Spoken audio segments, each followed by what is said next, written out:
Okay, let's get the stream started, guys. Apologies. There was something that's sort of in the background, so I thought let me just not hold up the stream. Let's just get something in the background while things are set up, so we should be good. We're only 25 minutes in, but that shouldn't be okay. That should be okay because we're going to be here for quite a bit, so it should make up for the lost time. But yeah, welcome in, guys. Welcome in. Hope you guys are having a good Saturday. And yeah, season's about to end, and we have a lot of work to do. We also have a meta weekly tomorrow with the new ban list, so we get to see already how the new ban list impacts the meta, of course. And we'll have a new pack also in, I think, 2 weeks.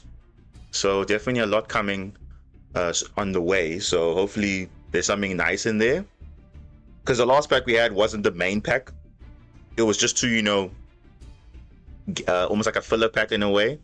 So yeah, but it was still having some good cards in there. But obviously for Magnet Warriors and Heroes specifically, that was like the main attraction. Otherwise, nothing really much in terms of meta. Yes, there is like Illusion Gate and all those other cards, but we'll see if it will be used as much in Master Duel, because again, it is best of one. So playing these cards are sometimes always difficult, because you have to see them, or you have to find ways to kind of like, you know, search the cards and whatever. And if it's not matchup dependent, then yeah, it is what it is. But nonetheless, it is fine. So we'll take it as is. But yeah, I think that's okay. Okay, let's see. Pyro G, caught a cold, but I'm recovering. Feel better.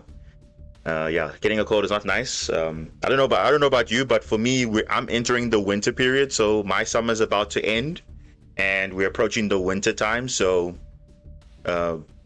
yeah, not sure on your side if you are also phasing into winter, or maybe going into the summer or spring. But either way, getting a cold is not good. So feel better soon. Kareem, hey Diamond, there are some finals in Paris. Yeah, I did say that it's the Challenger Cup finals. That's normally a Konami supported event, so I think it's pretty much any other Challenger Cup, I think. So we'll see. And I think it's 3v3, so it's a team-based thing. So yeah, that's something there. What's good? Light, welcome. All good. Like I said, it's a brand new day, and hopefully this time around we won't be so unlucky, because I felt like the last stream we were literally just so unlucky, and it's like, it's not just me, it's literally everyone else. And that's just a very frustrating part about this game, because you can go onto a simulator, you can go in TCG, you can go in real life to a locals or regional or whatever. Your hands won't be as bad compared to Master Duel, because I don't know, like it's crazy, because I can literally show you replays of literally going second a lot, and I'm still opening like good enough hands, and even going first, also hands to play through multiple hand traps and everything. And it's just like, I mean, like that last stream was just something else. But like I said, it's a brand new day, so hopefully that we start on a clean slate and we just work towards the next thing, and we'll just play as much as we can, because I think we'll see how far we get. But yeah, that's it. Pyro G, hey Diamond, the girl of the 19-hour branded guide is hosting a $600 Master Duel tournament for April 18th. Would you play on it? Is that I think the 18th of April. That is a Saturday. Yeah, I mean, if I'm free, yeah, we'll see. But I believe, is that April you're referring to, the branded player? Yeah, she released a very long guide, which was quite detailed. Not gonna lie, that was quite detailed. But yeah, I mean, yeah, look, we'll see if there's something that I could play in, cool. But it's not a guarantee though. But I say if I'm free. Obviously, if I'm not free, then obviously I'm not. But hopefully by then, I think hopefully the branded cards will come in. Then yeah, maybe that's why maybe she wants to host a tournament, which is fine. But I mean, I'll see if I'm free, cool. If not, then obviously I won't be able to join that tournament. But I mean, it will still be nice to join such type tournaments, because I mean, it's always good if you have the time to do it. But that's always a thing. But I think the meta weeklies will still be attending, because at least that one is kind of a, fresh mindset, and going into, every week, just, trying the best we can do. I think last time, or the week before that, we came very close into top 16, which is not something we haven't done before, but I think we literally were like right there, but obviously we just fell a little bit short, but not bad. I mean, we still can obviously work towards the next one. So hopefully this time around with the new ban list, hopefully we have a bit of a easier time. But obviously now the skill gap, like I said, will be raised for those type of decks. So the skillful players will know how to utilize the hits and whatever. So I think for us will be perfectly fine, but it is what it is. But it's all right. Yeah, like I said, but that's the nice thing about Yu-Gi-Oh, because you learn from it. Because in that duel there was an alternative play I could have done, but it's all good. So that's the whole part of it. You learn and you move on. So we're obviously working towards something. So we're definitely improving. But I'm not gonna lie though, guys.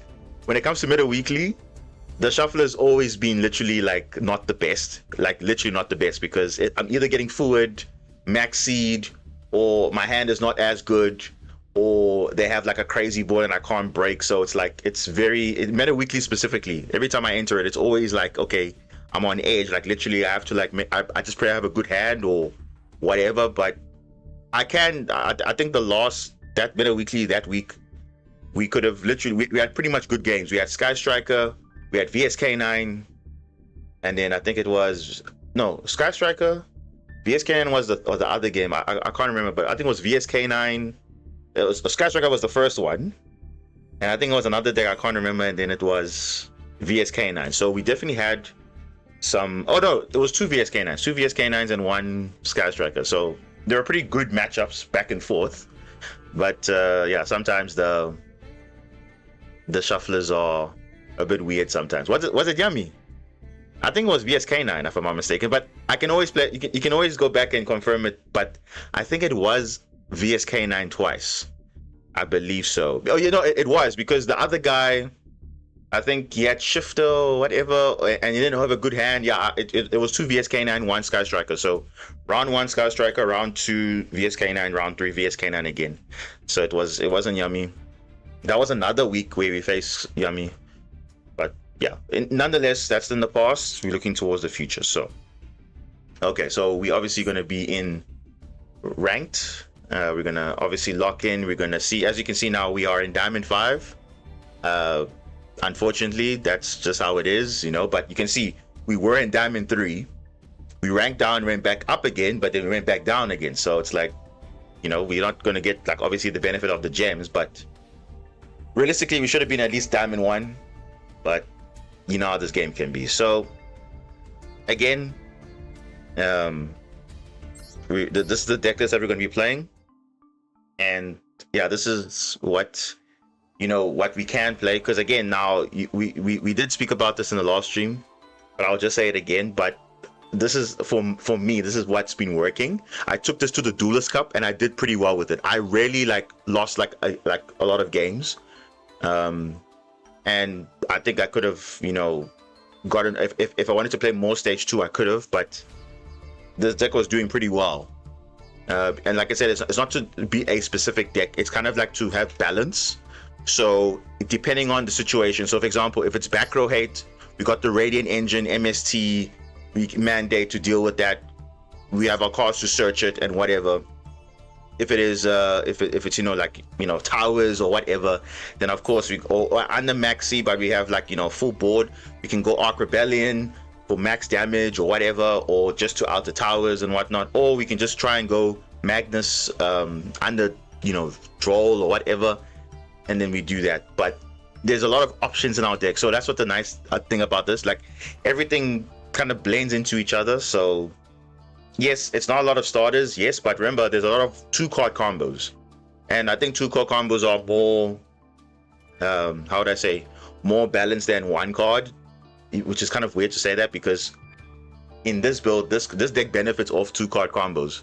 because you think, oh, okay, one stops. Okay, obviously the definitive ones are like your blue layer, your E-Telly, your Queso Canine, Noroi, you know, but they're combos, but do not like extend into like a million things. It's like, okay, this combo leads you to this and then it stops there. This one leads you to this and stops there, but that's it. So, but of course, this is again, given now that, you know, Mitsu got hit, you know, I think this is now for us the best engines that we can work with. The nice rank 5 toolbox, the rank 3 toolbox, and over and above that, we still also have, you know, other plays in our deck. Droplets, I think, is really good in the format. There's even a world where I might even consider playing 3, but I think 2 is fine, because again, if you draw too many, then it's like, and you're going first, especially, you're not really doing much with it. So yes, it's good for your opponent, but for you, you don't really have a play, and that's not really what you want. So I think 2 is fine. And yeah. Now there is a world where, okay, someone said, okay, evening match is not as good, but what other card would you play though? I mean, because let's be honest, okay, even if you build this deck in such a way that you max out consistency, what do we do going second? I mean, yeah, you can say you have all gas, but the problem is sometimes all gas is not good enough to play into a board. So that's why I prefer like board breakers to catch them like almost off guard, because you saw that one duel where the guy didn't even set a back row because he saw my hand having super poly. So it's kind of like a mind game. Say, hey, like, if you see my hand and you say, oh, this guy's got super poly, you're trying to obviously play around it because you don't want to set back row, and then it's like, hey, I'm gonna lose to an evening match because I know they don't have negates for that. So it literally does catch. And also MST also helps to, you know, break the board going second a little bit, whereas we didn't have that before. So I think that was one of the things that I think the Mitsu package doesn't do, is deal with back row. It's only good for like monsters, because obviously Murakuma was a Raigeki, but the Radiant engine is very good because it eats up hand traps, especially if we have MST engraved going second. These become special summons. You can make it into a Ghost of Shadow, you can make it into a Grand Pulse, or you can make it into the Link 2 to set up, you know, the MST follow-up and everything, just for additional negates. But also to your turn 1, it's even more broken because they don't take up your normal. So that's what I like about the Radiant engine. And yeah, that's where we're at right now. So again, I prefer it this way, because unfortunately the most consistent deck out there can still brick, and consistency only helps going first, doesn't really help going second. It's just how it is. But like I said, I've been finding success with this build, but obviously the shuffler says otherwise, but that's just how it is. There is a world where, okay, maybe you can say, oh, but now should you maybe run a card like, let's say, Illusion Gate or whatever. I mean, I have it, I pulled it, but I mean, we could try it, but I mean, you obviously have to have a you know, situation where, okay, yes, this paired with a hand trap or a board breaker is really good, because this obviously can still be negated, and then that's it. So it's like, and obviously you can only apply this effect once per duel, so it's not good to run multiple copies because it's not going to help you in the long game. So you're just playing dead cards in your hand. So it's a very good one-off, I think, for masterduel. But of course, if you're playing like, you know, TCG or OCG, then obviously you can play multiple copies, because obviously you have a chance to side them in and all that stuff. So that's okay. But you could say, yeah, you can take that over evening match. I don't know. We'll see. We'll see after the first 2 hours. We'll probably structure like this. We'll see, okay, after 2 hours, we'll see how we are, and then we'll see if we're going to make some changes or not, and then we'll take it from there. So yeah, will Super Quant Magnet Warrior be viable? Here's the thing, Magnet Warriors, let's just have a look at it. I mean, as far as a solid engine is concerned, it's not bad to run, but the thing is, where do you have the space for all of these cards? Because I mean, you have to play this, because the only thing I can see from this is a rank 4 engine, right, which gets you to this. But the question is, how is the setup for that? Because I know you need to play this card, because this card basically sends 2 magnets to summon it, and then obviously you can I think it's beta, this one, not the other one, not this one, the Electromagnet Warrior, that's the good one. And then there's a one that you can reborn. I think it's this one. No, which one? I think it's this one. Yeah. If this card sends to the grave, you can target level 4, reborn. You reborn the beta. The beta on summon adds a level 4. But you see, it takes a lot of setup, and I don't know if you're gonna have the space for that, because compared to the Radiant engine and all that, it's like 11 cards. 1, 2, 3. That's 4, and then 5, 6, 8, 10, 11. So 11 cards. If the Magnet Warrior engine is more or less 11 cards, you could say, yeah, you can run it, but remember, your extra deck is also needed as well, kind of. If you want to play it like to its best potential, I guess. But if it's more than 11 cards, then you really have a tight spot, because you want to still run your K9 cards and everything. So you have to like kind of drop, a lot of things. But yeah, that's just... And you also play a card like Magnet Bonding and all these other weird cards. So it's like, it's a lot of setup. And yes, I do see it. It does set up, obviously, Naturia Beast and all those things. But we want to stick to the main play of obviously making sure we can kind of get a Magnus on field plus other things. But I don't know if this engine will actually do it for us. I mean, is there a world you can try it? Probably. But I don't know if it's competitively viable.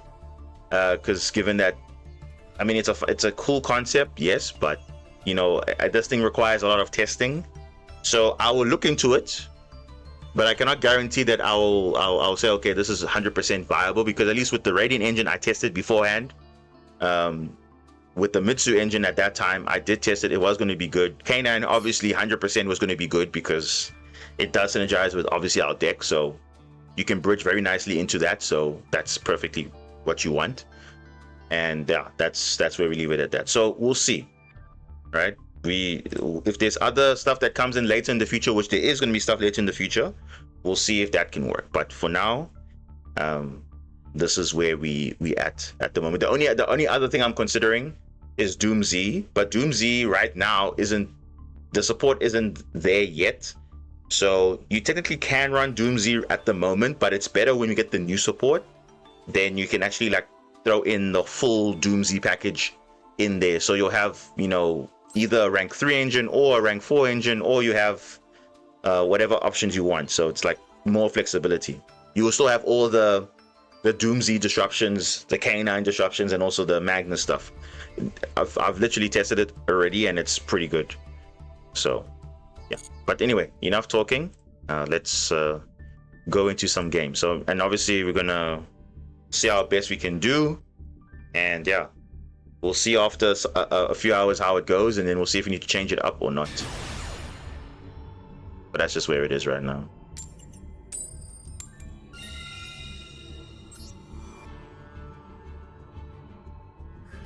Francesca, thanks for the follow. Appreciate that. You just dropped the follow. Okay, that's good. I appreciate it. Thanks. I don't know why only that came so late. I don't know what happened.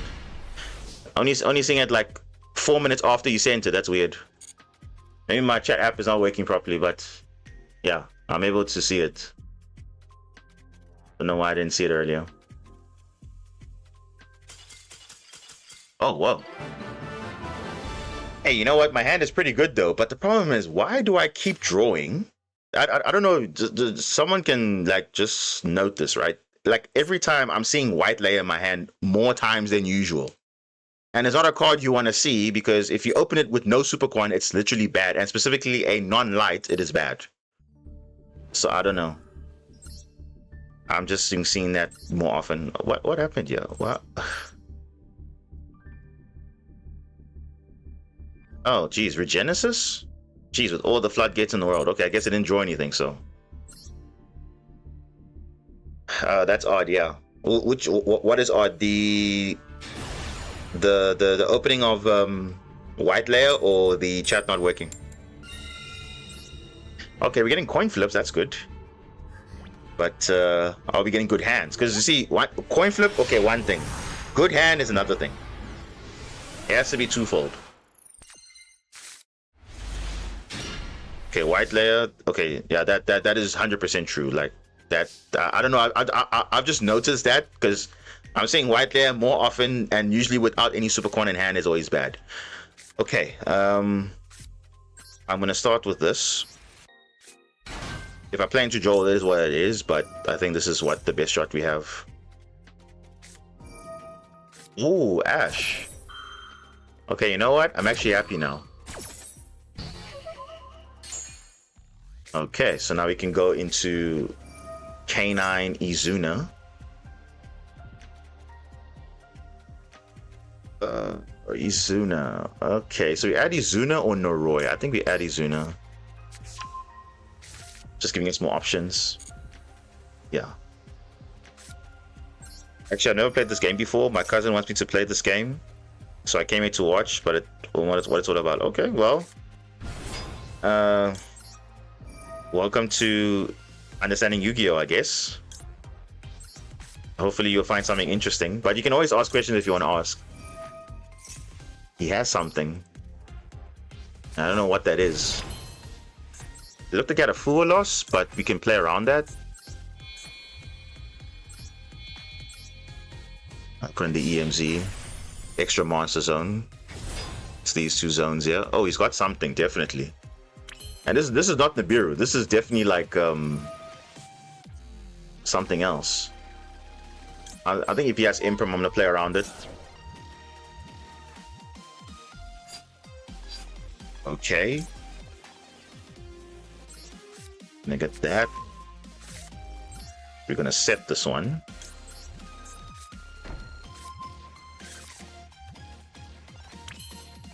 He has something. What does he have? Huh. Okay.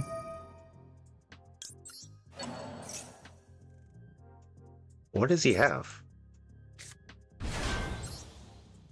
Okay.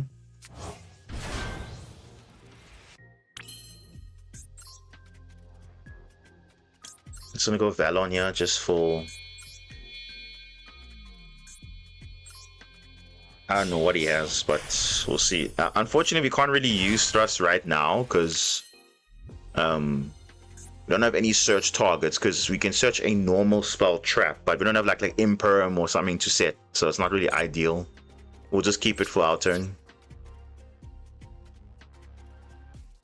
It wasn't Nibiru, so what was it?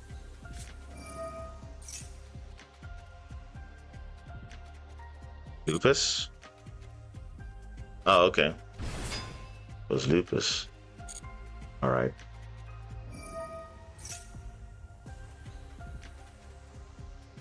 Oh, okay.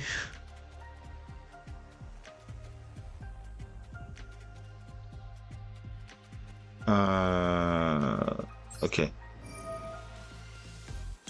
And actually now we can actually use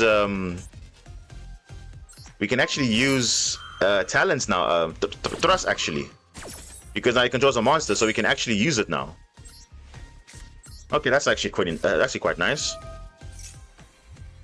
We can actually keep on getting our Radiant Engine. What do you guys think? I think we can actually still extend still, because we can search Small World. We can ditch Nibiru because I don't think we're gonna use it.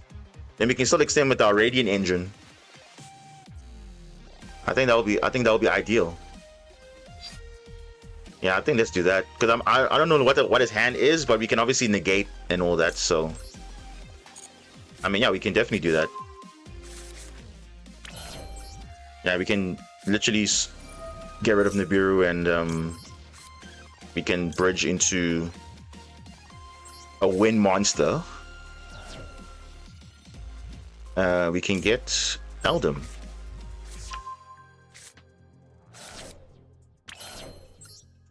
And we haven't done a normal summon at all, so yeah, we'll keep going. So we're gonna have a lot of disruptions here actually. And then on the opponent's turn, we'll set up Mandate. Yeah, GG. Yeah.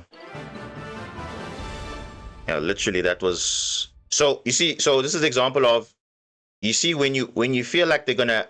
So you see when I had the 2 level 5s on field, they should have summoned Lupus immediately back then. But obviously I didn't have 2 extra deck monsters summoned, so it wouldn't make sense to summon Lupus and then obviously I'll deal with it. But they could have done it early. But I only summon twice from the extra deck, which is Ripper and Valon, but okay. Not bad. Not bad, not bad, not bad. Let's see what they're playing. VSK9. With Protos. What? Retaliating Sea. Okay, that one I expect because people don't like he's playing Regulus, and where is your machine monsters? What? Oh, it's the fire attacker. I'm like, bro, where in this scenario is Regulus coming up? So you see, this is an example of, I don't know how often this comes up, but why are you playing this type of card? And Protos is like, it's a very win more card, and how are you naturally searching this card? I have no idea. Probably with Saruja maybe, but that's the only way. There's no hard way to actually search it. And it's not a dragon, so you can't search it with Magnamut. But yeah, he was kind of okay. Yeah, we'll take it. We'll take it.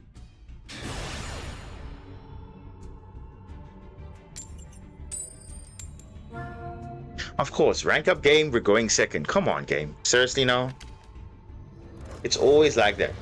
We always, on a rank up game, we're always going second.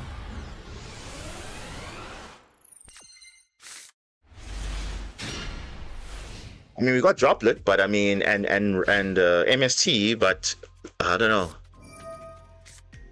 Full loss.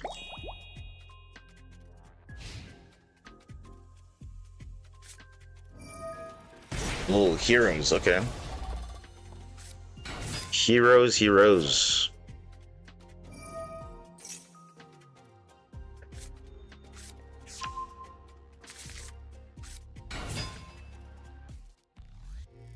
Stratos and Stratos, what? Why not just search Miracle Ejector once?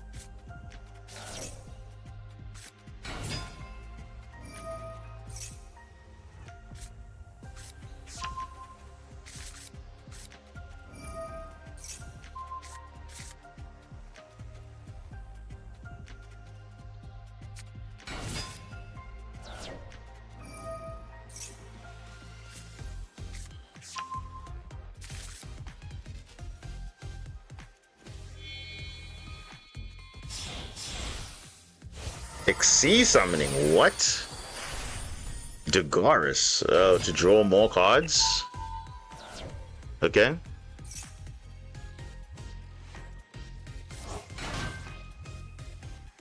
Oh, to summon another hero. Oh, okay, just extending. Interesting. But your combo could have naturally searched that. Oh well. I do commission art. Been at it for like 7-8 years. That's a long time. Kanukia. Okay.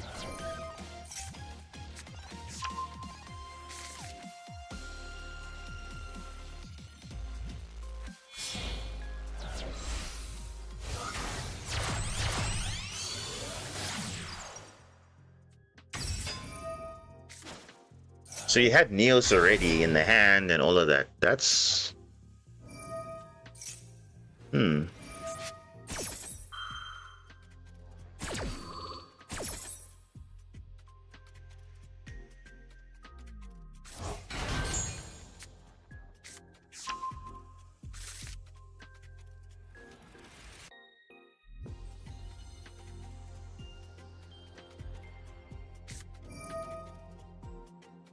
me win this, guys. I don't even know. Droplet might not be enough, eh? Because Mass Change is going to go into Dark Law, and Dark Law banishes everything. From my graveyard, that is. So Droplet will be literally not doing anything.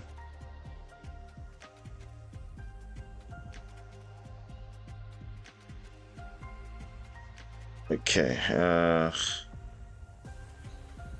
Yeah, I'll check it out after the stream. So if you don't mind, because yeah, I don't really check my Discord during the stream, but yeah, normally after the stream I generally check it, so I will. We'll see.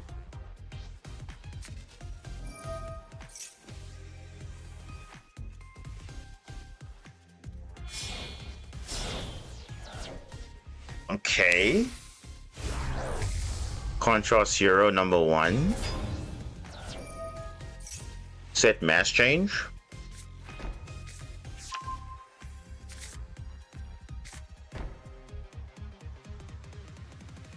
Okay.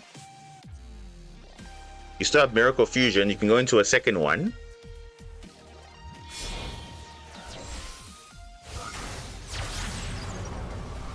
Verte. Ah.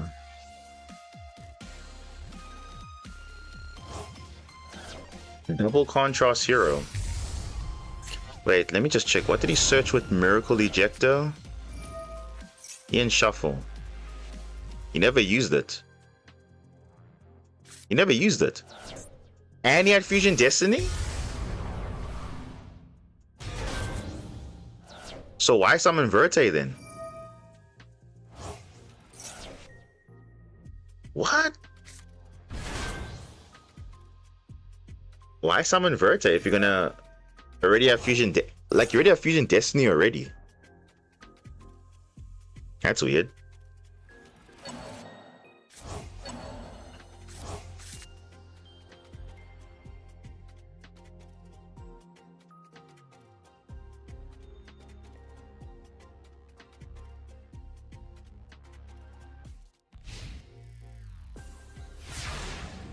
Ooh, okay, what a board. Oh, Maxi come. Bro, this game is so weird, bro. Look at that. Maxi coming in now only. Bro, this guy literally would have done nothing. Literally would have done nothing. Bro. Seriously, bro? Okay, let's do this.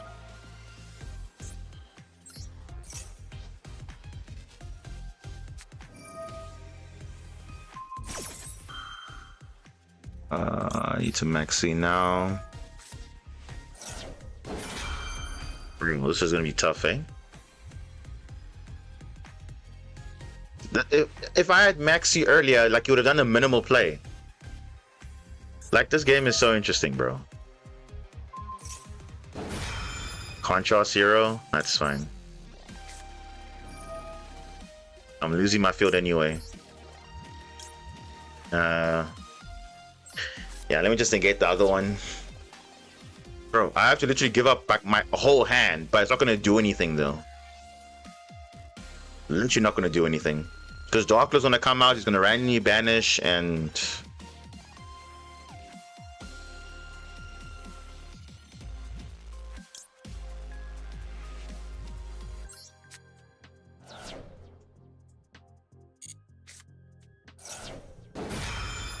Yeah. Insta-chain a trap, then he can respond. Okay, well, 1, 2, 3. Bro. It doesn't matter, bro. Darklow is gonna come. Oh, damn it. And force release does nothing.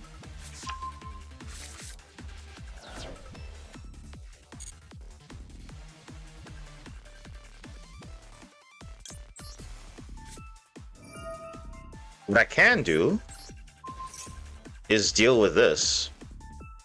But the thing is, there's not much I can do. I can't even go into a Zeus play if I wanted to. Because Droplet doesn't work under Darklow. It doesn't work.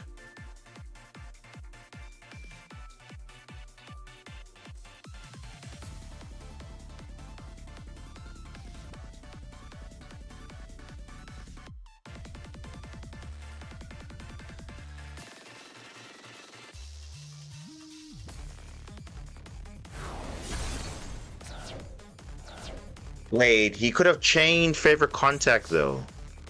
What?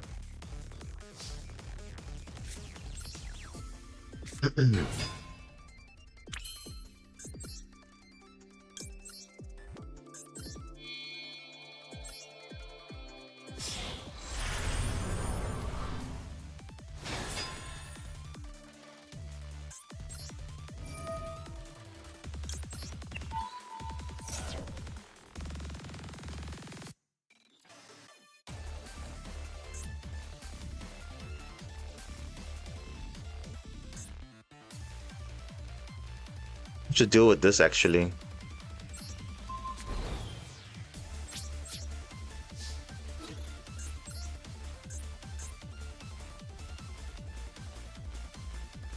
Either way, I'm losing, guys. This is not a. This is not a good. Not good at all.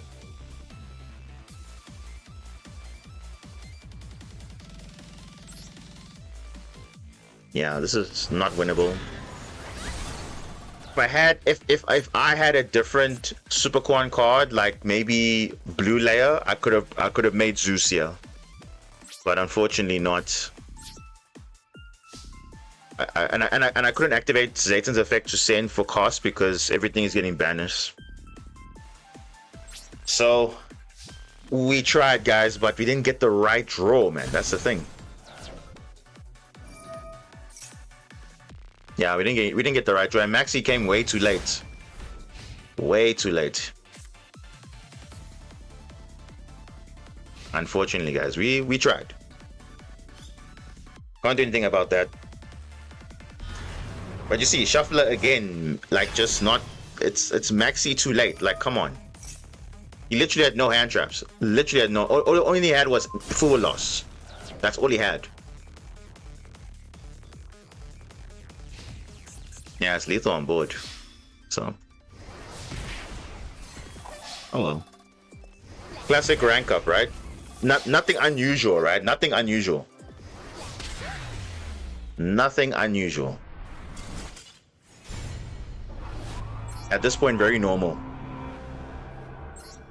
Rank up for some reason is always a struggle, but before that, we literally fine. I don't know. Literally fine. Now watch, next game we're gonna have a good hand. Where it's like, come on. Oh wow, and we win the coin flip. What are the odds? What are the odds? What are the odds? Come on.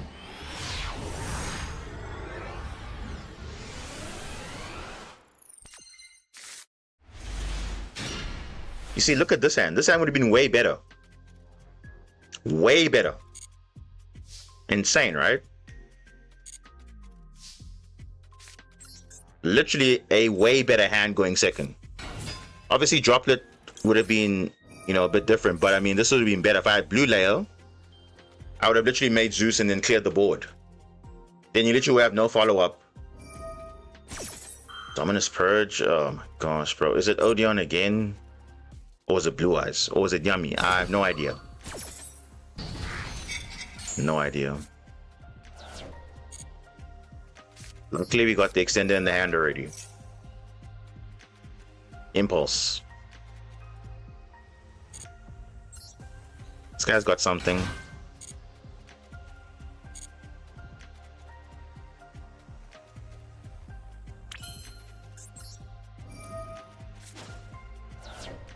Get dead cards out of the deck, even though I have the field spell already.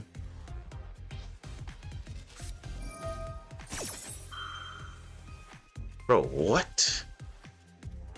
What the hell am I seeing here?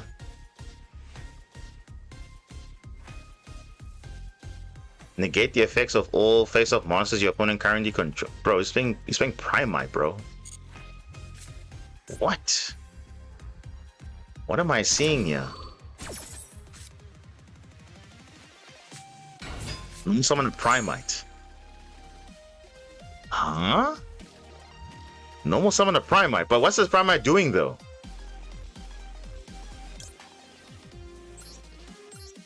What?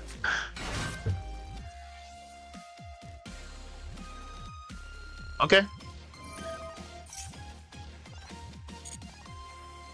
You just triggered my K9, so I'm just gonna go full combo and then you can't do anything. And load, you won't be able to add next turn. You won't be able to add. Okay, before we do anything. Dude, what? Wait, hold on.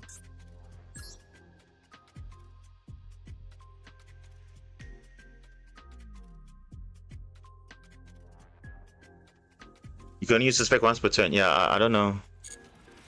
I don't know what he's doing, but whatever he's trying to do is not gonna work. Bro, if he has something else,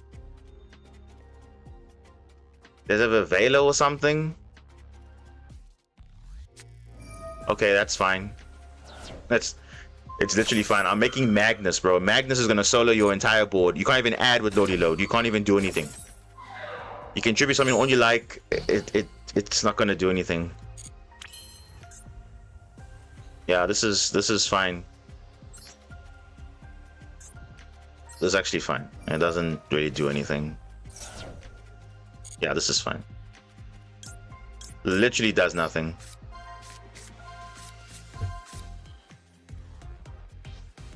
Oh, beautiful, beautiful. Prime, give me the, what's it? The red layer on field. Perfect. I can go K9 combo now, and yeah, we should be good. I'm gonna do this. And let's just add something else like that. And we're gonna make full combo, yeah, so I'm literally fine. He's literally gonna not, he's not gonna win this game. We have the field spell, so I'm gonna add this back to the hand. Yeah, we literally good now. Yeah, we good.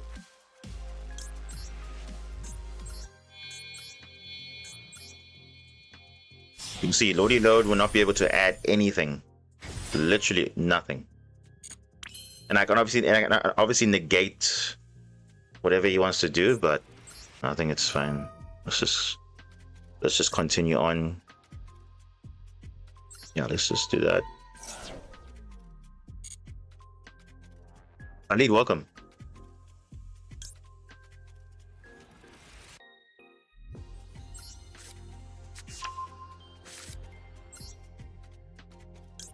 I'm gonna set this.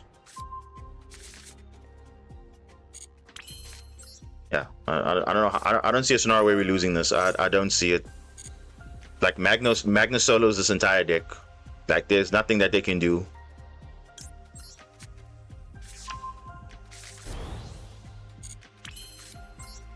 Yeah, literally good, guys. We're literally fine. We are literally fine.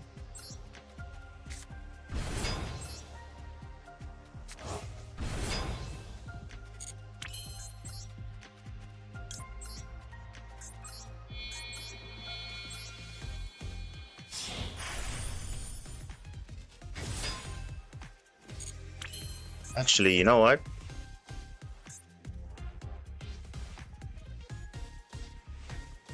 We're gonna do this. We're gonna attach.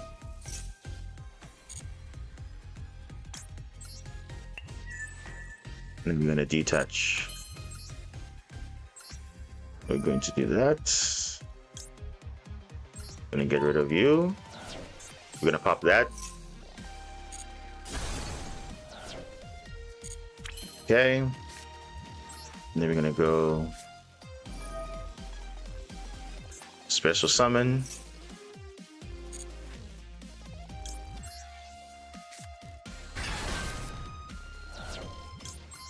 Which is fine.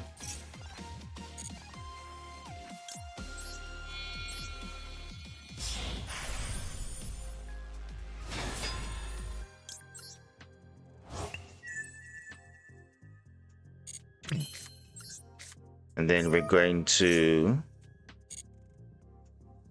honestly, I don't think we need cross out because I want follow up. So we're gonna keep Alpha in the hand. You can't use Lodi Load because you can't add, so that's pretty much dead. And then that's it. And now we make 8 material Magnus and we're good. We are literally chilling. So through a purge and Velo.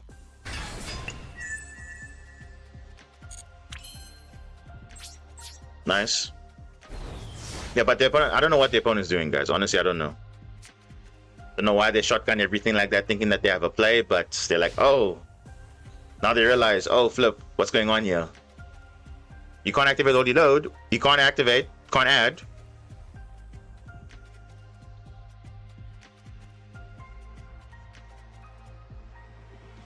You know. Only way they win this is if they have a kaiju, and that's it. Or lava golem or whatever. But that's it. Otherwise, we should be fine from here. We should be fine from here.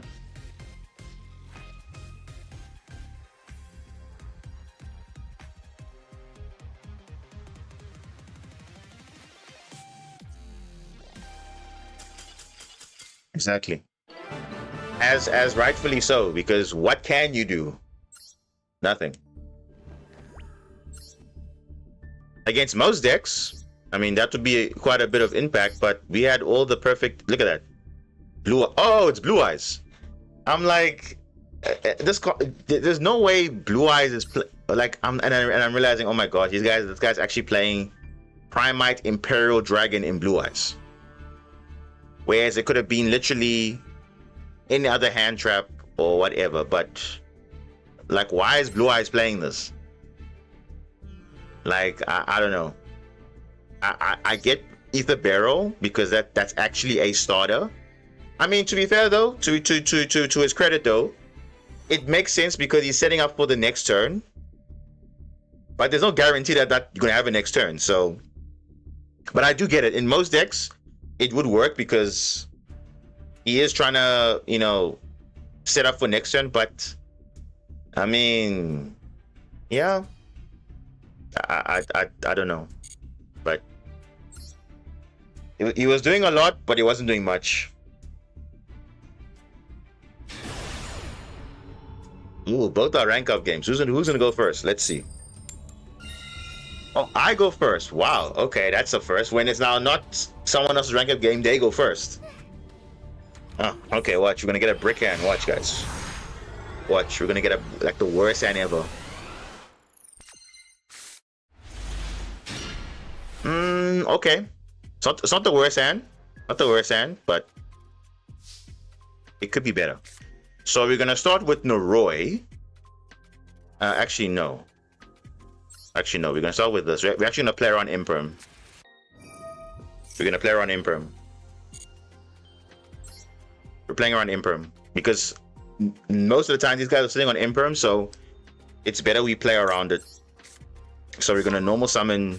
Well, we're not gonna normal summon. We're gonna special. We're gonna special Joku and Noroi at the same time. Then we can look at their hand, then we know what to do going forward. But now we're playing basically with K9. With a bit of MST and Droplet. Yeah, let's just send this. So you see what the hand is. Ooh, look at this. This is Gem Knight Tilament with Black Goat Laughs. Okay, hand is pretty good. But yeah, I don't know how we're gonna deal with that, but okay. We'll figure it out. We'll figure it out. Let's get Lantern.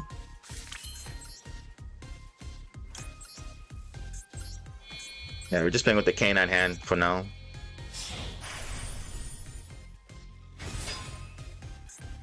So we can literally negate with the Ripper, the Tilament name, or we can have use Call by the Grave. We literally have an option.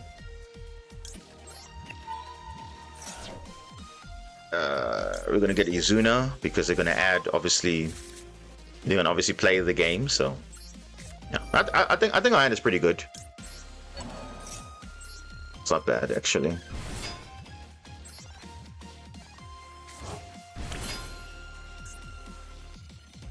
Then we're gonna search for the force release, and yeah, that should be good. Okay.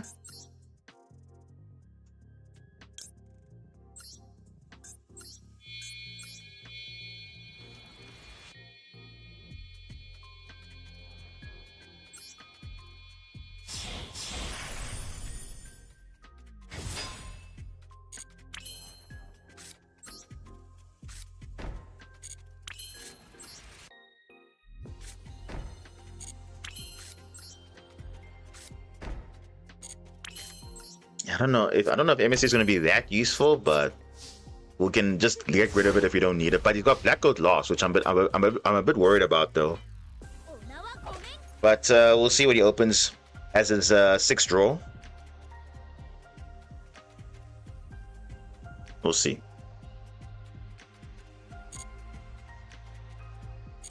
He's got double Rhino Heart, the Neprim, and Tilament Scream.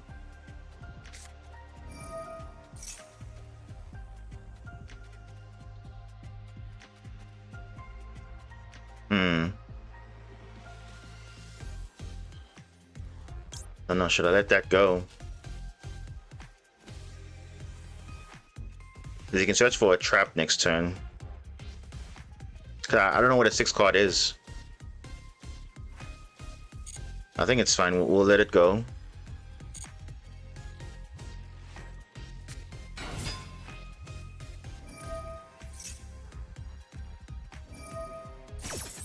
So here's what we're going to do. We are going to... We're going to MST this. And then we're going to use it for Droplet to negate. Yeah. That's what we're going to use. Going to use that to negate.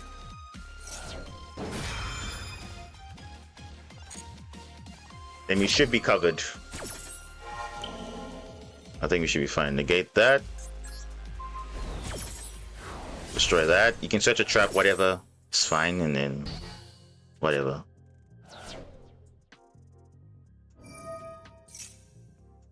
Trap. Okay, that's fine. We can pop it in end phase. Well, we can attempt to pop it. I don't know. Meta Noise. Okay.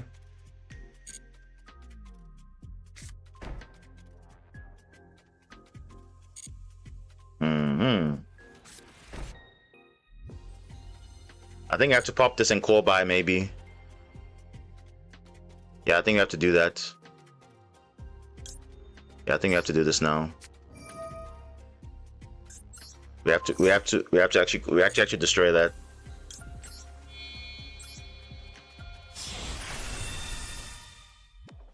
Eeny, meeny, miny, mo. Yeah, I'd rather just... Oh, actually, no.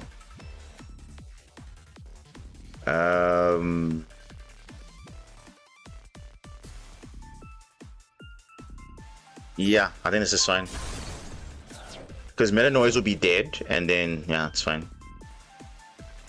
He's already used the effect of Rhino Heart, so...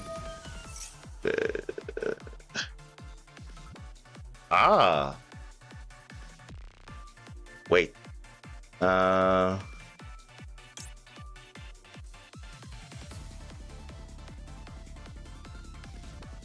we'll just call by it. It's fine. We'll just call by it. And then we'll use Izuna, call Lupus, and then it should be GG from there. Because the Meta Noise does not do anything. There's no Tilament name. And yeah. GG. Yeah. There's literally nothing there. Because even if he calls Black Goat Laughs, I would have summoned my monsters already and I have lethal on field. So whatever. Okay, not bad. We ranked up, but again, we should have ranked up a long time ago in a different rank altogether, but there we go. Oh, he was playing Herald of Orange Light, which we were kind of ready for, but oh, okay. Tilament. Then they can do all summoning mechanics with 0 restrictions. Insane, right? Oh, look at that. Today, we're winning a lot of coin flips. That's actually good. But is our hand good enough? That's the question. Because our hand be kind of weird sometimes. Ooh, I like this hand a lot, actually. Ooh. Ooh. I like this hand a lot. Yeah, actually, I like it a lot. Let's see what they do with this. Duel loss. That's fine. We can literally draw ourselves if we need to. Which we will, I think. That's fine. Let's see. We can self-draw ourselves if we need to. But I think for now we can play it out. Let's see.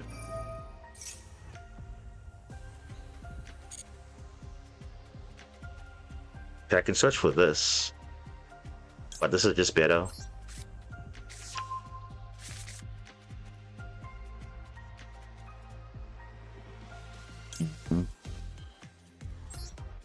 Yeah, let me just search for Radiant and then we'll see what happens from there. Yeah, it doesn't look like he has much, so we'll just continue like this. And like I said, we can literally self-draw ourselves if we need to.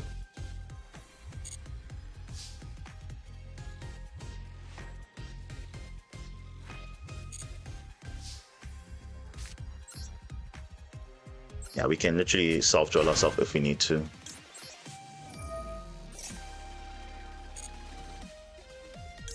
Let's search for this. That's what he does. Doesn't do anything. Ooh. Okay.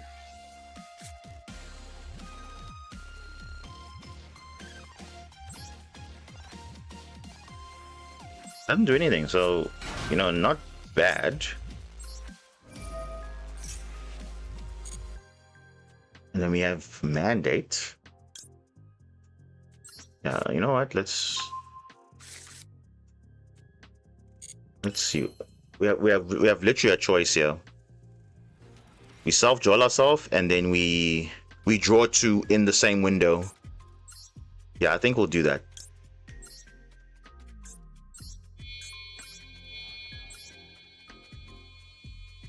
We'll literally do that.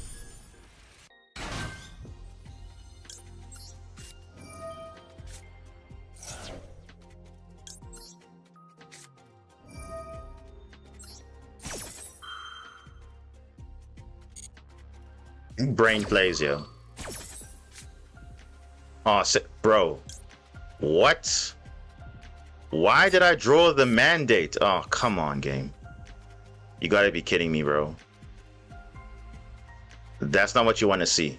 So it's fine. I think what I have to do now... Oh, dude. That is not what you want to see. Oh my goodness. Bro, why did I draw this? Oh, that's so bad. Okay, well. We're gonna do this now. Literally, we have to do this. We literally have to do this. That's how bad it is. We have to literally destroy this. So what we can do is search for something else. Dude, that is just crazy. That's actually insane, though. If we didn't draw, that would have been literally fine, but obviously, you know how this game can be. Okay. What can we send? Send that. Dude, that's just crazy. Okay. We send these. Red layer. Red layer. Ah, it's fine. It's fine. We still get Magnus. It's still fine. We lose to a ghost spell here. Yeah, we lose to a ghost spell, but it's fine still. Yeah. We'll get to Magnus.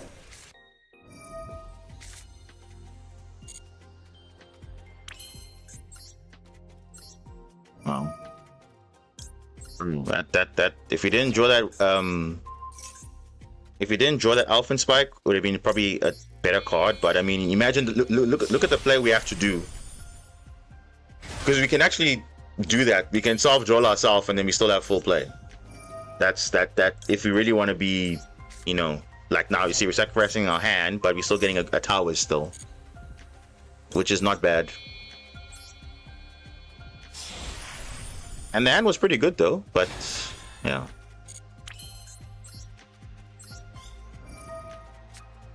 They don't teach you this when it comes to spreadsheets and those things. You have to kind of know these type of combos when it does come up. Okay.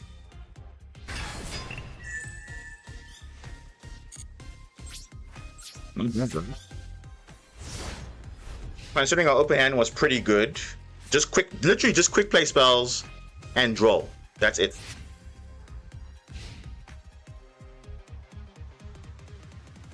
We have an out for this. They probably do, but let's see.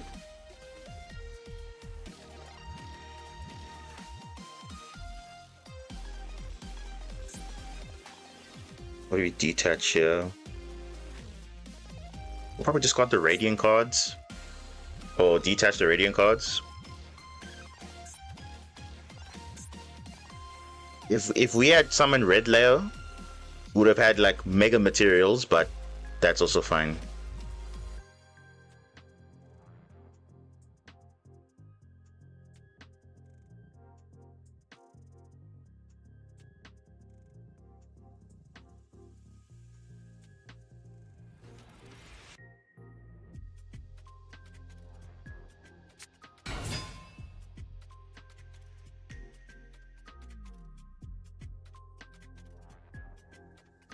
Makonko.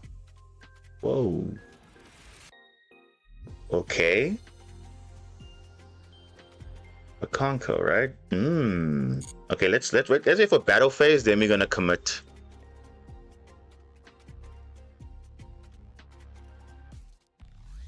If he makes Typhon, it's fine, we still win.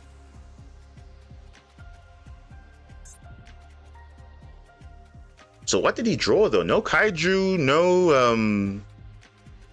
no funny shenanigans normally. Like usually Makonko has some stuff. Not even that quick that thing that's the new card. Oh, okay. Okay. All right.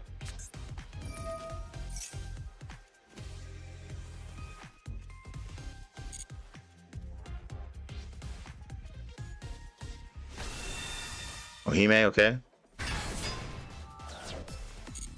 Okay. Yeah, this one doesn't need any equip spell, but that's fine. You normal summoned already.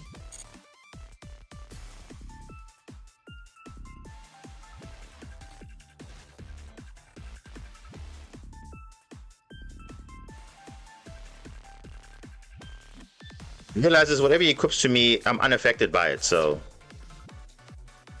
Okay. Yeah, I think it's fine.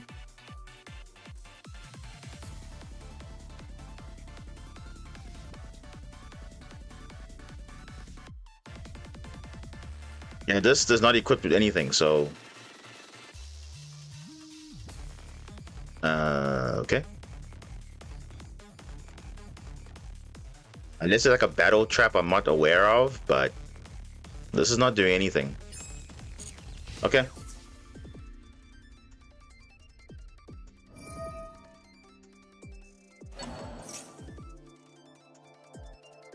At 7.2, okay. Alright.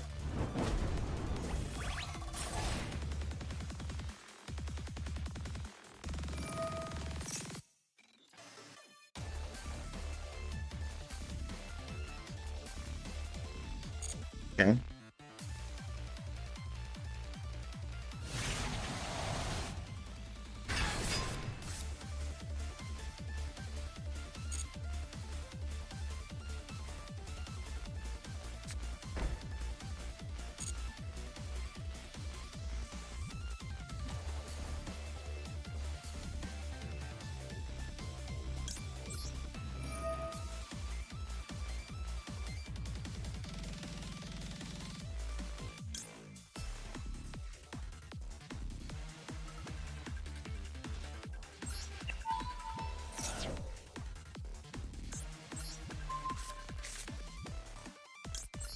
Yeah, I think we have to just do this now.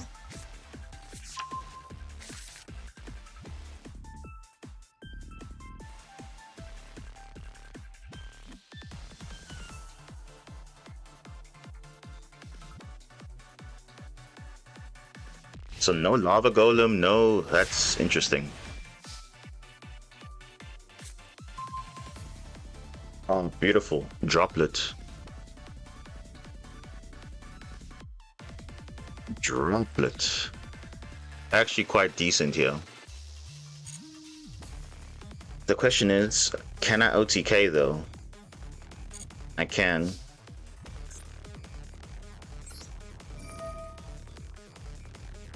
I can.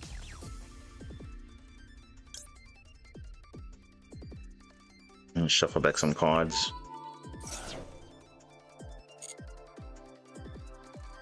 I'm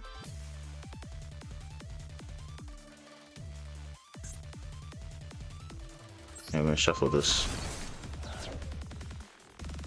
Let's just shuffle some cards back. This. Oh no, actually this, and this. Yeah, it's fine. We're gonna.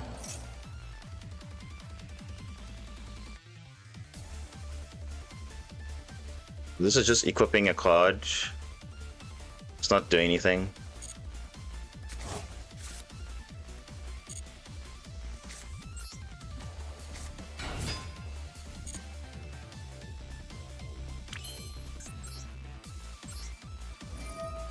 Mr. Rogers, welcome.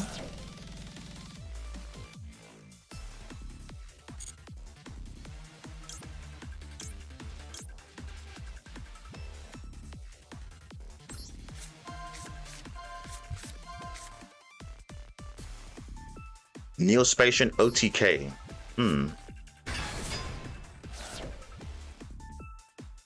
Interesting. Oh, actually, you can lethal right there, actually.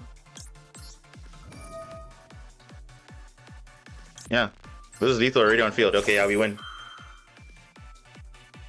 We literally win now. Yeah, we literally win. Yeah, this is literally over.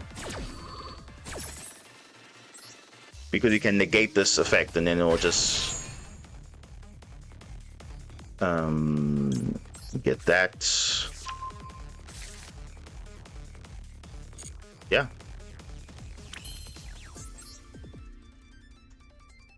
Oh, actually, no, wait, I can't. Ooh. Okay, no, I actually have to do this. I have to do this. Battle phase. Let's just check. Yeah, we're still good. And then we'll do that. Yeah, it's fine. So I'll do it like this. We'll send that. So the effects are negated. So you will take damage and you will die. Yeah. And the super quant. Yeah, it's fine. Let's do that. Yeah, it's fine.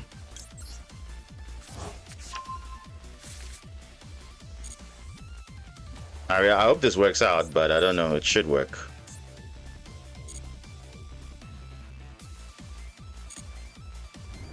Yeah. We win now. We literally win. Unless he has red reboot or something, but this is lethal.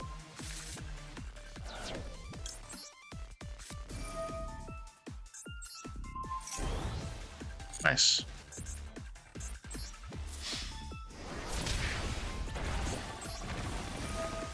$800, $800. Nice. Neospatian OTK deck. Okay. Neospatian. Yeah, I mean, look, the hero support is pretty good, especially for the Miracle Ejector. It's a boost for Neospatians and Omni heroes in general. So.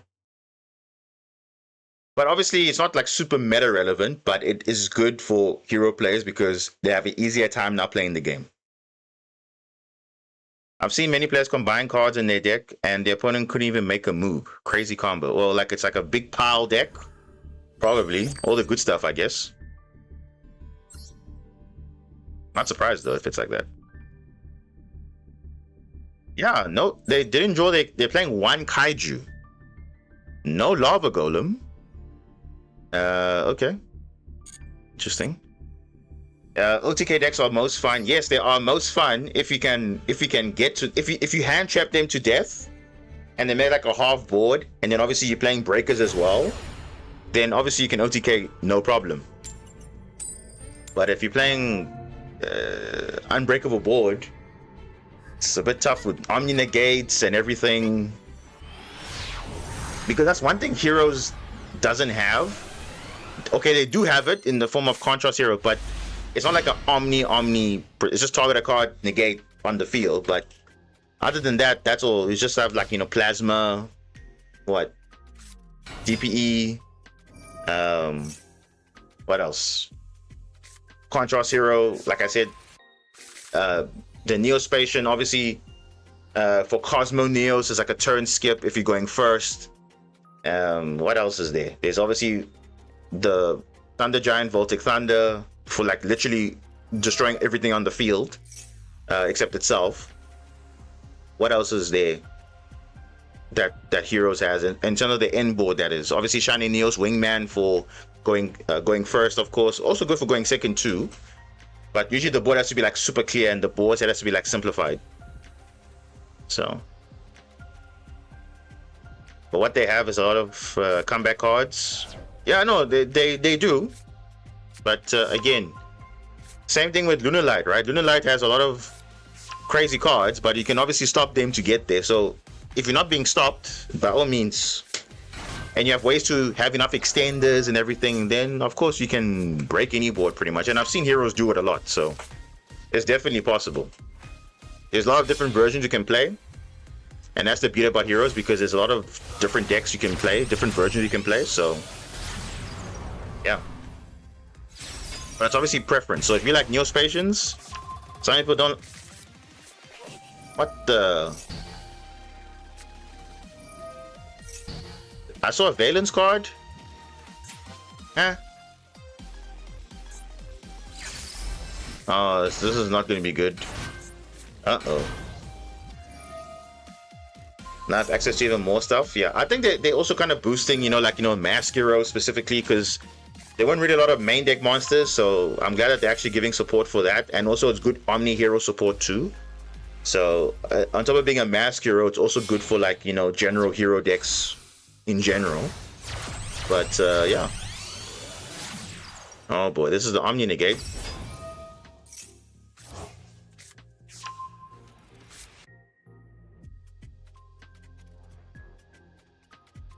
I see, like a board like this, we have to ask ourselves, is this winnable? I don't think so. If we were going first, we'd have instantly won this game. Instantly, because look how many times this deck is adding. And again, this is Yu-Gi-Oh! Now.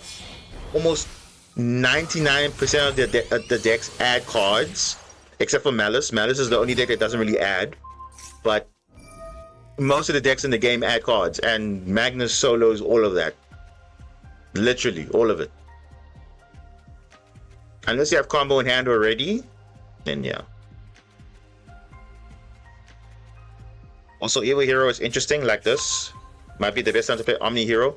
I think Omni Hero, from what I've seen, is what most people are looking at, because I mean, Evil Hero was okay, but that was before the other cards got announced. So obviously hero players always trying ways to optimize the best hero deck that they can play, and obviously you have to play the good ones.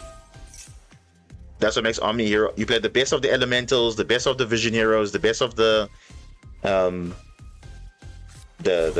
mask heroes, because that's what they have support now. So pretty much everyone plays the mask heroes, and then yeah, Evil Heroes is kind of like an optional thing, but I don't think it's necessary anymore, because the mask hero cards are a bit better. So yeah, but again, once upon a time it was like the best engine to play, but it's just up to the player.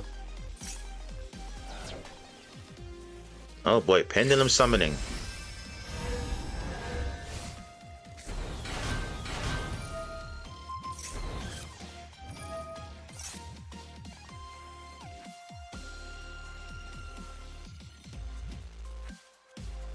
Hmm.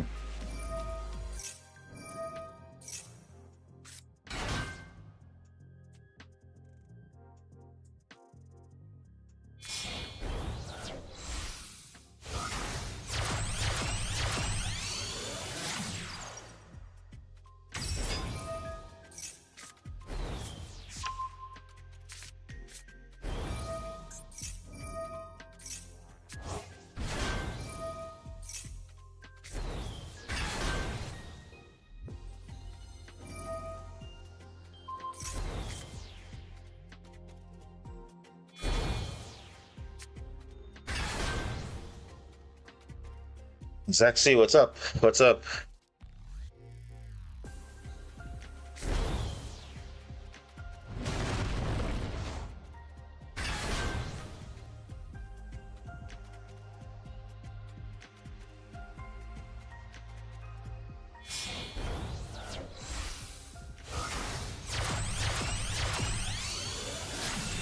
Oh, come on. Griffin Lock? Oh, dude. Like, these guys, they don't have anything else to do but just Griffin Lock, bro. Come on. Like, that is just like, come on. It basically says you can't activate your special summon monsters. That basically is like an FTK, pretty much. That is just like what everyone's doing now.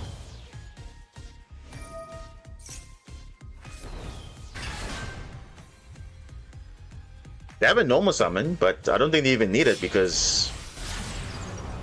I mean, look at this. And obviously they have the negate here.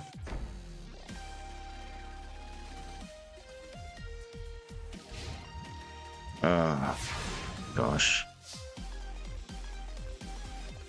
We need like a droplet.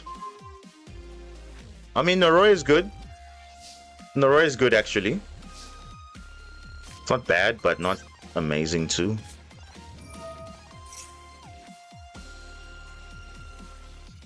Bro, this is crazy, man.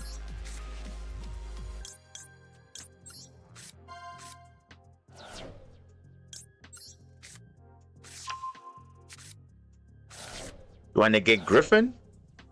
Or do I negate the Coolia? I think I must get rid of the Griffin, bro. The Griffin is gonna do too many things. Yeah, I need to get rid of the Griffin.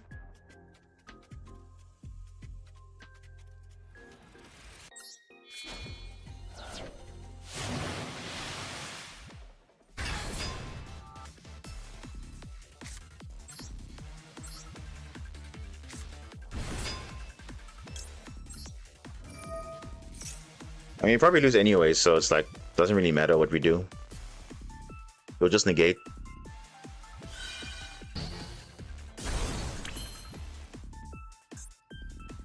Oh, this is a secret negate? Hold on, let me see. Oh, it's just a secret of... It's also another negate also. That on... It's like a on resolution type of thing.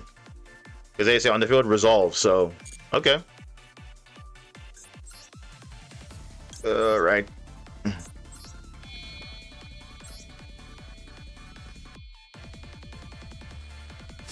Yeah, there was no chance here, guys, but it's fine. We're going to spell energy into one monster.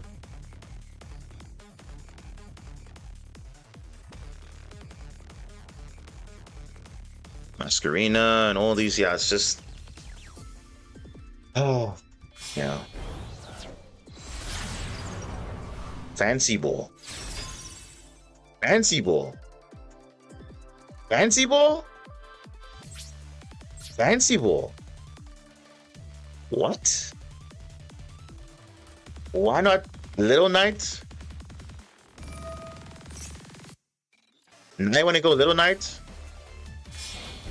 You could have just gone straight to Little Knight. I don't understand. Why would you go through that? That's just extra steps now. But okay, you still get the job done. Yeah, it can also summon Little Knight, but the thing is, he's just doing extra steps though, because he could have just gone straight to Little Knight if he wanted to just get rid of Typhon. There was nothing else on field. I mean, I guess he wants to negate something, but I mean, it's just obviously like, okay, I know, I get it, but it's extra steps, I think, because he's just getting rid of one monster still anyway. I was still gonna go to battle phase anyway, so just make Little Knight deal with it, done. Keep Fancy Ball for later. You can use it with the material on field, and then you gotta negate for whatever happens. But yeah, we lose anyway, so it's fine. Doesn't really matter. Because we have to put our resources to Nightmare Griffin. And that's the problem with these type of floodgates, because if you don't deal with them, and that's it.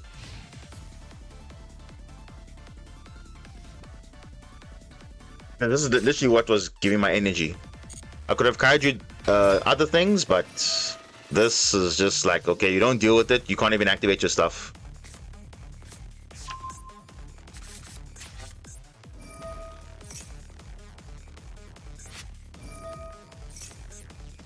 Okay, let's just move on.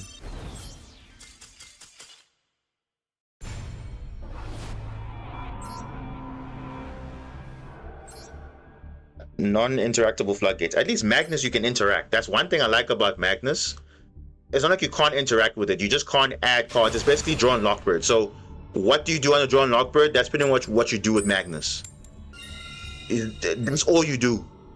It's not like, okay, it stops you from special summoning or whatever. You just can't add cards. That's all you can do. Or that you can't do, rather. That's it. It's basically draw. But Griffin is like, you can't even activate your monster effects unless they are linked. And if you're not playing a linked deck, it's a floodgate. Super floodgate, actually.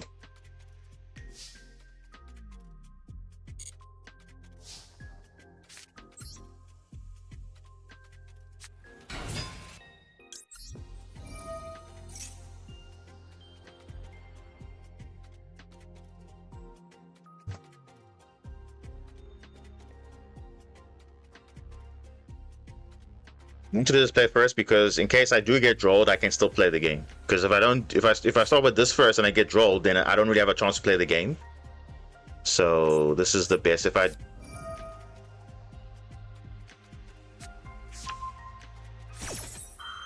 what?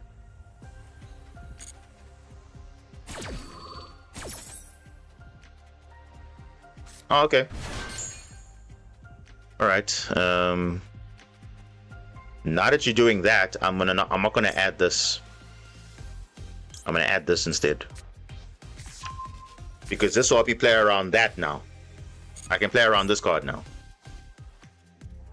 The question is, what attributes does he have? He has a Earth monster. Yeah. This was the correct play. Yeah, this was correct. If I search for Zayton, I could still have played the game, but this is better. So it's fine. Let him take control. It's fine. He maxes. I got Ash, so it's fine.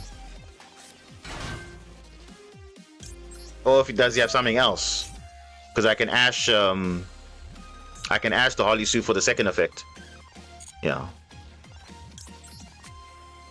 Even if he draws here, it's also fine too, because I can still play the game, so it's fine. Yeah, this is fine.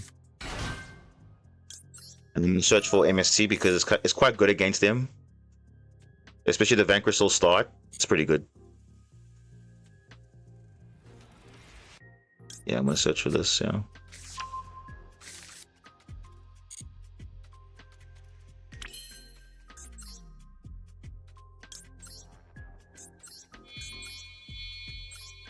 He's probably like, oh, what? How's this guy still playing the game? Because I can.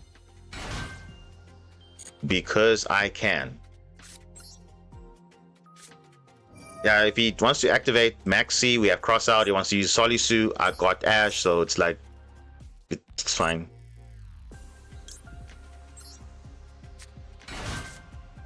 Yeah. And look, Zayton or Layer 19 would have been either way, but this is just the same thing. You're trying to just tell him, okay, look, I have many ways to play the game, so it's like, whatever. It's all good.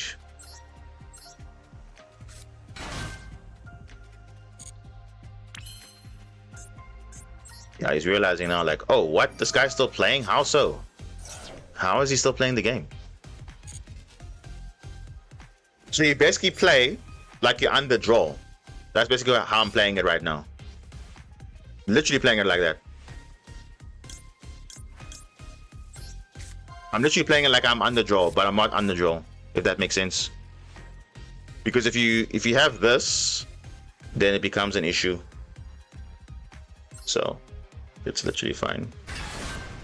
Ooh. Okay. We're going to... Do I want to draw a card here? Nah. So I'm not going to draw a card. I'm actually going to use this. Yeah, I'm gonna keep this trap.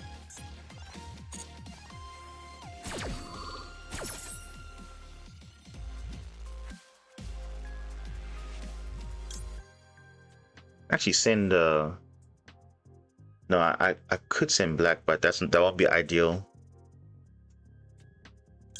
Yeah, no, let's just send this. Let's just be consistent though, because we won't be able to summon another attribute.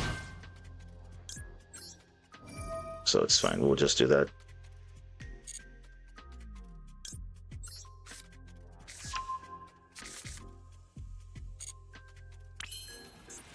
Yeah, we'll still make the plays, it's fine.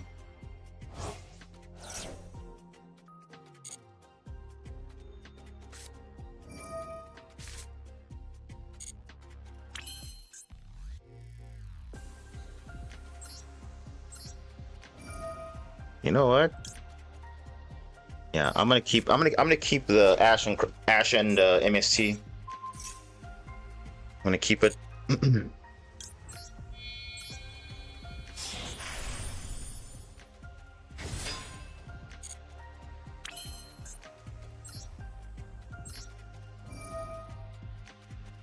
See, Crossout would be nice because he does have Jokel, so... No, actually, yeah. You know what? I'm actually thinking now. I don't actually need MSC because you can't even add with Vanquish or Start anyway, so it's like, okay. I'd rather keep Crossout. I can use it against him. And, yeah. I think that's better.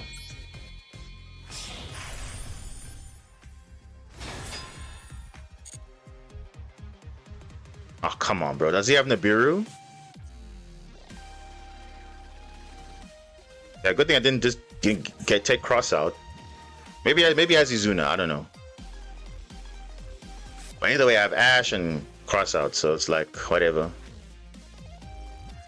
If he has Nibiru, I have Crossout for it, so it's fine. Yeah, this is fine.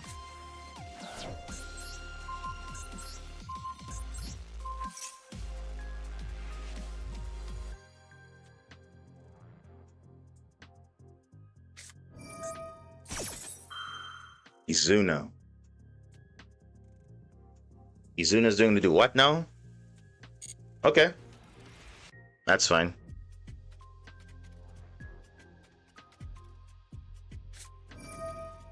Dude, you're doing this way too late, bro. Dude, you're doing it so late. Like, this is literally so late, bro. The season's not gonna destroy anything. And even then, I had a negate for it ready also. Brother. What? Like, this is not gonna do anything, bro. Like, this is not gonna do anything. You waited till the end? And I'm only gonna summon Magnus. Dude, it's not gonna do anything. Dude, what? Okay. And now what?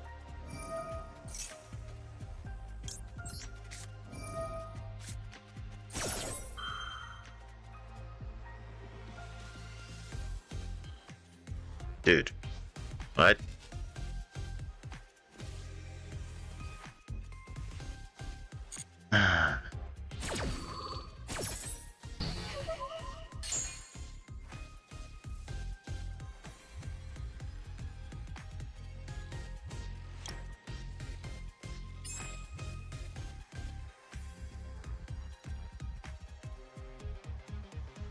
You know what?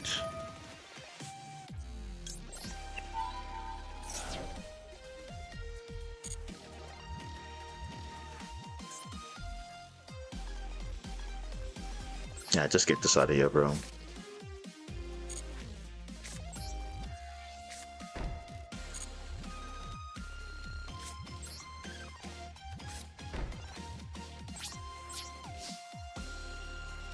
Now you must pray you have a level 5 in hand, otherwise, yeah.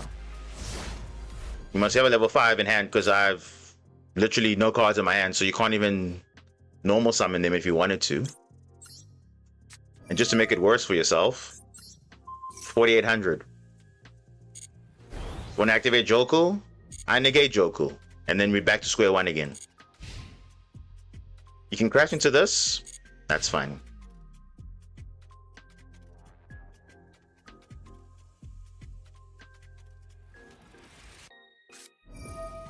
What are you gonna reveal? Ollie Sue?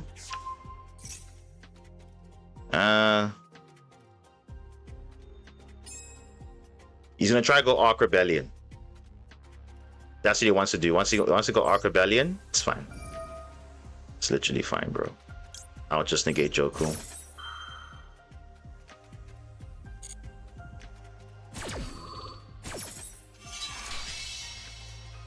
When you make Arc Rebellion, I'm gonna spin it back, GG, and that's it. I mean, come on, guys. This is so easy. Come on now. Look at that. I literally had 2 lines of play. I literally played myself as if I was on the draw. Come on now. Couldn't do anything there. Literally couldn't do anything. You see what you wanted to do? You wanted to summon 3 bodies on field? Arc Rebellion. I saw that. I'm like, let's just deal with that. Done. Does he play Arc Rebellion? No, he doesn't. Doesn't even play it. But you're playing around it. And that's it. Retaliating C. Okay. So yeah.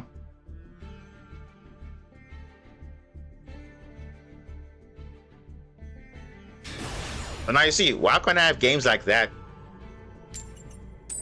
more often? I don't. I don't.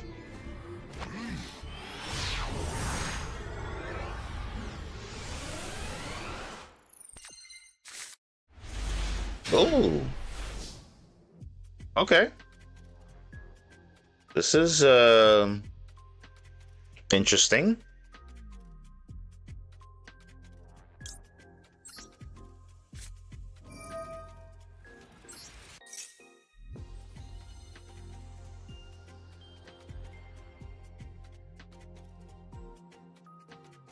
Yeah. Gonna feel. Yep, it's fine. Is how we're gonna trick him?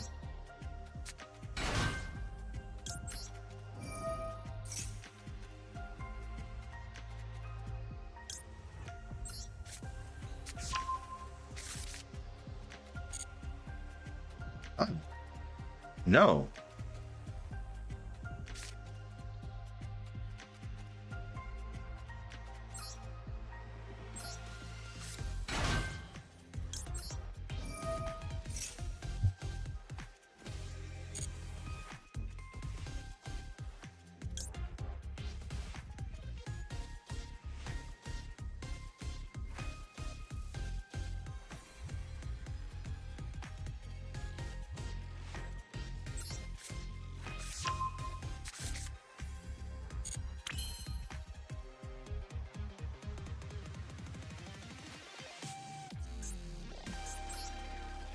See, I want to fix my hand, but I don't know how to do it the right way.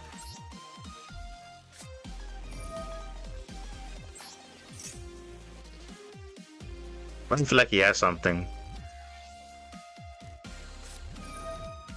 Ash Blossom. Let's go, boy. Let's go.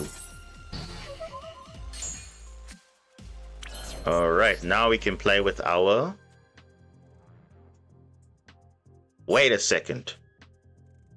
You guys see what I'm seeing? We can literally make Magnus though. I'm not even kidding. I'm gonna show you. If I hope we can pull it up, but I can literally show you we can make a Magnus like literally right now. So let me first do this. All right, let me see. We can actually make a Magnus though. I'm not even kidding. We can literally make a Magnus.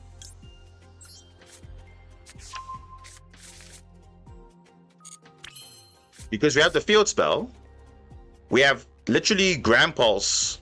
We also have Magna Liger, and we also have the Ouroboros here. So we can literally make a Magnus. Literally can make a Magnus.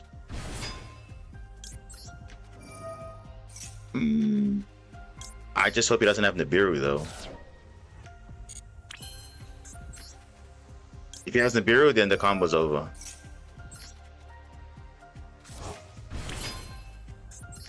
Bro. Wow. Yeah, we literally have Ripper and Magnus. Very crazy. Whoa. Okay. I wasn't expecting that though. Yeah, this is literally Magnus, guys. Literally Magnus right here. Because he used a monster effect in the hand, it's literally Magnus. Wow. That's crazy though. That's actually crazy.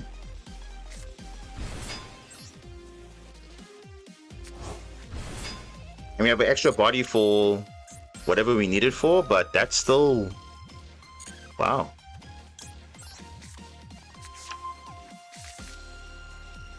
Okay.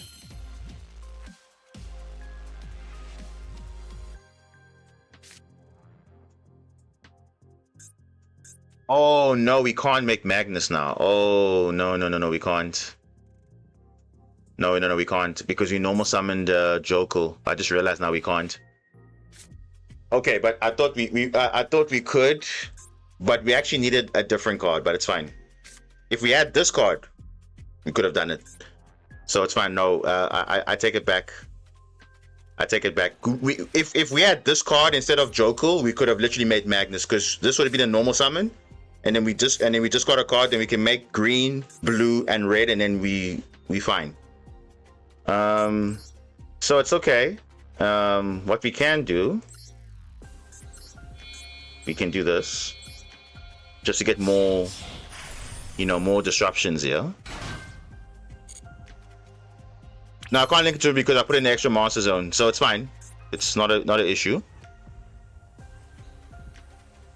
But this literally could have been a full-on Magnus line if we did not normal summon though. But it's fine. It's literally okay. So we can just do the next best thing. We're gonna go for...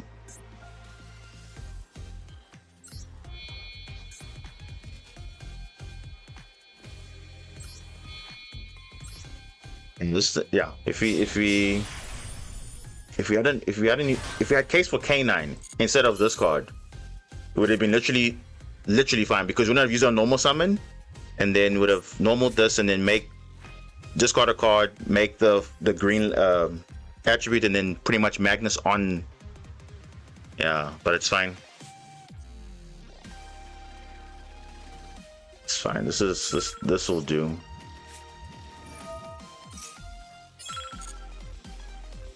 It's fine.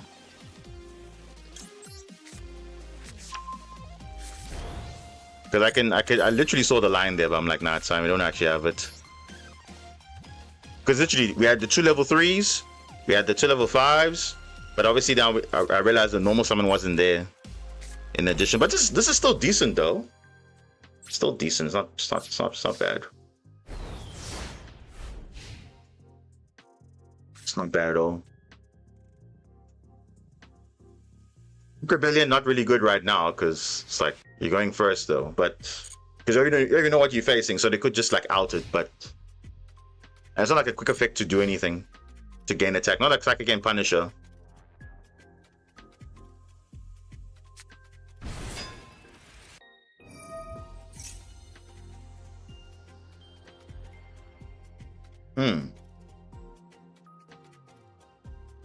Okay.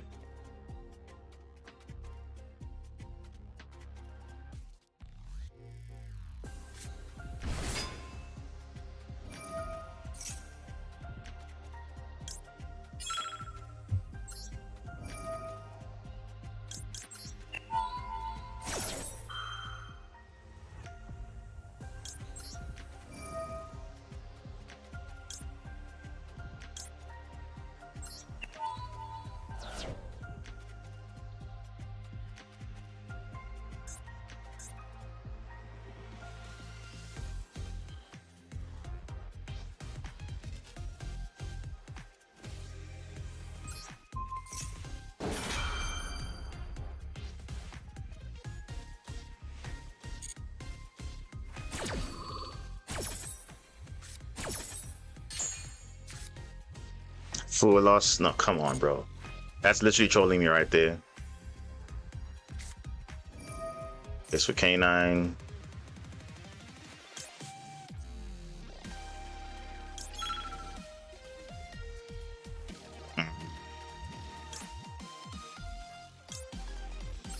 Yeah, we'll just pop that. It's fine. We'll just pop it.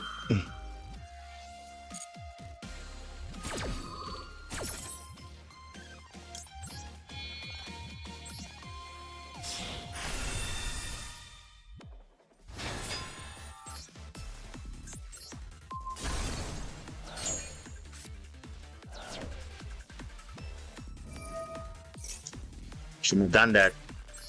Shouldn't have done that. Now I can look at your hand and see what your plays are. Shouldn't have done that. Let's see what you have. Oh, nice. Oh, he's got Joko and... Yo. Okay. This guy's got plays though. This guy had plays. This guy had plays. Yeah, Joko in hand and oh my gosh, bro. This guy's got custom hand, yo. Literally custom hand. He literally had the custom hand though. Wow. That's crazy though, right?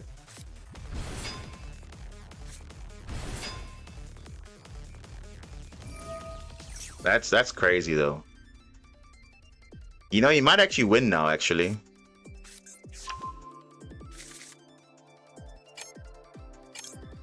He might actually win.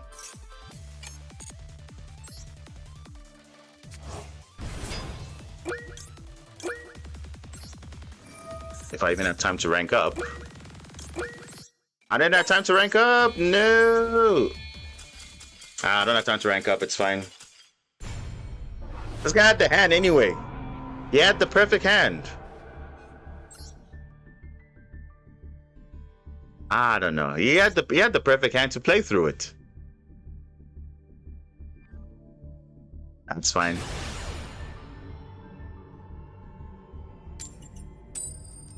Yeah, hand knowledge is broken, but yet certain cards are once per turn, certain cards are once per duel, and you're like, what? Why not all of them? Why can't they all be once per duel? Because they make Aqua Angel once per duel, but yet the Q-Tune Rotary and the K9 Noroi, they're all once per turn. So make that make sense.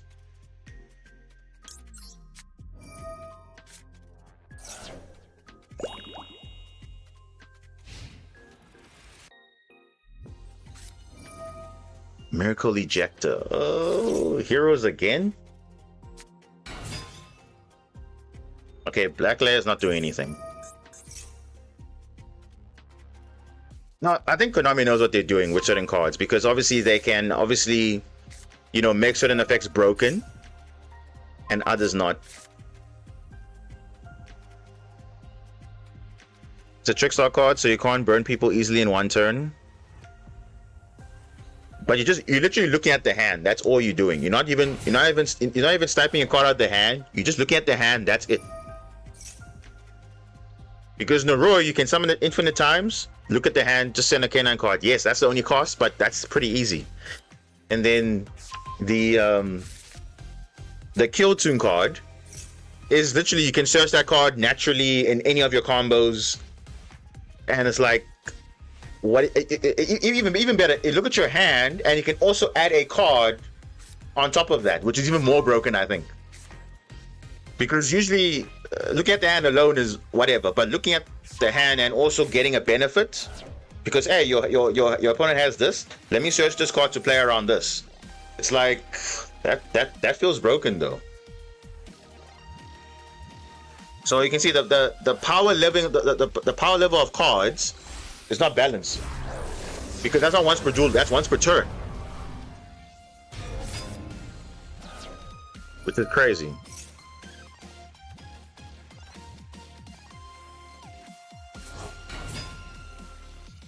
Because I'll give you an example of what balance is, right? If you look at Black Layer is balanced because A, it's not a quick effect, and B, it only benefits if you have a corresponding attribute in the hand to discard. Because obviously you want to summon obviously your Grand Pulse, your Ouroboros, your Magna Ligo, or your Lusterex with the corresponding attribute, the 4 of them, right? So I get what they were doing, right? But if it's already so difficult to have the pair already in hand, so why don't you just make it a quick effect instead of a when your opponent activates a monster effect? Why can't it just be a quick effect, discard a other card, summon this card from your hand, right? They could have just done that, because 90% of games you don't even have the corresponding attribute. So yes, you're just getting a card to summon, but you can't even go into the Xyz. But then look at Holly Sue, for example. You can literally reveal another Holly Sue and summon from the hand. On top of that, you can use that same Holly Sue to reveal as an Earth attribute plus a Dark to take control of a monster, or Fire and Dark summon from the deck.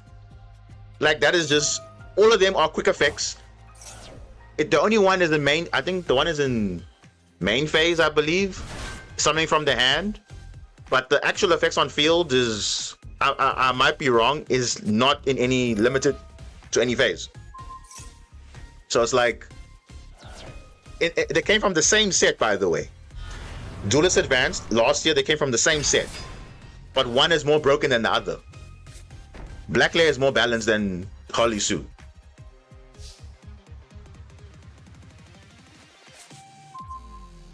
Like you see now.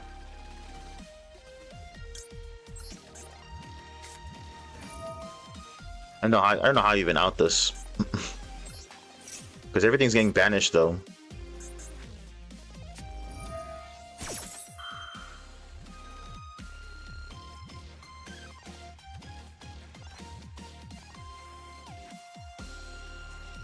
Another, what are they making? Difference from good and bad design. Bad design is like Hero or Yummy. Yeah, it literally just comes down to card design, and Konami know what they're doing when they're selling cards. Because let's be honest, if Holly Sue was not worded like that, it wouldn't have been as good. Because Black Layer is perfectly balanced because A, it's not super broken, and B, you have to benefit from a corresponding attribute similar to Holly Sue, right? It obviously benefits if it has the attributes in hand, but the thing is, Holly Sue is more accessible than Black Layer, because Black Layer needs to trigger when a monster effect is activated. Not like, okay, quick effect at any point in time I can summon during the main phase or whatever. Like, no, it has to be specifically when a monster effect is activated. So it's kind of slow. It's not really quick effect in a way, because they could have just said that when a opponent activates a monster effect, you can discard a card, summon this card from the hand. This quick effect means literally nothing. If you're reading it as it is, this quick effect could literally have not been there, and it's the same effect. Literally doesn't do anything, like doesn't improve, doesn't do the same thing. Like, it's just like crazy. Okay. Let's do this. Let's try and trick him.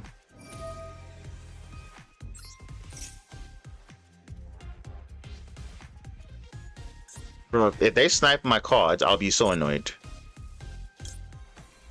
I'll be so annoyed. Let's go.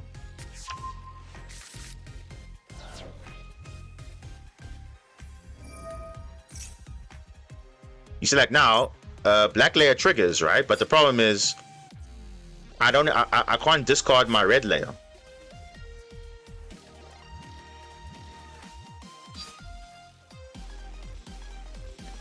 Heroes don't play draw. They don't play draw. And I'm going second, by the way, so. And even then, I call by the grave, so it's like the same thing. It's fine. I've literally called by the grave. It's fine.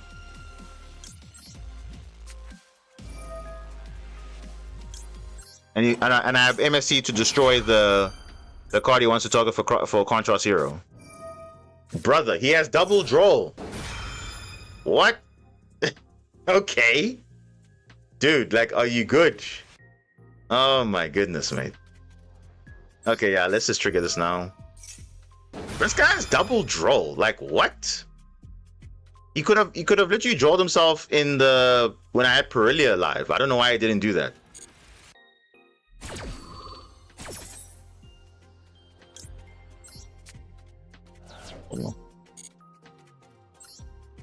Okay.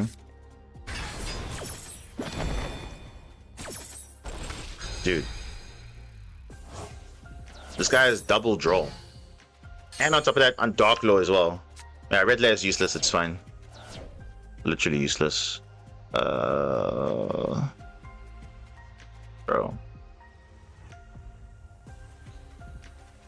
I can't even do the combo I wanted to do.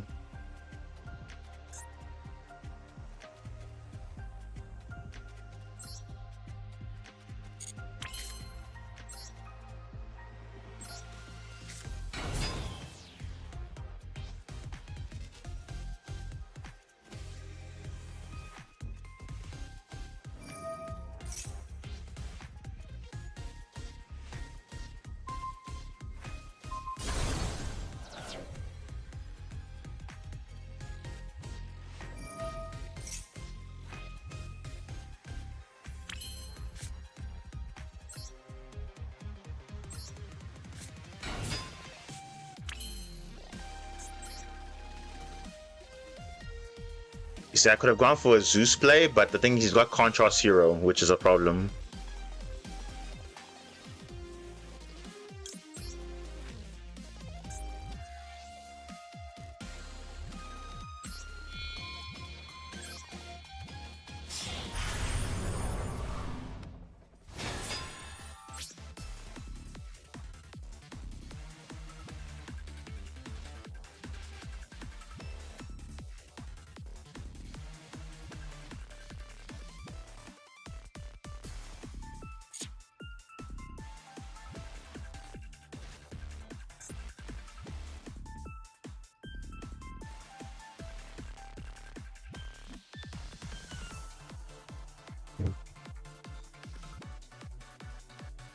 Hmm?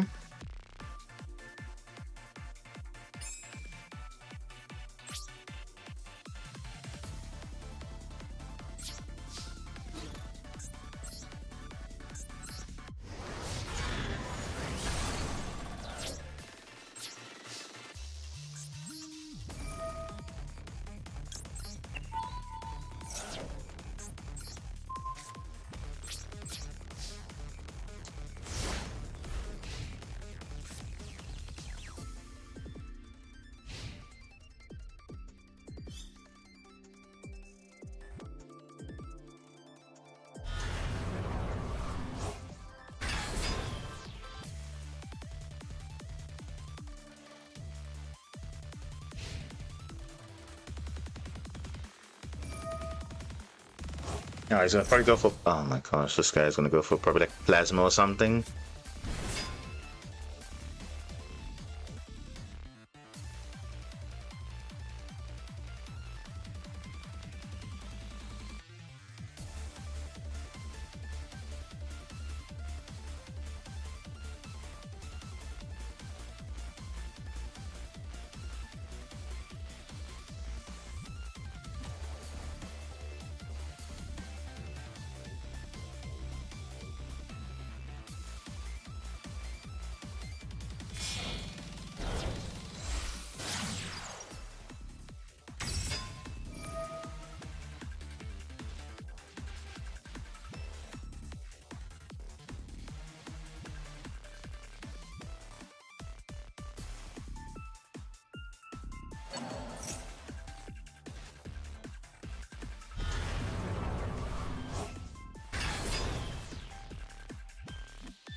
Yeah, I'm not winning this. I'm not winning this because unfortunately I didn't have the right card combination, and obviously Dark Law makes everything banish, so it's like it's just, you know, it is what it is.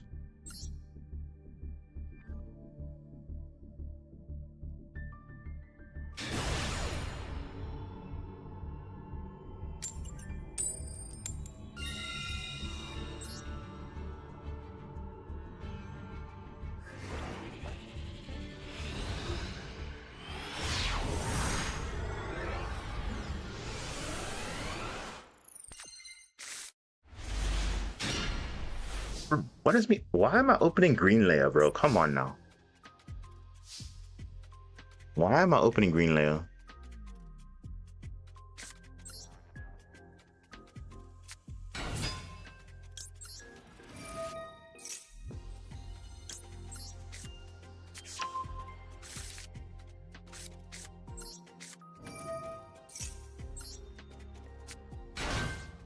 I don't want to normal summon green layer because it just plays bad into imperm, so that's why I didn't want to do that.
To do this combo now, which is not ideal, but the only one that makes sense.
Doesn't have anything.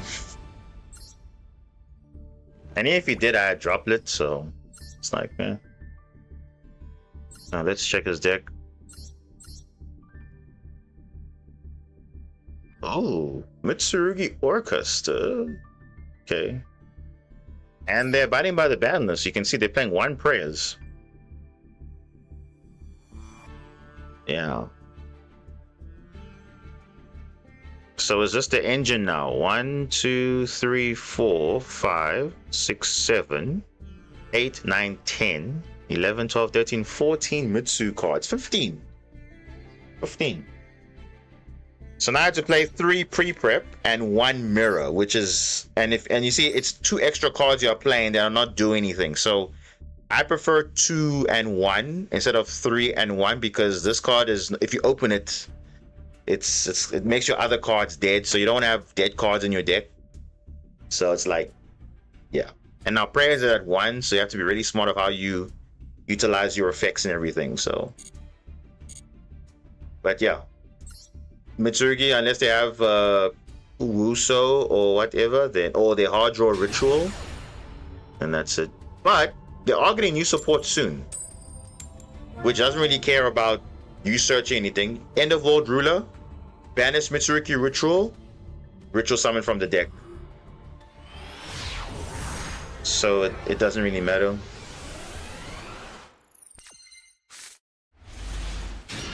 Yeah, it just raises the skill ceiling for when a card is limited to 1.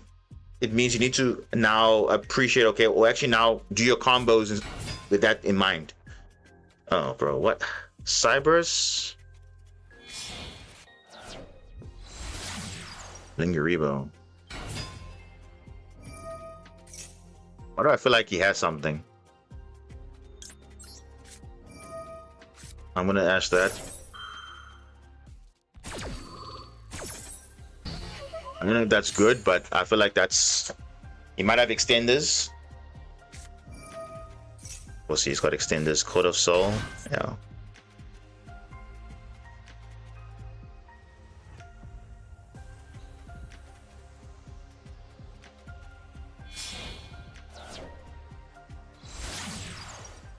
Now usually I would Nibiru here, but the problem is I wanna wait for his end board. I wanna wait for his end board because he will end on an ally code talker, and ally code talker will have no monsters. If I Nibiru there, then nothing will happen. He doesn't summon anything. So let's wait. Wait till he summons the ally code talker, then we Nibiru there, then there's nothing to point to, then the turn is over. So I'm gonna wait for a high impact Nibiru and not just Nibiru early.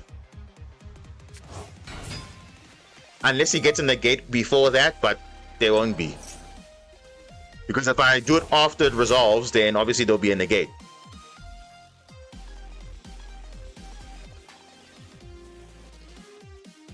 Let's see, what is this here?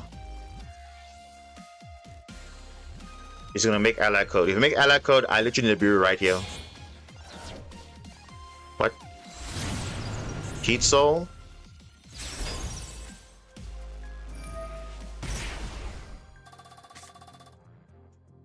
Heat Soul.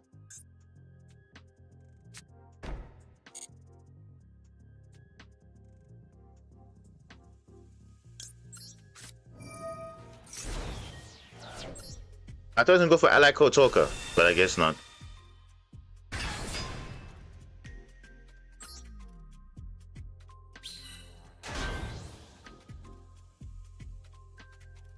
Does he have an extender? Oh, he doesn't. So, yeah. A droplet. But bro, our hand is also not good, so I don't understand. Why are we in this predicament? Because our hand is not good also. A red reboot. Whoa, this guy was ready for evenly matched. Whoa. Okay, bro. Our hand's not good. Our hand is not good. It's actually garbage, actually. It's actually garbage. We didn't even get a blue layer to E-tally, nothing, to OTK him, nothing. Like, we could have literally OTK'd this guy. But the game says no.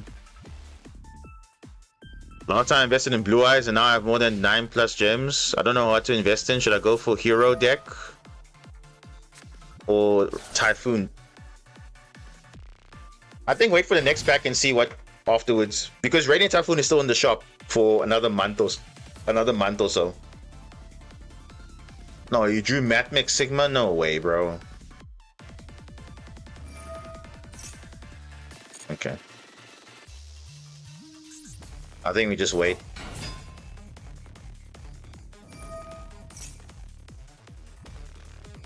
There's no need to rush for that. I wouldn't rush to get the like the Radiant Typhoon deck or Hero deck because there's a bit of foundation at least. What?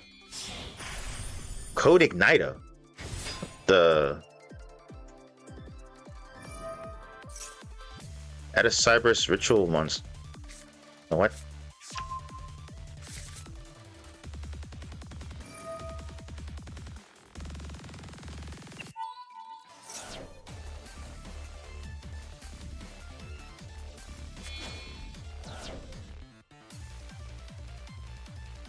Bro.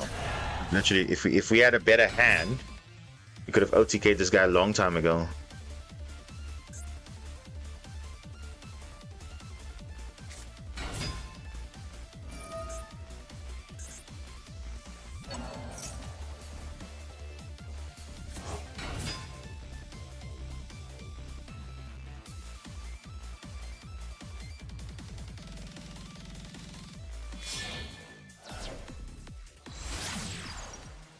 Cyberus Wicked.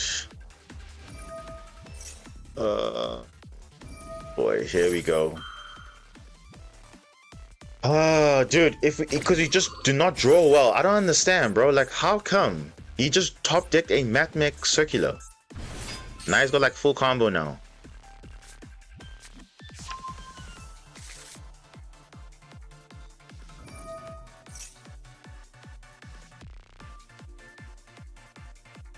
It's actually insane though.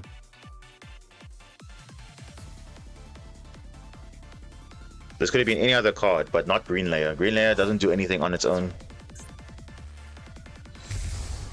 The Save Worm, hard fusion summoned. What am I seeing here?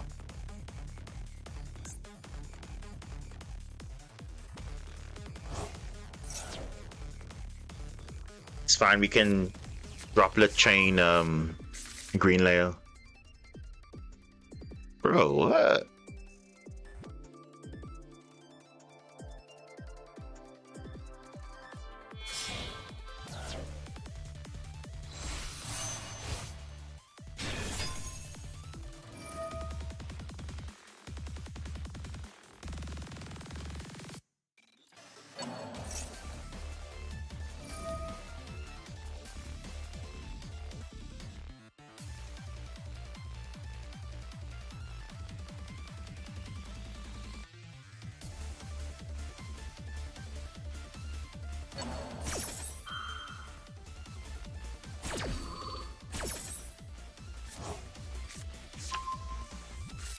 But it doesn't matter whether I think I draw well or not. The game still says I don't get good draws. It doesn't really matter if I focus or not. It doesn't even matter because how can I even focus if I have a bad hand?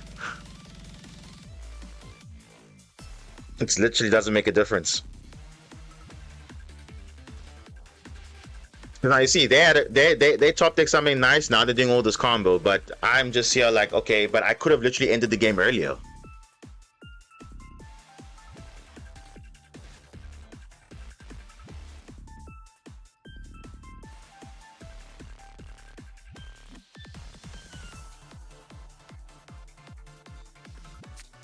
Remember, this is a 1-off, by the way. It's not like it's a 3-off, but yet I'm seeing this more often than my Blue Layer, my Alphin, my my Italy. Where are those starters? I don't draw any of them. So how do you explain that? Because it's a 60 card deck. It's a one card played in a 60 card deck. You're not supposed to be seeing it as often, but yet I'm seeing it as often. Because you're playing multiple copies thinking you're supposed to be seeing it, but you're not seeing it. So that's kind of the logic, but the shuffler says no.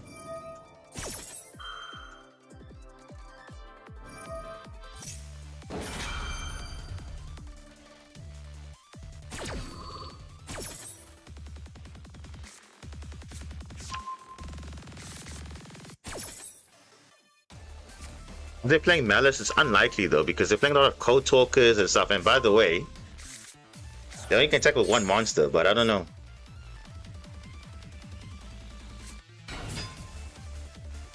They're probably going for their best board that they can make.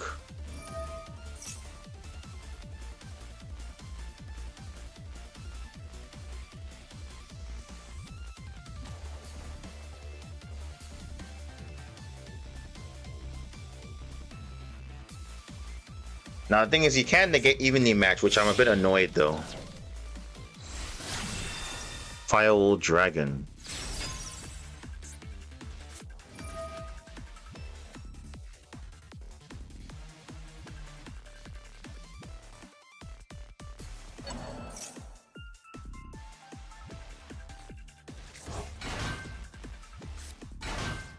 I think he's going for like the what do they call it? The firewall lock. Just spamming all the link 4, link 5, link 6, and then they're gonna close the game up. But they can only attack with one monster though, so I believe they're gonna make terahertz at some point.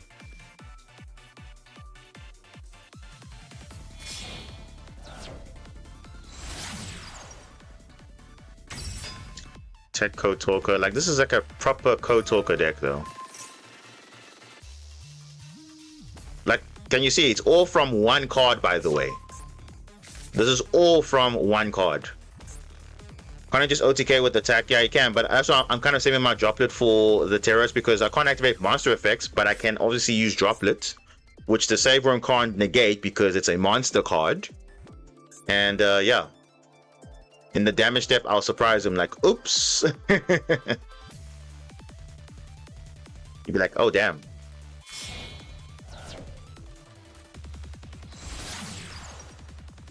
Yeah, Dark Fluid only negates monster effects, so I'm pretty much fine here. Monster effect, so that's not going to do anything with my droplet though.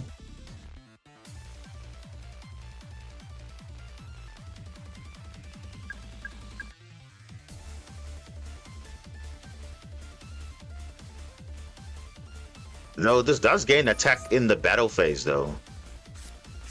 During the battle phase it gains 7,500. So it depends what he does. Microcoder.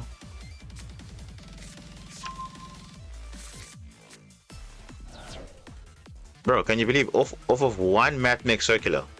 That is not balanced at all.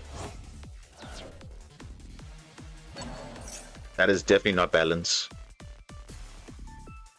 Because one card is not supposed to spam out all these type of bodies. One card, literally.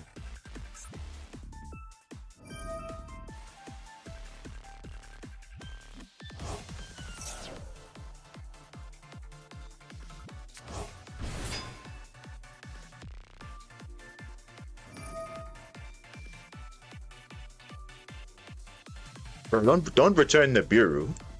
I know you can negate it, but I mean, don't return the Biru now. That would be stupid.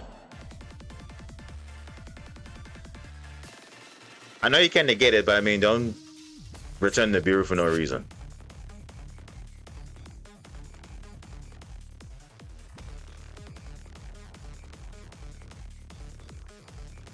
I mean, that's what he's trying to do.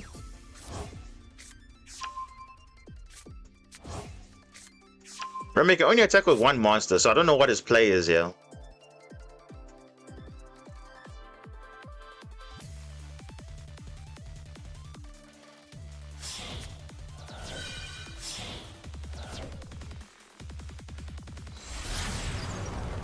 There.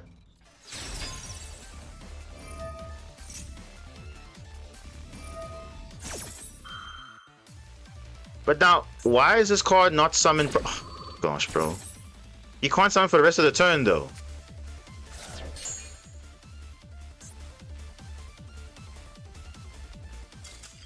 Bro, what? I'm so confused, bro. Like, he literally could have executed this so much differently. I have no idea, but he just literally, like, I ran out of time or what? I don't know. How do you run out of time, bro? You're like... So he was trying to go for the biggest board possible, but just try no TK, bro. Like, I mean, you had 7.5k, but you didn't have droplet though. That's the thing. But damn, bro. You see, that's when when you have too much extenders, that's what happens. Yeah, you see, he was just like, okay, look, I'm gonna make the best board. Look at it, he's got the, okay, he's not playing the link 6. But I think where he messed up was here. The Ally Kotoko was not summoned properly. Because he could have, I think he wanted to summon other monsters, but I guess he couldn't. And you're like, okay, they come out of time, so like, let's just go. but it seems like this was he had terahertz. He could have literally made terahertz. I don't know why he was like doing all that combo for. I see he's not playing multiplication, mathematical multiplication to double the attack, but yeah, he's okay. We take those, but I mean that's just like it's kind of throwing the game away, I guess.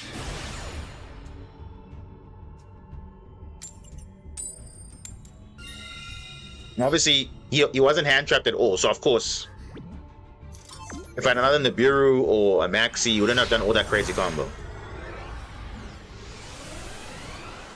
Okay, let's see.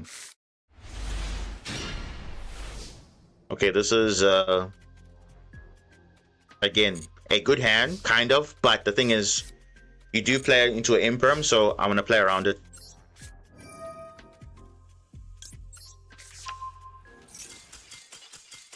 Okay, I'll take it again. I'll take it. I will take it. At least we're getting somewhere. I mean, look at that. I mean, so far, I mean, not so bad compared to last time where we were just like we're struggling to even win a game, and then now like we're actually doing okay. Say what? Bro, why is everyone on this Primite Imperial Dragon? What is this? 60 card, yummy Primite.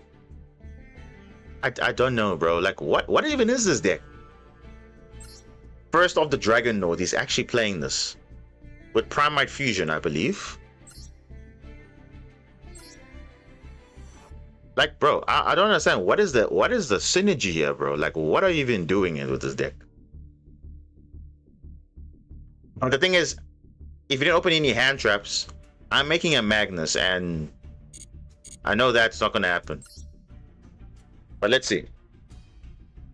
I mean, the hand was pretty good. I had a layer 19. I could have gone into Ripper, Magna Liger, and then obviously combo normally, and then I win. Oh, finally the game gives me a good rank up. Now, can I at least get a good hand again that I can play the game? Because I don't want green layer and all these weird combination of cards. Wow, bro. Like, look at this. If I didn't have vision, this would have been like a terrible hand. Like, literally, vision will hopefully fix my hand, but I could also get bad draws too. Like, bro, what even is this? Insane.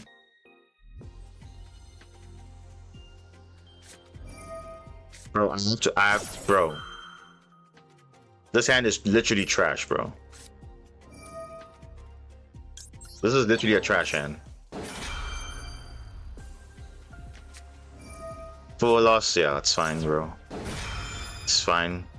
Let's see what I draw first, and I'll take it from there.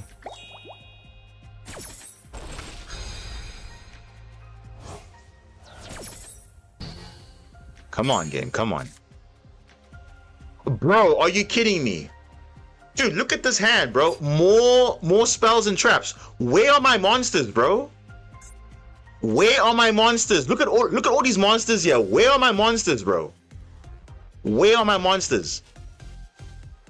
Oh my goodness, bro. This game is literally trolling me, bro. Like, what even is this, bro? What even is this? Oh my goodness, dude. How am I drawing no monsters? That is like literally impossible. Oh, bro, what? This is not good, bro. But still, this is not good at all. I literally just drew spells and traps. That's it. No monsters. Not even a hand trap or something. Not even case for K9. If it was case for K9, that's a combo. If it was Italy, it's a combo. No. Come on, bro. The hand initially we drew was trash. We had Call by the Grave. Okay, whatever. Like, dude, come on. This is our only play. Oh, we can actually draw a card now. This, bro.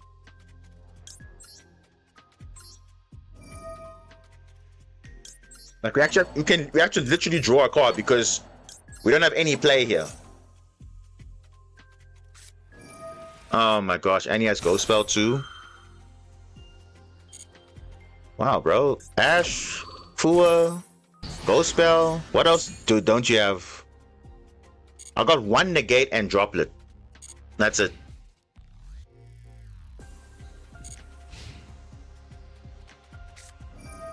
And he's playing K9. He is literally playing K9, bro. Oh my goodness.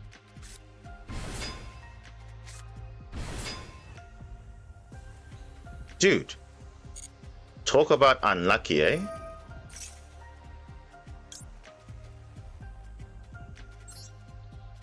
Yeah, I'm probably gonna drop this.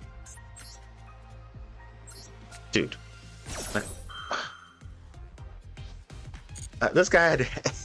Oh my gosh, bro. Oh my goodness, this game is funny, bro. Like, it's literally so funny.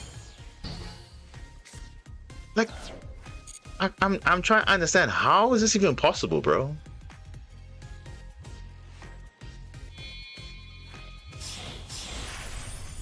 Oh my goodness, dude. What?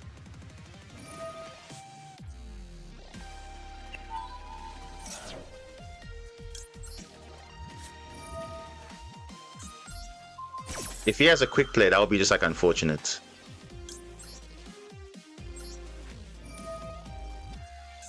If this is Lantern, he's just the best player ever.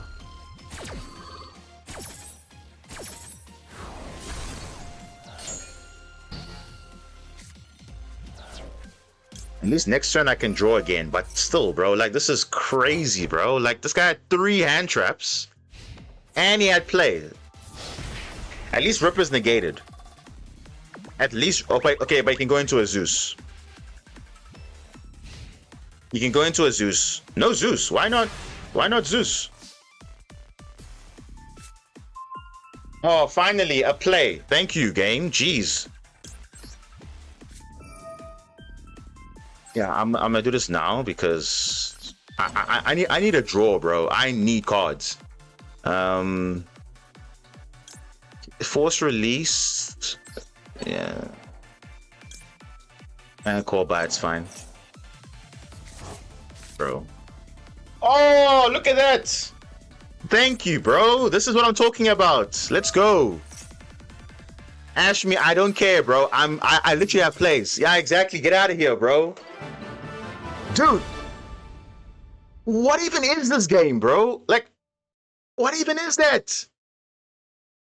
Oh my goodness, bro. This game doesn't make any sense, bro.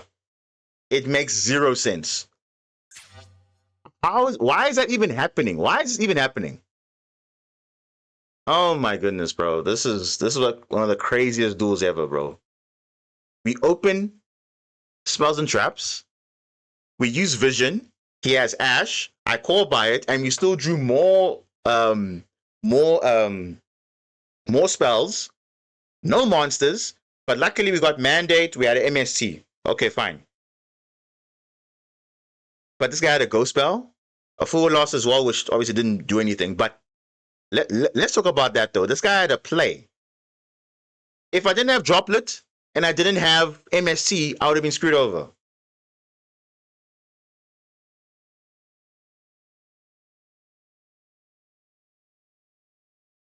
But honestly, this doesn't make sense, though. Doesn't make sense. This game was weird, bro. Literally weird.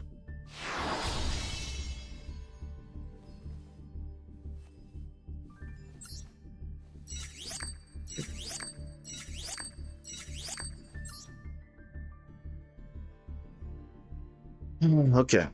But yeah, that duel was weird, guys. I don't know about you, but that duel was just like, I was like, there's no way, bro. I would get hands like that. And he was playing, and to make it even worse, he was playing VSK9 as well. That's just crazy, though. He drew three hand traps, and then he got K9, 2 K9 cards. Insane. If I didn't have Droplet or MST, I'd have literally lost that game. Literally lost that game.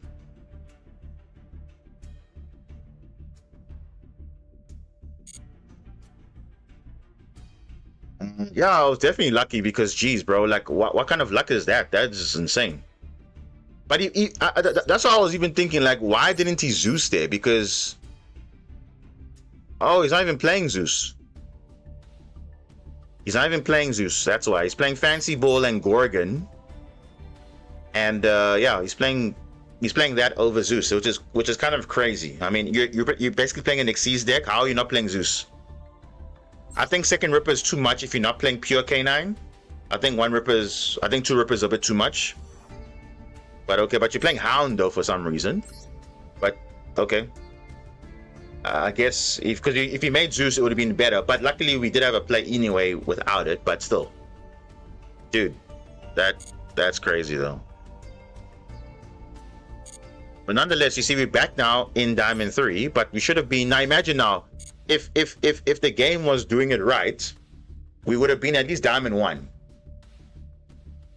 Not D-ranking so many times and whatever. Like, I don't know. Dude, that was just it's the combination of what the shuffler is. It's there to literally make you feel like, oh my gosh, your deck building is trash, basically. Because how is it that I drew literally 0 monsters even after drawing 2?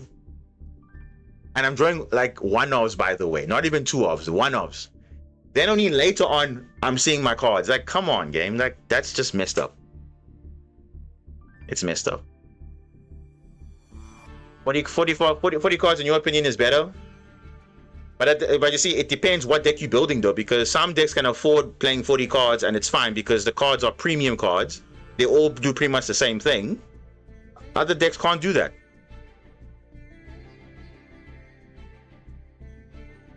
60 card deck only works in certain decks. Well, that's what I'm saying. It depends how you build it, because even some 60 card decks are not as amazing. Because if they are just playing pile decks of all good engines, yeah, it's a 60 card deck. Obviously it will work because you're playing like 10 different engines, but there's no like actual direct synergy with each of them. So again, it's always deck dependent. But yeah, unless you can build for me a better deck, because we can put that to the test, and then you tell me if that's better or not. So how about this? Let's put it out there. Let's actually do this. Because even if you don't make master rank, it's fine. We go again next season, all good. We're just doing this now for practice for Meta Weekly, so it's all good. I actually want to put this to the test. So let's see. Let's see. Let's take a list, right? Let's build it from scratch. So you guys will tell me, how should we play this deck? Because I obviously still want to play Supercoin, but how should we play it? You tell me what deck, what cards I should play, and then we'll take it into rank, and then you will tell me afterwards if that's better or not. For going first and second, by the way, not just for going first, just for first and second. You guys help me build a deck, so let's go.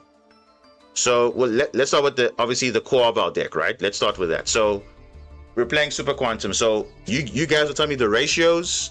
You will tell me literally everything. How should we play it? Because you're saying 60 has got many bricks, but the thing is, we're not playing so many bricks though. We're playing literally 1-ofs because we have to play them, because it makes our combos not so awkward. So you might say, oh, Alfred Spike's a brick, Green Layer's a brick, but again, you have to play them because otherwise it makes your combos a bit weird. Especially combos around draw, you need to play this card. This card helps you play around draw. If you don't have this, you can't play around draw. You know? So yeah, it's like, so I want you guys to tell me what deck we're gonna build, and we're gonna take it in, and then you're gonna see for yourself is whatever 40 card, 50 card, 60 card list, or 55, whatever. You will tell me what cards I must play, and then we'll see if it's really the number of cards in the deck, or you say there's certain bricks you shouldn't play. We'll figure that all out literally now, because you saw now we were actually doing pretty well on the rank ladder. We only bricked once or twice, only twice I can say that with confidence. We only bricked twice, but all the other hands were pretty much decent. Obviously, yes, going second, obviously we're playing into boards like Dark Law and whatever, but our hands were decent to play if we're not under those conditions. But our hands we drew were fine. But that's it. Oh, Light, you are here. No, so we just played a rank up match where I literally opened. Let's actually just do this. Let's just recap here, right? What happened? So obviously we started at Diamond 5, remember? And then obviously from the last stream, as you can see, we've been doing pretty well, right? We've actually, you played about 18-ish games or 10-ish games. We've won most of our coin flips and we opened pretty good hands. So overall, not too bad. I mean, we started from here. 1, 2, 3, 4, 5, 6, 7, 8, 9, 10, 11, 12, 13, 14, 15 games, right? And we only lost 1, 2, 3, 4. 4 games out of 15. That's not bad. We won 11 out of 15. I bricked again, yeah. And but the thing is, this is on the rank up match now. Rank up match, I'm going first. And this is against Vanquish or K9. But I was just saying to chat, like literally, this game makes no sense because look what just look what happened. So I go first. I'm like, okay, cool, fine. I literally opened like probably the worst combination of cards you could have opened because let's be honest, this is a brick, this is a brick, this is okay, this is fine. This is the only reason why this hand was kind of okay because this makes me fix my hand because okay, I have a Radiant card or a quick play spell. So I'm like, okay, cool, no problem, right? I'm gonna draw 2. He has Ash Blossom, no problem. Okay, fine, whatever. Obviously, I'm gonna call by because I have call by, whatever. He chains Full Loss, no problem. And I'm like, okay, cool. I hope I get a hand because A, he activated a monster effect in the hand or grave. So if I get a K9 card, it's basically live, no problem. Like any K9 card will work. Lantern, Noroi, Izuna, not Lupus. Lupus would be bad. But any other K9 but Lupus would work. Even Case for K9 would work. No problem. And then obviously now negate it, and then guess what I draw? Dude, I drew more spells, which is like, okay, luckily, fortunately for me, right? Luckily, right? I drew MSC and I have mandate. So I'm like, okay, I'm not going to discard the mandate because it's actually an interruption on my opponent's turn, right? Because at least I can play with this. So I'm like, bro, I opened 0 monsters. Like, literally 0 monsters. And I'm like, how is that even possible? Because I'm playing more monsters than spells and traps. But not even one monster I drew. I'm like, there's no way. So I'm like, okay. My end board is basically droplets, which luckily I have another card to get rid of, and then basically MST, and which is basically negate. I'm like, okay, no, it's fine. I have quick play spells in my grave. I have a Radiant Typhoon card. Let me see if I can draw 1 to draw into something, at least for follow up next turn or whatever. He has Ghost Spell. I'm like, okay, bro, what are you on? He had 3 hand traps, Ash, Fua, Ghost Spell. Okay, cool. Let's see your first play. Joku. I'm like, it's fine. Noroi. Cool. Similar play I would have done if obviously you can't even normal summon, so you have to special summon. I use Droplet because I don't want him to add any K9 cards whatsoever. So Droplet, gonna send that trap, dead trap, negate, no problem. That's fine. Obviously from here he's gonna go into the Ripper. Now again, luckily I had MSC, so if he activates the effect, I'm going to obviously negate it permanently. Now my only fear was that this card in hand was a Lantern, because if he had a Lantern, he actually could have OTK'd me, because remember, Lantern can search for the quick play spell. Quick play spell can rank up into Werewolf. Werewolf can attack 2 times, and Ripper 2.3. That's lethal on field. That was my only fear. So luckily I used MSC negates with the mandate, and then there we go. So it's a permanent negate, so that's good. And then he has no other play. I just reset MSC, which is so broken. and then he goes to end phase. We're like, oh, you don't no Zeus, nothing like that. Okay. And then now on turn 3, now I draw into Zayton. I'm like, okay, this is not enough. I want to see what else I have, because again, I don't know what the other card in the hand is. So let me do the play I was going to do earlier. And what do I draw? Oh, finally, I draw my actual plays. Italy, perfect. Zayton, perfect. And then obviously I use this, and obviously then he scoops because he's like, okay, I got nothing. Even if that was Ash, I still had a play. So it's like, if he had a play, I would have been screwed over, because my hand was so bad. Because the shuffler's like, okay, screw it, you know? Like, they were literally, the shuffler was literally screwing me over, because how is that even possible? You would think at least draw a monster. Not even a monster. Only on turn 3, now I draw a monster. That's crazy, man. But yeah, but they are saying the deck is the viewers here are saying, okay, the 60 cards is a brick. I'm playing too many bricks in it. I'm saying, okay, that's fine. Let's test out the theory, because I just feel like 60 cards gives me more flexibility, and the cards I'm playing, not all of them are bricks, because in combination of cards, then they are fine. Because I always say there's a lot of 1-card combos, but also a lot of 2-card combos. So I'm saying, okay, to the chat now, let's build a deck. Super Quan, obviously, but then build it in the way that you think I should be playing it, because obviously you've seen how the deck plays. If you say, oh, this card's a brick and whatever, but just mind you that we need to also be playing around Duel and certain hand traps and whatever, you know, all those things. So if you say don't play Spike, there's no way you're playing under Duel. There's no way you're playing under Duel if you don't have this card. You need to play this card. Even this card, you need to play it, because also helps you play better under Duel.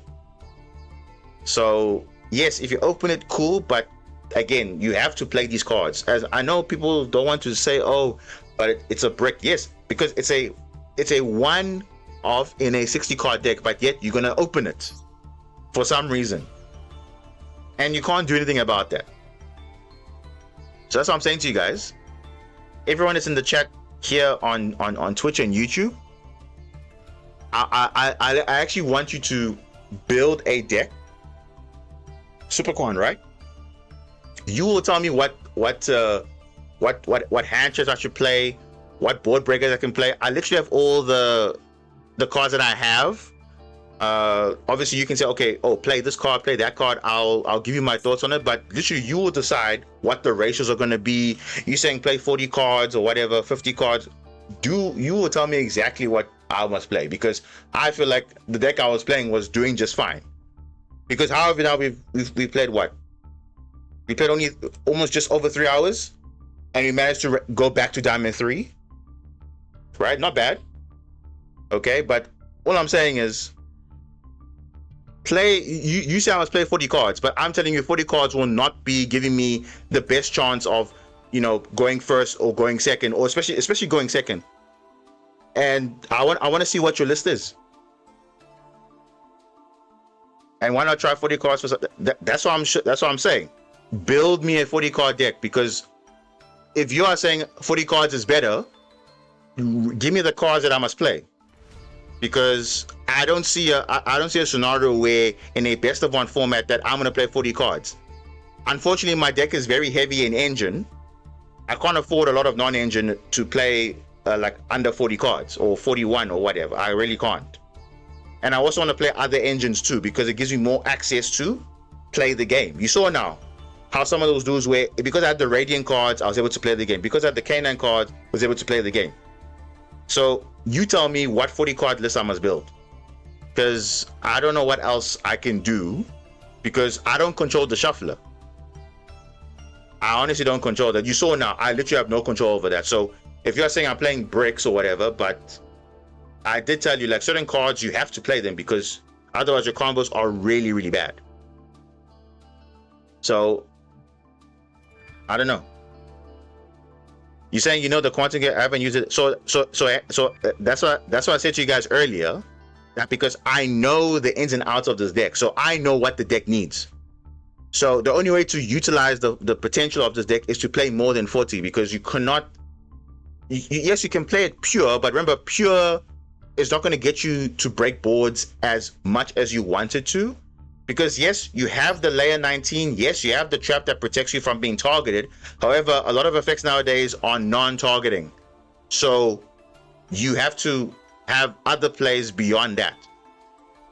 So that's why you play cards like K9, play cards like Radiant, because they give you other toolboxes to use while still getting to your same main combo of making a Magnus. So it's the same thing. So all of these lead you to the same stuff. So that's what I'm saying. I know this deck in and out. So I played this deck multiple times. Even before the new support came out, I knew what this deck needed in terms of issues and whatever. But what other cards must I, like you're saying, the cards I'm playing are bricks. Which cards are considered the bricks? Because it's like, what? Because maybe not try getting to 60 like and not play Typhoon Trap and the link you use them for like rank 3. But the thing is, for me, you're not really utilizing the engine then basically. Because remember, it's like saying play K9 with K9 Hound, the Xyz monster, right? But the thing is, it doesn't add to my engine pieces. It doesn't. It's a card I can play, but it doesn't add to what I want to do. So you are saying, okay, don't play the trap, but the trap actually has benefits playing it.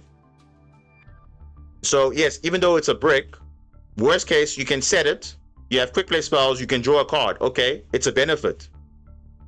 The link, the rank 3. There's 2 rank 3s you can go to: Grand Pulse, or you can go to Gossip Shadow, depending on what you want to do it for. Or you can go straight to the link 2 if you want to use that as well. But it's a situational thing. So those plays come up when you need it, and you see it's giving you options. It's not saying every time you see this you go into that, because people are going to read it a mile ahead. So you have to be always like kind of playing into how to play into stuff, and not kind of trying to make your opponent anticipate what you think you're going to do, because that's what the deck gives me. It gives me options playing all these engines. So if I'm not playing the trap, I might as well not play MST. And because I'm not playing MST, I might as well not play the Radiant cards, because what's the purpose of playing it? So, exactly. For best of 3, it makes sense because you know what the opponent will be playing. Exactly. You are playing with the side deck. You are playing best of 3. So, of course, game 1, you obviously will know, hey, you're playing this deck. Okay, so therefore, in this matchup, the trap is useless. You take it out. Makes sense. But this is best of 1. And like I told you before, best of 1 means you have to pretty much bring all your side deck cards with you. So that's why I'm playing the cards, like even the trap cards. People always said take out the trap cards because the same argument with the Supercon traps, right? But it doesn't add the fact, okay, you need to play these cards, because these cards actually give you a chance to play the game. And people say, oh, the traps are bad. But the thing is, why they make a card then in the first place to say, okay, you can set a trap, activate that turn, because it's giving you that flexibility of, okay, if I'm going first, I can set this. Then I'm not worried about imperm and those things. If I'm to have this, I have opportunity to potentially OTK you. Whereas usually you will take another turn to do it. I can just do it right there and there. And that's it. But people will say, don't play the trap. But then again, they don't like drawing bricks. Okay, fine. It's okay. It's literally fine, bro. It's literally fine. Now you're at Diamond, you need to accelerate a push towards Master 5. Again, I'm not really worried about reaching the Master 5 because I've done it already multiple times. So I'm not gonna try and like force anything, because even if I make it 40 cards or whatever, it's not going to make a difference, because it's also matchup dependent. It's also how many coin flips I win. It's not just accelerating a push. It's not dependent on me, because if the game was really in my favor, I would have been in master rank by now, because as you can see, I was in Diamond 3, went back to Diamond 5, go back up to Diamond 3 again. But if I had to accelerate those 2 ranks, I should have already been in Master 5 already.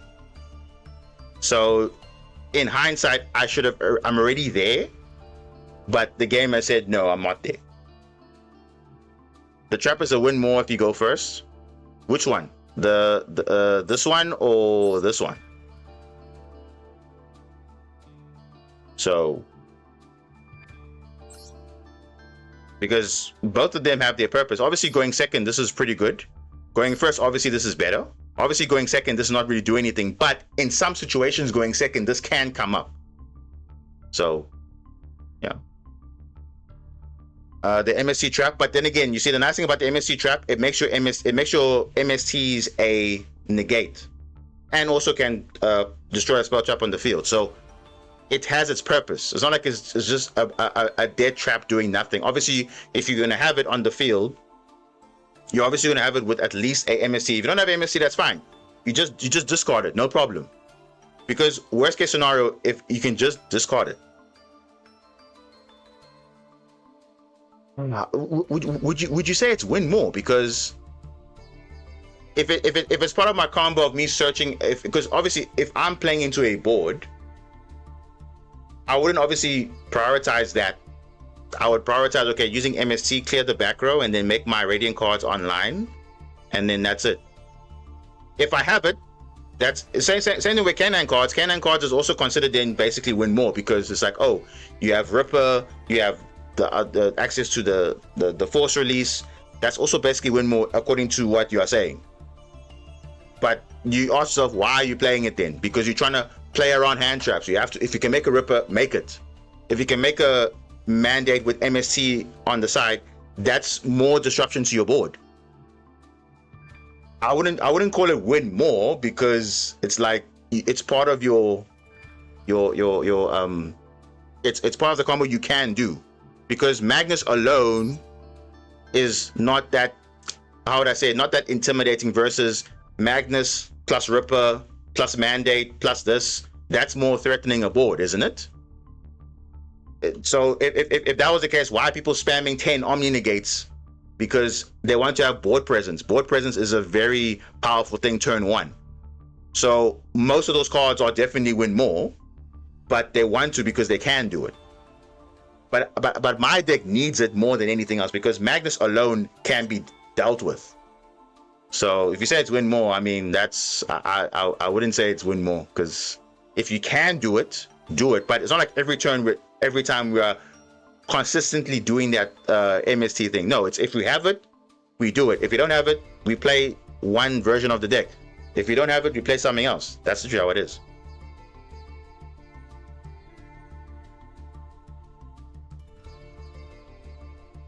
But the difference is the trap is more likely to break than to help you in a bad state. If you do not draw the trap, you can draw Canine or hand traps.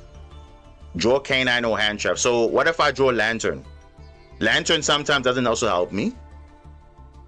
Even the hand traps that you say I should draw, they don't help me at all, because they can either negate it or it, and that's it. So either way, like for example, in that dude that now where I ranked up, the trap actually saved me there, because if I had all those dead quick play spells, I didn't get any benefit of that. But because I had the access to Mandate, I was able to use it and attempt to draw cards. You're not obligated to use the Quantum deck, use another deck. But again, you see, and this is what I told you guys last time, I'm not going to play another deck, because I know the deck can do well. Because I don't want to go now and play Vanquish Soul Canine, because I know I can play Vanquish Soul Canine, but that's not why we're here. We're not here to watch Vanquish Soul Canine. I couldn't care less about Vanquish Soul Canine. I couldn't care less about Draco Tail. I couldn't care less about Yummy or whatever. I want to play decks that I enjoy, that I know inside and out, that I know that is something that is off meta. So no one's really expecting it, because let's be honest, no one's really expecting Super Quantum on the ladder. No one's expecting that. So that is something that I want to play. I don't want to be playing a deck that, oh, okay, it's like the deck was just gonna naturally win me games because it's just naturally good. No, I actually want to work for it and earn it. That's my type of style, but that's what I want to play. Because you guys are saying my deck is a brick, so I'm saying help me fix my deck then, or design a deck that you think, okay, is better for me. But that's what I'm saying. I know what works for me, and I know that 60 cards works. But if you are saying it doesn't work, again, I need another option, and you guys will recommend to me what decks, what cards I should be playing in that build. because according to you, of what you're saying, you're saying the deck is not working, but according to my stats and whatever, the deck is working. Obviously, the combination of cards is a different story, which again, I don't control that. No one controls what they want to draw and what they don't want to draw. Of course, you don't want to see certain cards going first. You don't want to see certain cards going second. That's Yu-Gi-Oh in general, but you have to make do with what you have. So whether you play 40 cards, 50 cards, or 60 cards, it doesn't really matter. So that's why I'm saying it doesn't matter how you build it. You do not control the shuffler. You don't control that. So you think, okay, like I said, make it the most consistent deck, or make it with whatever text you want to run in. There has to be a benefit in the long run. So even though, yes, I'm taking L's now, I'm literally becoming a better player over time, and I'm getting better with the deck, and I'm optimizing the deck continuously. So it just depends if it works out for you or not. Because I can't go on to someone's thing and say, oh, but when I'm playing the deck, it breaks a lot. But then when you're playing it, it's fine. Well, again, the shuffle is different, guys. Let's be honest, the shuffle is different. So, because everyone has said in the past also, oh, but why are you playing this tech? Why are you playing 60 cards? Play 40 cards, play 50 cards. But again, there's a reason why I'm playing those type of cards and certain techs, because my play style is different. So if you see that it's a brick, yes, okay, if it's a brick, cool. But that's what you see, those bricks that you drew, it makes you do different combos. Because what spreadsheets don't do is they don't say, okay, yeah, if you draw this every time, guaranteed, this is what you do. But now what if you open this and that, the worst possible hand, what can you do? Everyone shows you always the best possible hand, but that's not Yu-Gi-Oh. Yu-Gi-Oh is not about drawing the best possible hand. It's about what can you do with your 5 card, 6 card hand, or if you draw a maxi 10 card hand or whatever, or full loss, and what do you do going into a board, or if you're going first. But it's just it's a matter of choice, and that's it. But it must be a competitive deck. That I highly disagree. A deck doesn't have to be competitive to be good, right? I'm not saying this deck is super competitive. I'm saying it is a fun rogue deck that you can literally win games. You can literally win games. But you can definitely make it as competitive as possible, because A, it solves it literally the meta cannot have easy ways to solve out my deck. So it has to be, they have to work for it, or they have to open the certain combination of hand traps or whatever, and then that's it. But to say that, oh, but it must be the competitive deck. What is a competitive deck? Because in some people's eyes, it might be a different interpretation. So you have to be very careful with that, because I feel like if you're saying, okay, because it's not competitive in your eyes, it's not good enough, but it actually is good enough, because you can take this to master rank, and I know this because I took it last season. So it's not like it's impossible. Yes, it will be a bit more difficult compared to the meta decks, because the meta decks are quote unquote easier. You see, easier because of course it doesn't require a lot of effort, because they can play 40 cards, because they can play a lot of non-engine and so on and so forth. Or the design of their cards doesn't have a lot of engine, like K9, for example. You can play a pure K9 deck, no problem. But do you see pure K9 on the ladder? No, because it's better with Vanquish Soul. It's way better with Vanquish Soul, because if that was the case, why is no one playing pure K9? K9 can play just fine on their own, but and why is it you don't see pure K9 on the ladder more often than Vanquish Soul K9? Why does Yummy not play as pure, versus you see Soulful Cord Yummy, you see Azamina Yummy, you see all those Azamina Shining Sock Yummy, whatever? Why are they playing all those engines? We have to ask ourselves the question, why are they doing that? It's not because they want to play it, because they have to play it, because they have to make the deck more resilient to hand traps, more ways to play around draw, more ways to play around full loss or whatever, problem solving deck building. That's why you will see people are playing not just like the purest decks, because yes, the pure deck can work, but this isn't best of 3. This is best of 1. and you want to find ways to have pushes, especially if you're going second. You want to have multiple engines to play through a board. If you think about it, look at a classic example is heroes, right? How many ways does hero have to extend? They have elemental heroes, they have destiny heroes, they have vision heroes, they have this. Why? Because they want more access to play the game. I've never seen a pure elemental hero, just pure elemental or a pure, you know, Neospatians or whatever. Yes, you see them, but the Omni hero version is better because you're getting benefit of all these engines. So it's like saying you can play Super Quantal with, you know, the purest form, no problem. But just know that going second, you're gonna have a difficult time because you're basically saying I can only go first to win, and that's not what it is. It's not even about that. It's about having ways to play the game. Because you're saying, okay, yeah, we wanna, we know going second is terrible. So what are we doing in our deck building to optimize going second? Because the same thing, the same exercise I did with Marincius. What do I do to make the deck more playable going second? And mind you, before even all these other decks came out, I was playing Marincius in probably the most craziest formats you can think about. And I was still doing very well. I was still making master rank. Because I was continuously always optimizing the deck because, again, I wanted to solve the problem of, okay, I want this deck to play going second. As much as going first is whatever, what do I do going second? I lose to a normal summon. I want to make sure I play around it, and I've done that. So I've reached the ceiling of that. But with this deck, it's also the same thing. I can find ways to optimize it, and now slowly but surely we are getting there. But of course, that's one leg of it. That's you now, the player deck building. But now obviously when it comes to the actual games, it's the shuffler. It's another question. So it's like, what do we do?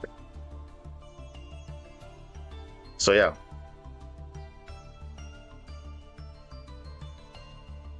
So it looks like the way to have fun is 60 cards, not change it, just play. Well, that's the thing. I'm literally just playing what I know and what I think is benefiting the deck, because you cannot say, oh, we can play pure quants. You can, but it's not going to be as strong playing into a board or playing through hand traps, especially. Like you guys have seen how those lines, like you see now in the draw phase, we're doing a lot of plays in draw phase. If you see Radiant card, you're playing in draw phase. If you see this, because you're trying to have more ways to play around stuff. If you're playing pure, you're not going to have those options. Then you always say, oh, I'm always into draw. Oh, I'm always into this. Well, why not playing those cards in the first place? The cards are there, but people choose not to play because they want to play a certain way. But that's not what it's about. It's about you exploring the deck and you finding your own take on it. Yes, it can be obviously the same blueprint from everyone, but obviously you have to come with your own style. And I think that's what I've done. Because if you go look at any other list out there, no one's playing it the way I'm playing it. No one is. I can guarantee you with confidence, go look at any channel out there, go look at any article out there. No one's playing this version that I'm playing. No one. I can tell you that now. And like I said, the deck does pretty well. So I don't understand why now it's like we saying the deck is not working. The deck is, if the deck was not working, I would have said, guys, look, I'm not really feeling it. Let's switch it up with the engine or whatever. But this is the two best engines we can play right now to make this deck at least playable, fun. Because remember, at the end of the day, we must have fun. I think let's make that very clear. I'm not the most competitive player out there, right? I'm not there to say, okay, guys, we're gonna take this deck to Worlds or whatever. No, I'm not that, right? I'm here because there's a community out there that just wants to have fun, hop onto Yu-Gi-Oh, play some games, that also wants to not feel like, okay, I'm losing to these obvious cards or whatever. Like, for example, Maxi Full Loss. Do you know how many times I've taken that challenge? You guys have seen it. I literally don't care. Because why? I know the deck can play through that. Because the end board you're making is literally a card that most decks can't out. Even if you draw all those stuff. But you see, whereas before, it's like, what are we saying? We're saying, oh, but the playstyle is a towers. Yeah, of course. The playstyle of the deck obviously is to make a towers. But I think I don't want people to get the wrong message to say, oh, but now the deck is bad or whatever. No, look, I'm saying this is how I'm playing it. Obviously, you are seeing that. Okay, look, maybe you're, because I did say I'm seeing red layer. I'm seeing a white layer in my hand without a super quant to discard. It's annoying. It happens, right? But you have to play it, whether we like it or not. This is not like Yummy, where every Yummy name does the same combo. No, it's not like that, because again, card design is different. Always remember that card design is different. You can never compare a deck like Yummy to a deck like Super Quant, because the engine requirement is very low in Yummy versus Super Quant. So you can, I would never compare the two, because you only compare decks that are literally on the same level. Okay, the engine quality is the same, and that's it. So yeah, master rank is more important. Not really. It's not that special anymore as it used to be. To be honest with you, it's not that special reaching master rank. It's not that, you don't get, there's nothing like amazing about it anymore, because it is very frustrating to get there. Even if you're playing the best decks, like literally, it's not like, yes, it's nice to get there, but it's not like something, okay, yeah, I need to grind 12 hours just to, no, it's not. If you don't get there, cool, move on. Like, life goes on. So it's not like the most important thing, because again, I've reached master rank multiple times, and reaching that again is not going to change anything, because even if I reach it now, we start again next season, the rank resets. Oh, okay, start again. Okay, what now? What's the next thing? So that might say, but again, that's me. For you like maybe chasing the higher ranks. That's cool. People are like that. That's no problem. I'm here just showcasing decks that I like, and that's it. And showing that you don't have to necessarily be playing meta decks to win games. Maybe you like playing meta decks, but that's not for everyone. So that's what I'm trying to say. And again, I have to reinforce it, because I don't want to get the impression that, oh, I'm being like, sounding arrogant or whatever. No, because your opinions are your opinions, but I'm also telling you my opinion, because I've never been afraid to explain to you why I'm playing certain cards, because I obviously do note what my community is saying and all of that. But again, if you have been playing this deck, I want to hear what text you are playing, then I can see if I can run it or not, because as far as I know, there are very few people playing the deck. So what now? Because if you're saying these are bricks, okay, what do you play to replace them? That's all I'm saying. Because I'm playing it the way I like it, and I understand the deck in and out, so I know what the deck needs, and I'm fixing the deck's issues, and that's it. Not every deck, unfortunately, can play all the nice non-engine, all the nice board breakers, because we can't. I mean, someone mentioned earlier, can we play Magnet Warriors? You can, but does it actually benefit in the long term? So yeah, not gonna lie, the fans have forgotten the point of Yu-Gi-Oh! Is trying to have fun. The viewers see you get mad for bricking, will try to just have fun and play. No, the thing is, I obviously there are a lot of new viewers obviously to my channel. Every stream there's always new viewers, but the thing is, I don't want to come across as, oh, like, okay, he's not listening to the community and whatever. Yeah, I get it. The some of the games we do brick. That is 100% normal. Even a 40 card list, Draco Tail or whatever, they can also brick as well. Yes, they can also brick. Go and look at, you don't believe me? Go look at YCS finals. Go and look at Meta Weekly finals. They literally brick when it matters the most, because that's what the shuffler is doing. And that's not, you can't blame the player for that.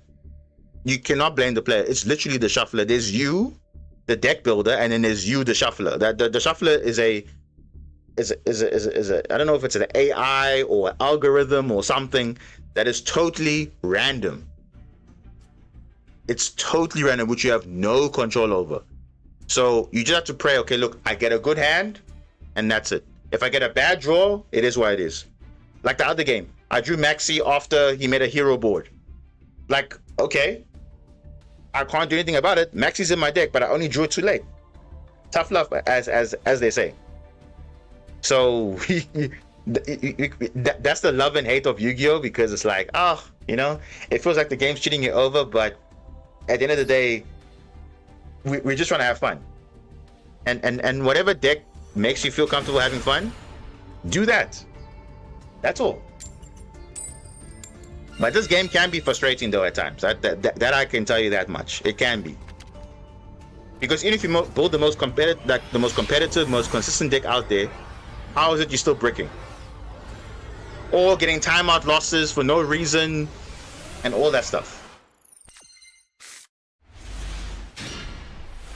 Like you see here, this hand is not amazing, but we're gonna make it work.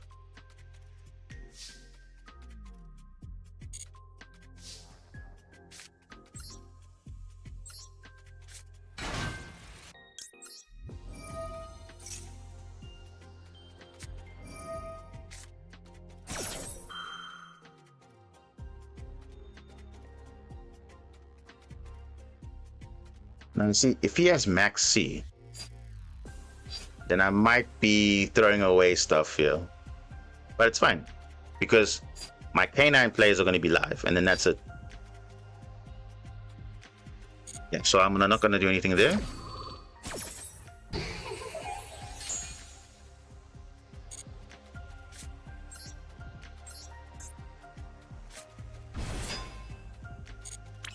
The only thing I lose to is Imperm.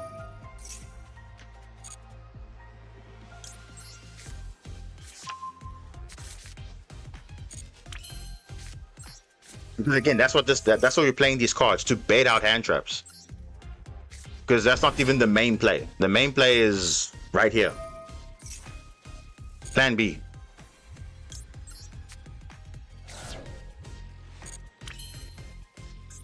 Going to do this now. So now we're just playing with K9 cards now at this point.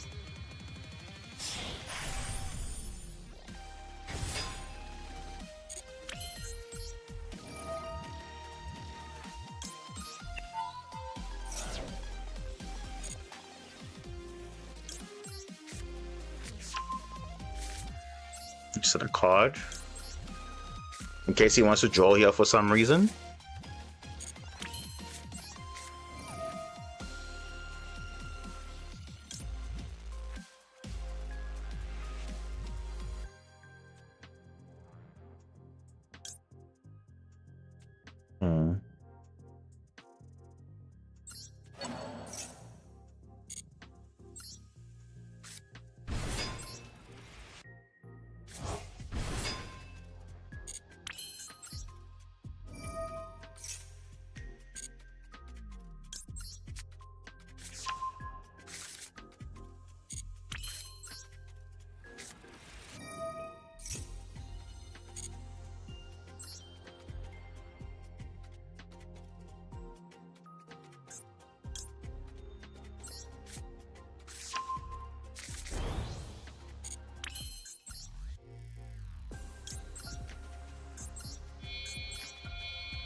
Then should I keep cross out? I'll set it. Normally I don't, but I think it may come up.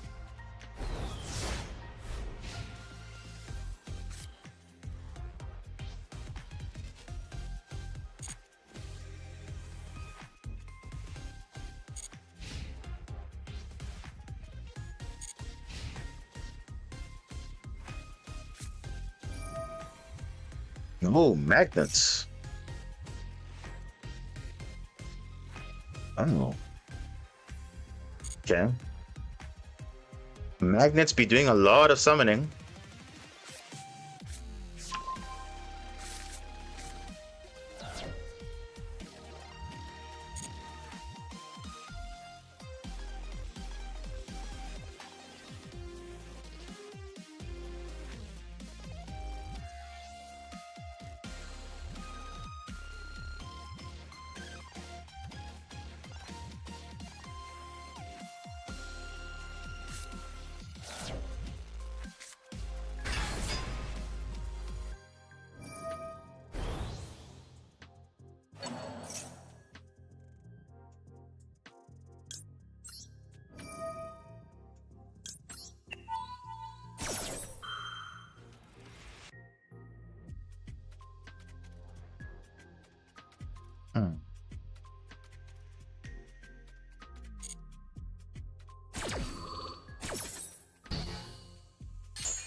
We had more than enough disruptions. We would have gone for jacks, double disruption, pop both, and then we'll see what happens after that. And then werewolf going to something, but yeah.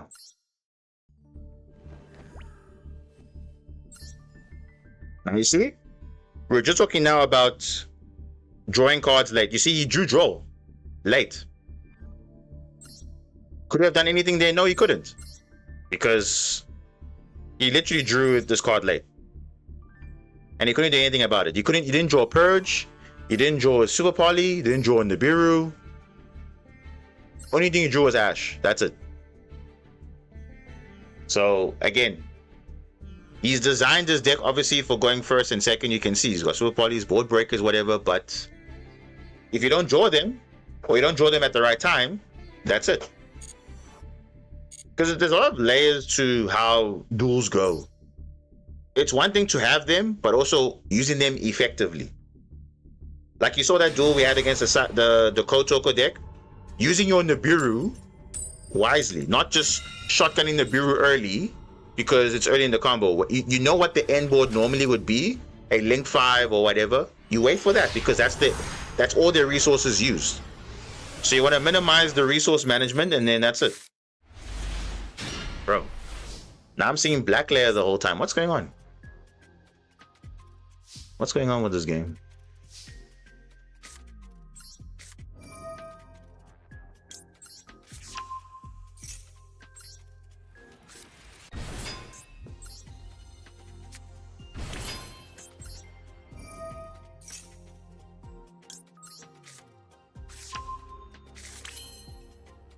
Okay.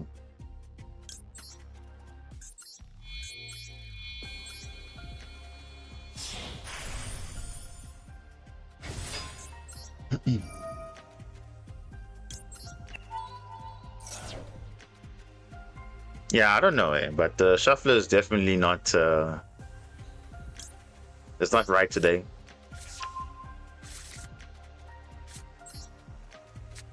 I'm gonna search for Izuna,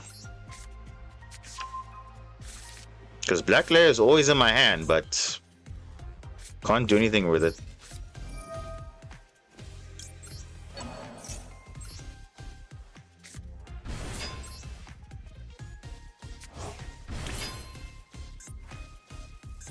Okay.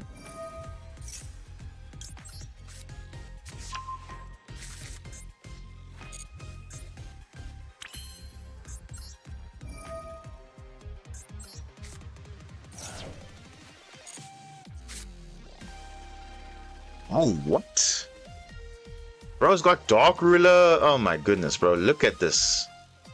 Call by the Grave. Oh, okay, that's a lot of information. Now you see, look at this guy's hand. Yeah, it's literally the perfect, board breakers. Call by the Graves, basically a board breaker, tracked, and Dark Ruler.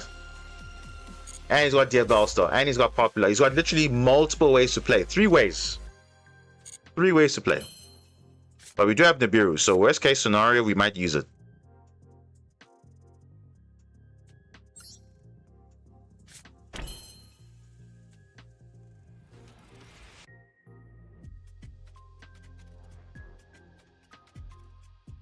Yeah, we have to comment because we have to see how good the hand is playing into this board. And it looks like it's pretty good.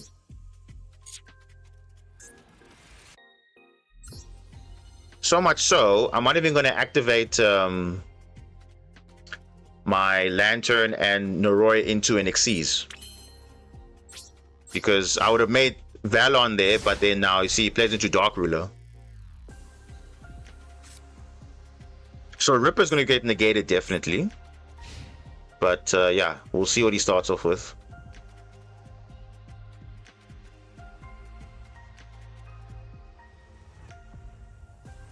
Now he does have Call by the Grave, so my Xyz plays on his turn might be messed up a little bit. But it's fine.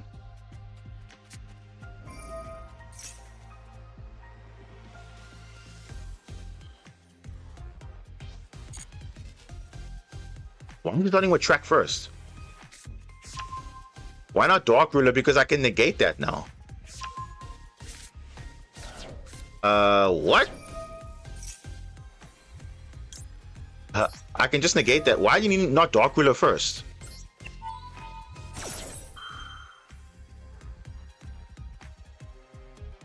Yeah, why?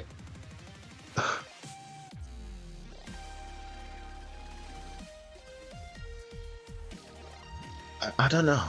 Like, is that correct, guys? I don't know.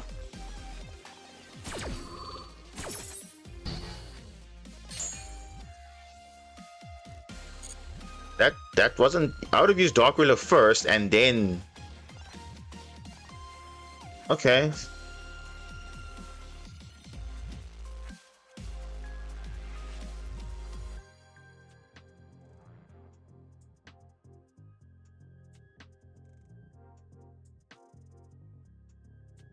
I mean, it makes sense if you want to say OTK. It makes sense.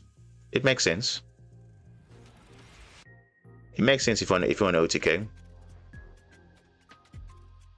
Because I don't know. If he uses the Abel Star, I'm gonna pop the card that he wants to use, and then like I don't know. And I do have Nibiru worst case as a yeah. He's okay. So he wants to OTK. Okay, that's fine. The problem is there's a card I don't know. That's the issue. There's a card I don't know.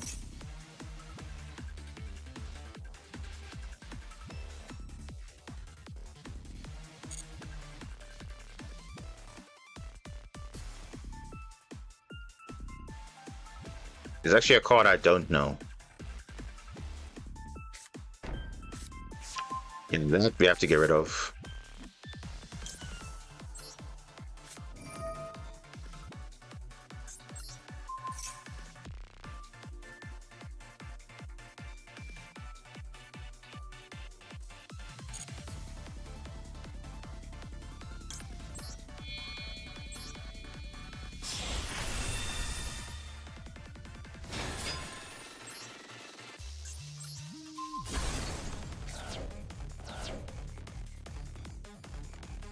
That's no more popular now.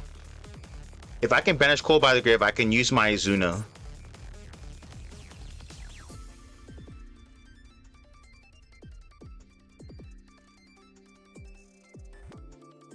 I mean, I appreciate him trying, but I mean, yeah.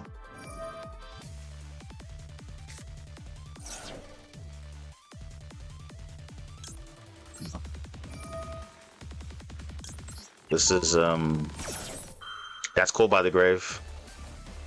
Cool. Oh, so yeah, so you drew 1 for 1. Okay. Makes sense. Yeah, Ripper's fine. Yeah, okay, that's fine. That's fine. That's literally fine. Remember, I do have Nibiru as a last resort, so I'm not really too worried. 1 for 1. What's gonna summon? What is he gonna summon? I mean, he still has a normal summon yet, but that's still. Ooh, Snake Eyes.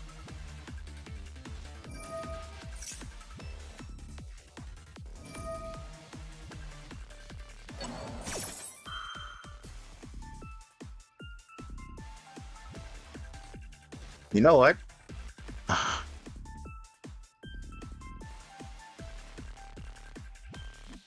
Mm-hmm.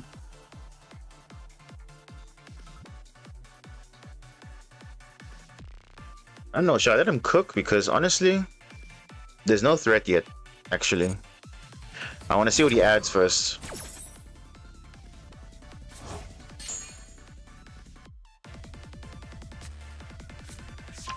Another popular. Is that smart though?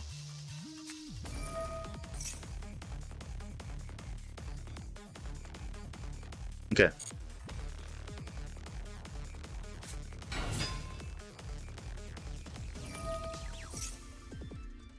I'm gonna say worst case I have Nibiru, so I'm not like.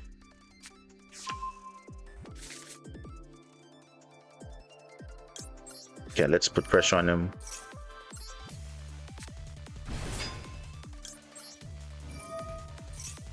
Okay, I don't want him to cook too much.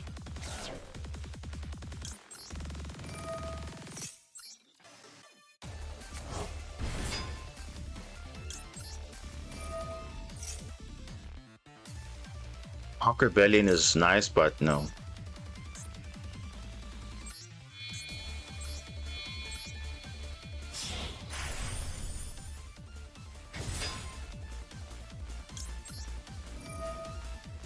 Probably, eh? Maybe they do. Let me deal with this.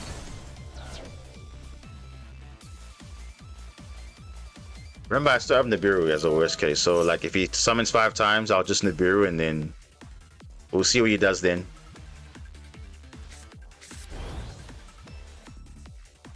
You can still go Snake Eyes. Okay.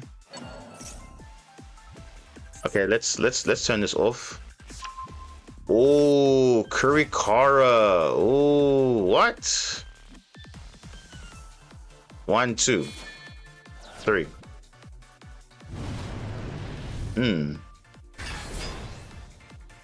7K.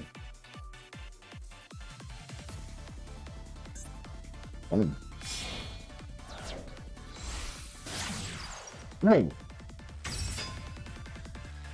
What? Does he still want to cook under this? Does he still want to cook under this? That's fine. Let him.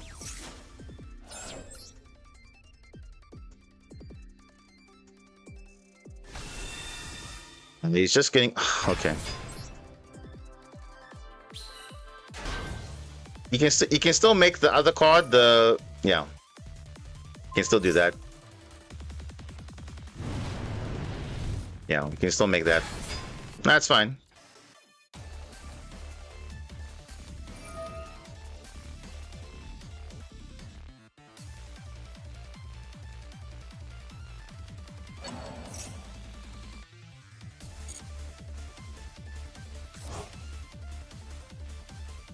I mean, he doesn't have 2 level 1s. He only has Snake Eye Popular. But can he? Yeah, there we go. Now he has it.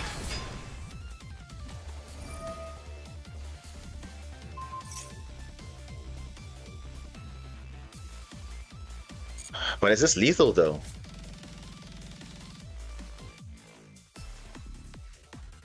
And he had a look, to be fair though, he had a good hand though.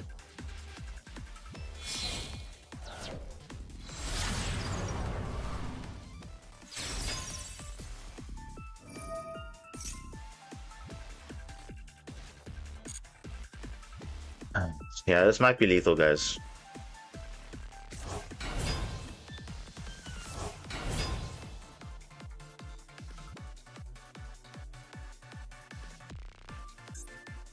Yep.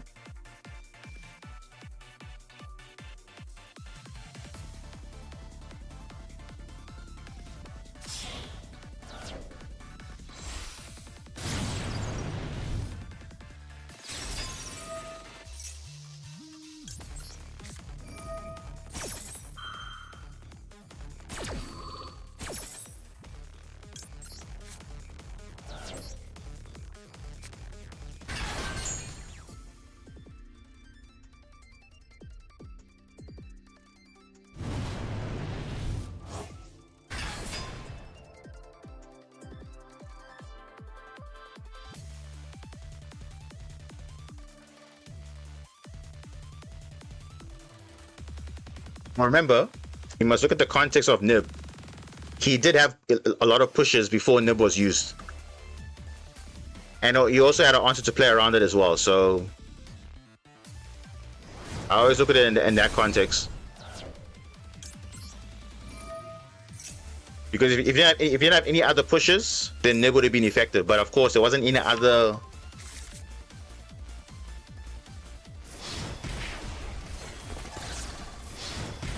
That's not. It's fine.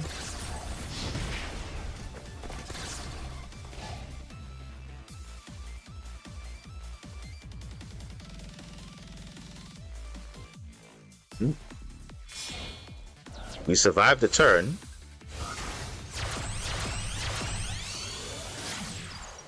Barely though.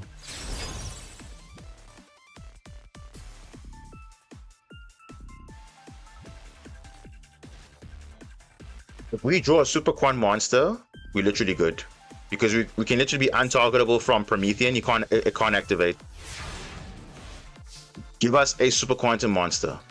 That's not okay. That's not what you wanted. You see?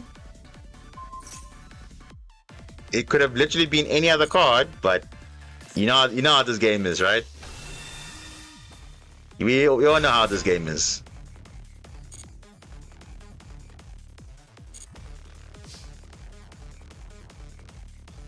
It could literally been any other super quant, but that's fine. Do you have a quick play? We do, but not a radiant card, so it's fine.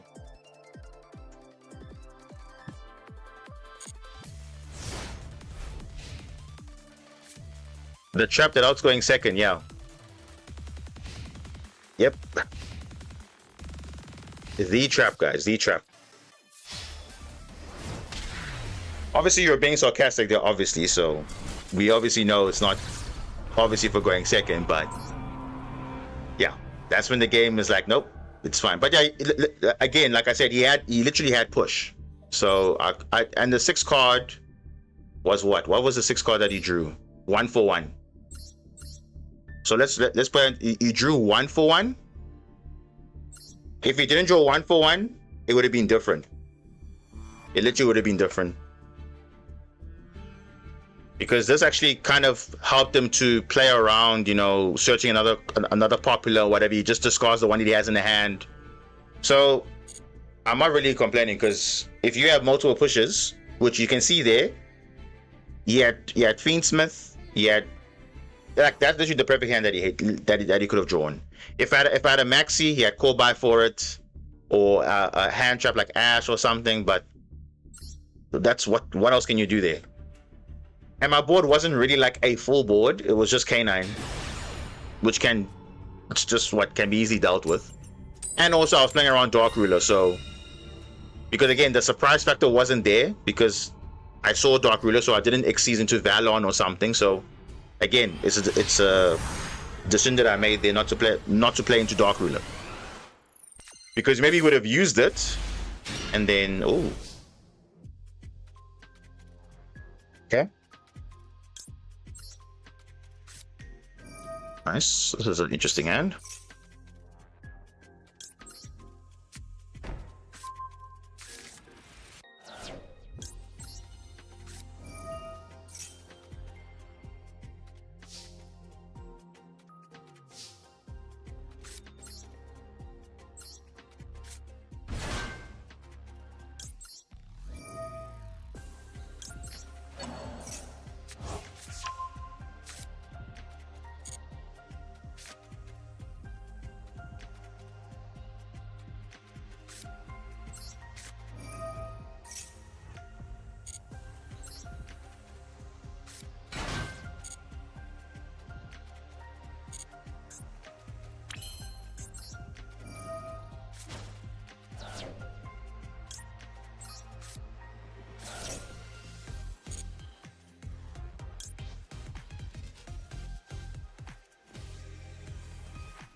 Around some stuff. Yeah, okay, we haven't normal yet, so that's why we're doing this.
Be fine with Nib.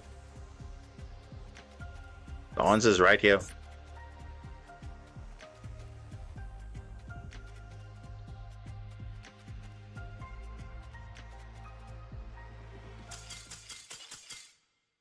Okay.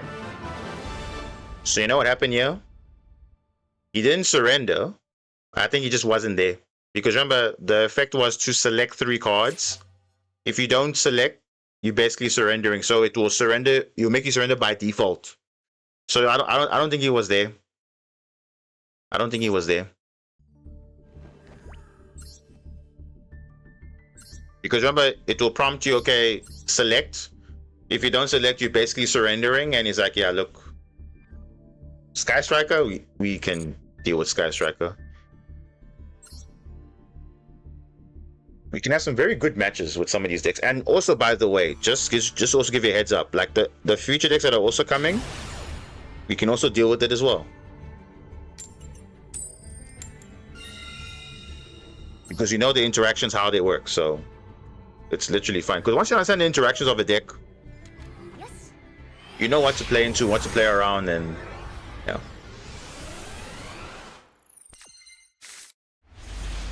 Oh my goodness, bro. Black layer, come on, bro. Why are you in my hand the whole time? Like, why?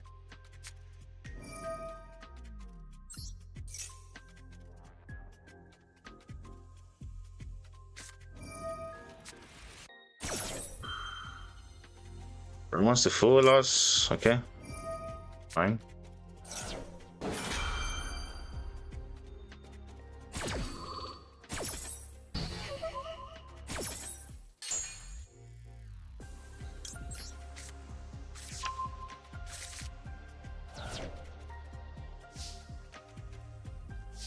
Yep. Incoming Maxi.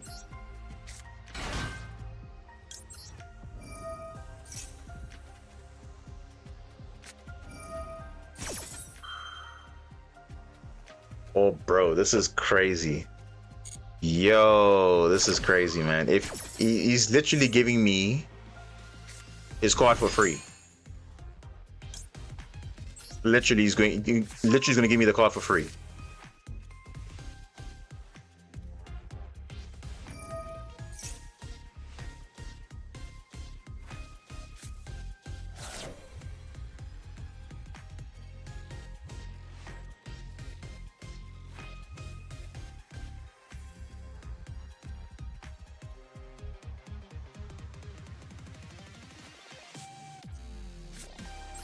Okay, oh, there we go. Since he's not doing it, I'll take it for you.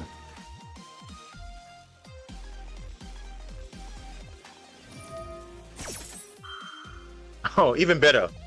I'll literally steal your Lupus. Even better. Even better. I'll steal your Lupus. I will literally steal your Lupus. Yeah. Nice one.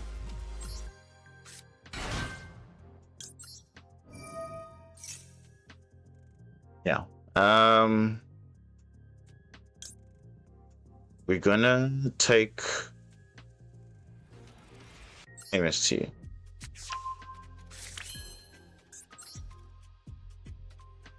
Now we're gonna be playing under draw. So let's see. Well, as if we are playing under draw. That's how this combo is gonna work.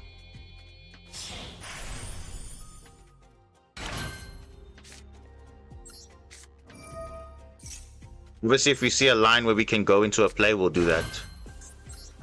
But for now, I think we're fine.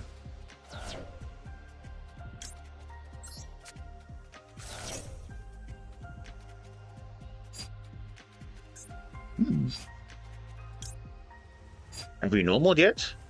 No, we haven't. Okay. So there we go.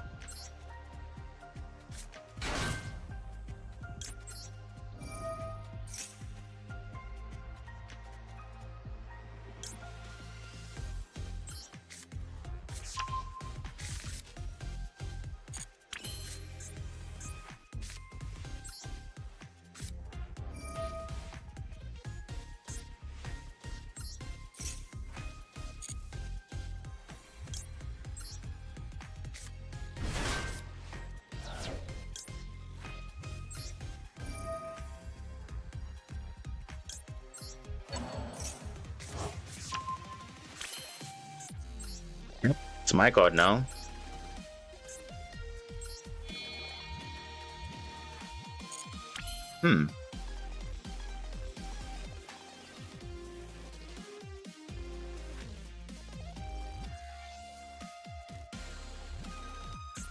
It's mine now.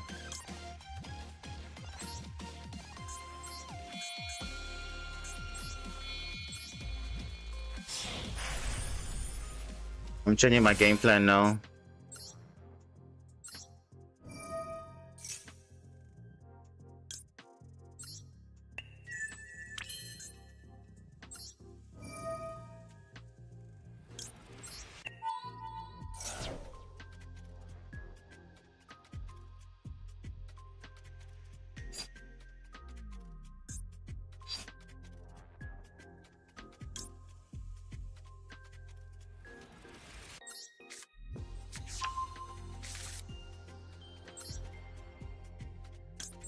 I'm gonna do this. I'm gonna interrupt him on his turn rather.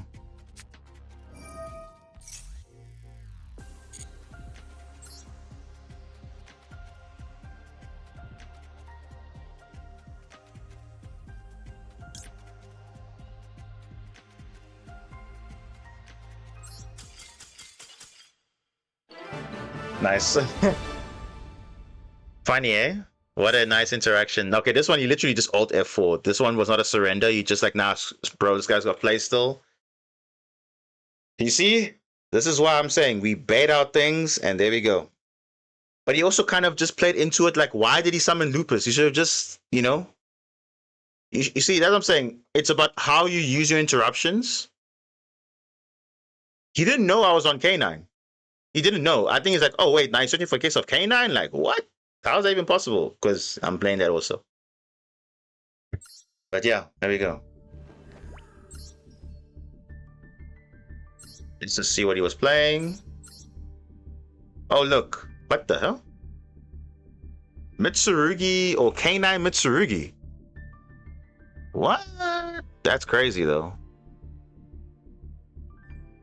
Wow. Okay. He's like, and you see, this 3 prayers will not be a thing anymore. So it'll be less consistent. But I saw him playing double mirror, which is a bit smart because, yeah, triple pre-prep double mirror. Oh, that's a lot of cards, eh? But yeah, just ban out Valkyrie. Everyone will have their more fun. Yeah, I mean, but then also you kill kind of the consistency power, or you basically kill. Dude, for like the 4th game in a row, Black Layer's in my hand with no Supercon. Like, dude, I don't know. I don't know what this game is, bro. Like, literally the 4th game in a row, Black Layer with no real effect. Draco Tail. Ooh. Is that greedy though?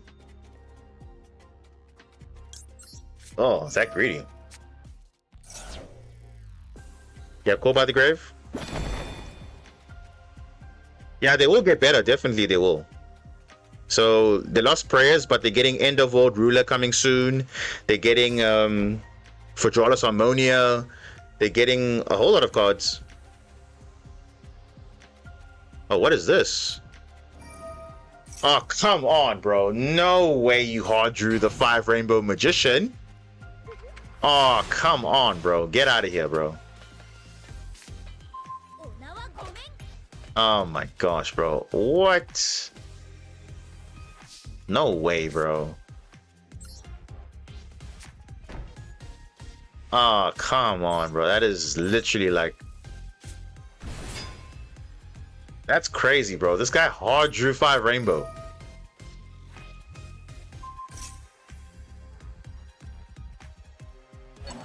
Oh my goodness, dude. But now, he can't...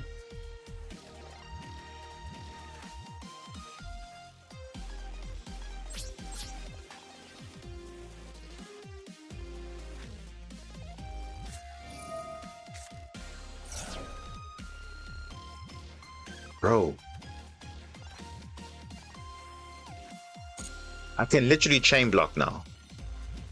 Bro, he can't activate. He can't activate his card. Bro.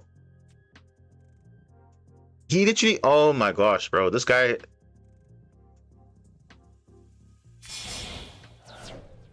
Urgula. Oh, damn. This guy's playing Urgula. Oh my goodness, bro. Oh, thrust. Dude, I could have literally searched talents. I could have drawn two, but then also I won't even really play, but oh no.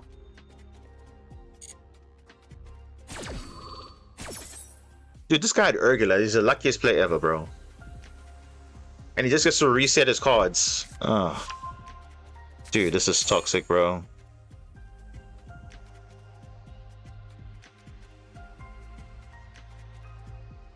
Damn.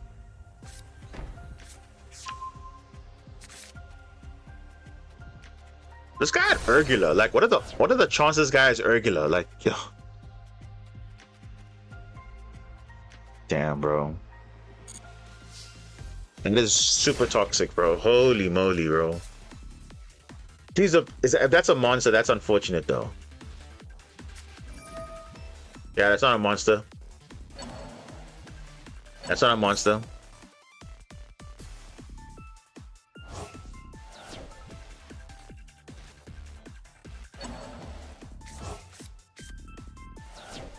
Please, no monster, no monster, no monster. No monster. No monster.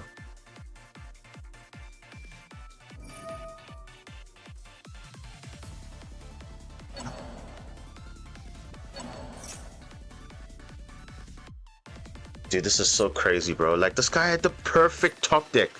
If he didn't have Urgula, I would have literally searched talents, drawn two, and go from there. Or even better, search evenly matched, then I can get rid of that garbage 5 rainbow magician. But no, the game says literally otherwise. This guy literally bricked. Obviously, yes, he didn't really brick. He had to open key to Lucas, but he basically bricked. Ah, dude, this guy, really. Oh, dude, that's just toxic, dude.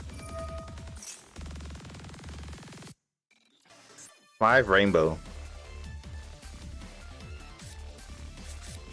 Exactly. I don't know. Black layer. I don't know. I'm seeing it. It's the same thing. Black layer and white layer. I'm seeing it without any benefit. But like I said, in terms of card design, black layer is underpowered. Holly Sue is overpowered. That's what made Vanquish so relevant, because that card is like a custom card, but this is not as broken. Oh my goodness, bro. This is so toxic, bro. Just recycling.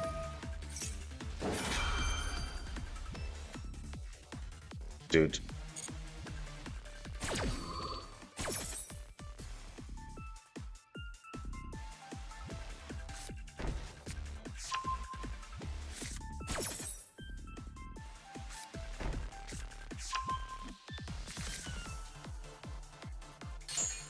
No, so Rainbow Magician says if you have set cards in your spell trap zones, you gain these effects. So if you control none of them, no set spell and trap zones or set cards, you cannot attack and you cannot activate your effects or your monsters. If you have 4 or more, excluding this card, then you can double the attack of all monsters they control. Which they're probably going to do now. If they have 2 back row, they're going to obviously set cards 1 and 2. Yeah, this is crazy, right? Even if I summon this black layer, it's not going to be big enough.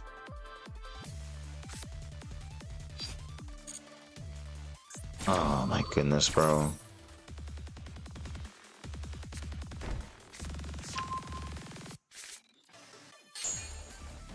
Look at that double attack. Like, how broken is that, dude? That is so broken.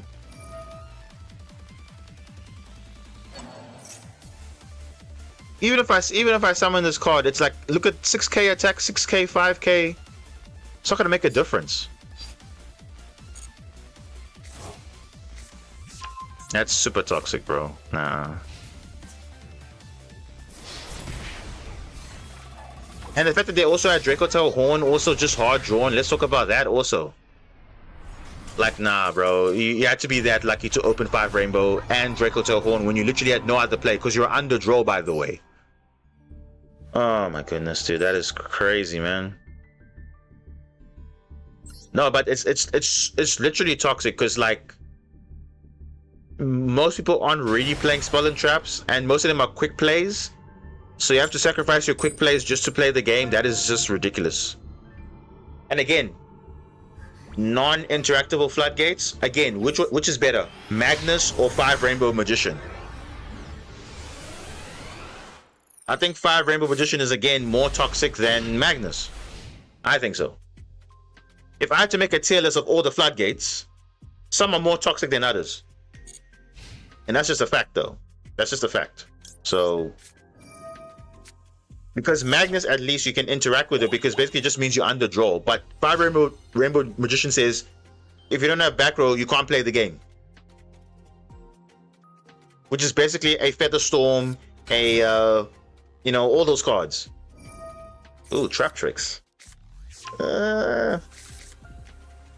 Long time I've seen Trap Tricks, though.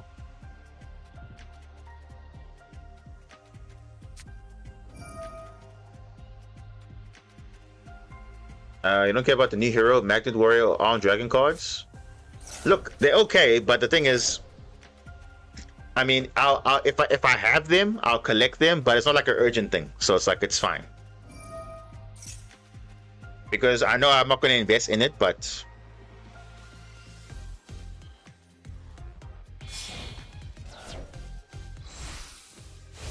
unless I saw, let's say, like the Magnet Warriors as an engine, then I'll consider it. But I'm not really like worried about it, because again, it will be in the shop for a long time.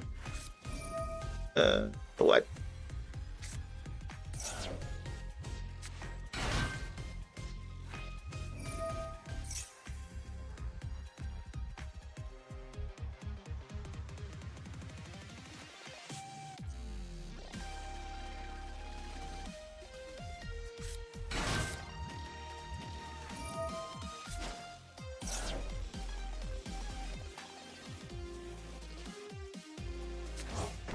What the? Set 2 traps. What?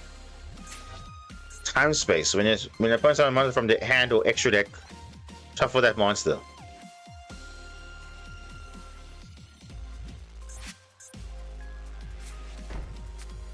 And flag it.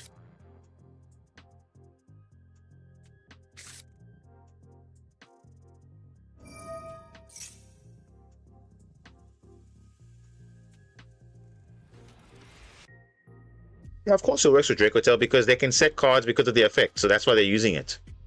But it literally hurts like you know, most of the meta, because they're not really setting a lot of back row to play the game, and most of it's like quick play spells.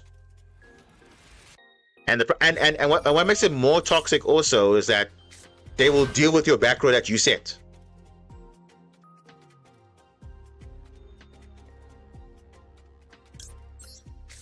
For here.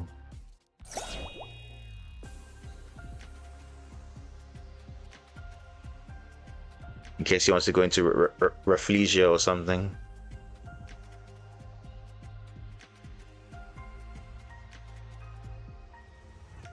Yeah, but that Rainbow Magician at 1 doesn't do anything, because you only play it at 1 anyway.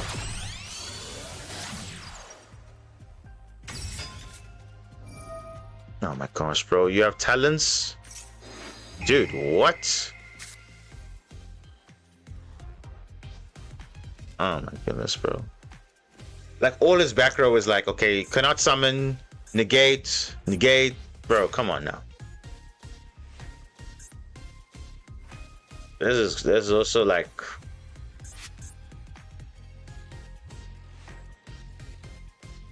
It's the same thing with Branded when they were doing the Sanctifier lock, giving Puppet Nightmare or some BS card that floodgates you out.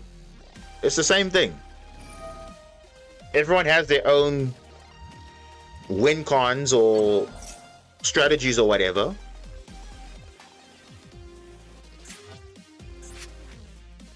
And you can't do anything about it.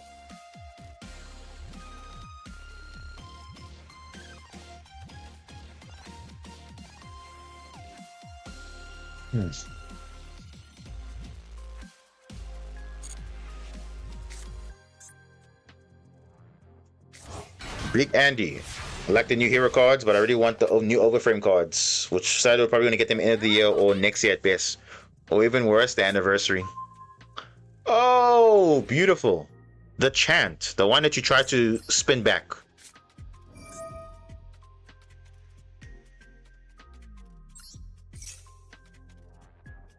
The problem is this card's on field, so now it won't be destroyed, which is whatever, but it's fine.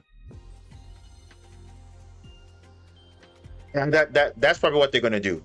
Unfortunately, Andy, they're probably gonna do that because we don't know what Konami wants to release at a certain time or not. But we saw now with the 4th anniversary, it was kind of big. But I think to make the 5th anniversary more interesting, they'll release all the overframes. It'll be like an overframe pack basically, with obviously reprints, but basically an overframe pack.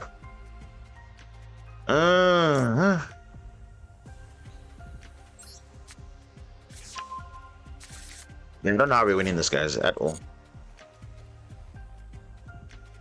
No, I don't know how we're winning this. Let's go to the next one.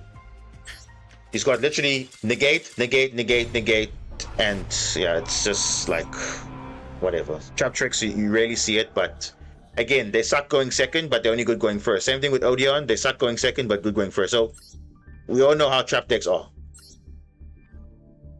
Now, trap tricks especially has to go first, otherwise you're not doing anything.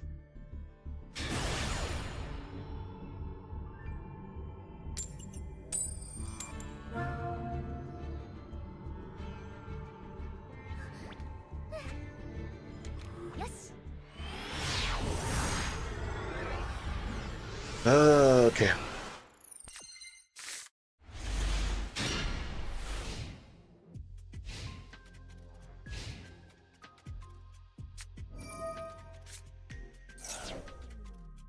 All right, Fiendsmith. Again, because Ghost Spell is my only hand trap, the best play is to wait for sequence. If they are smart, they will play around it. But let's see. Because those small details of playing around stuff makes you a slightly better player than others. Because you pay attention to the small details. Like, okay, I know you're probably going to have a ghost spell, so I need to make sure that I have a play to play around that. If I don't, then, yeah.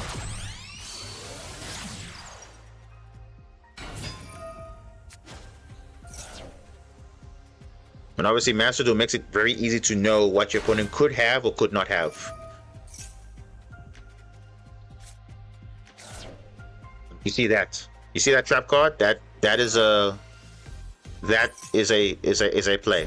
You see that? That's a smart player. You see? This lets you fuse. So you see, you know exactly what's going on. Fuse from the back row and that. Yeah, there we go.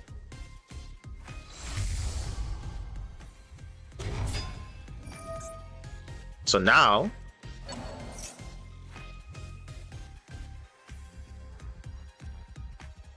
What the? He's going for Lacrima. Why?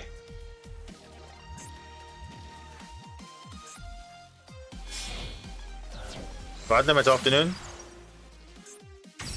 Now we use Ghost Spell.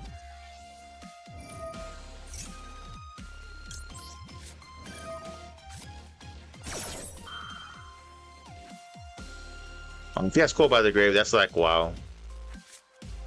Of course.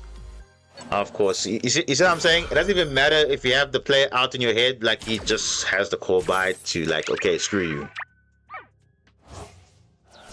Now, if I had Max C, and then he Call buys, then obviously my Ghost Spell will be better. But no. It's not.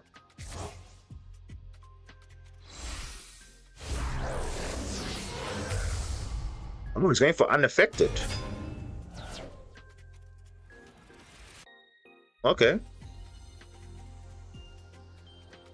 Yeah, you see, this is the call by kind of messed things up because you see now.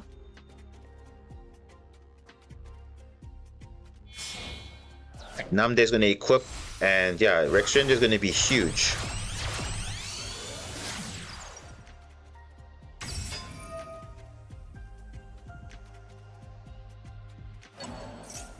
Bro, this Kyrie's insane though. Yeah, we'll see what we can do. 4800 unaffected. And it's gone. What? So he's gonna reborn it with Lacrima Engrave. Okay.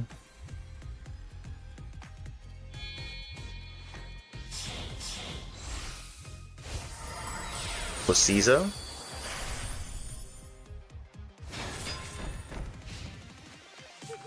Oh, and that's it. Oh, Izuna, really? Okay, well, let's try and break the board, yeah? Oh, no. Why did I search for that? No. I should have searched for MST. Okay. Oh, God. My gosh, bro. Wow, bro. You give this guy Max C, but I don't get anything? Come on, guys. Look at this game. Oh, that's insane, though.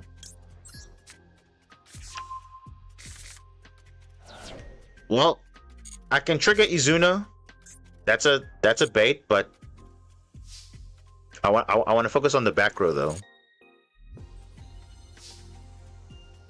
Yeah, you see, I could have done that, but because these don't start a chain, so it's like, but I want to use Izuna as a last resort, so. But the thing is, he does have Lacrima reborning the Rextremde, and the Rextremde will be huge. So, yeah. I think let's do this.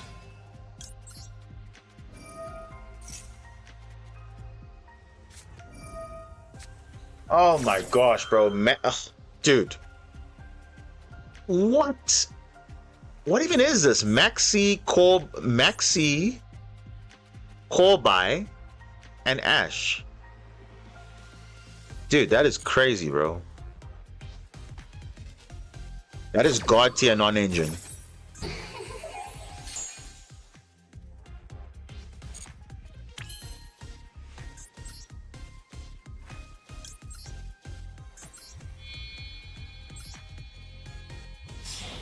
Insane, bro.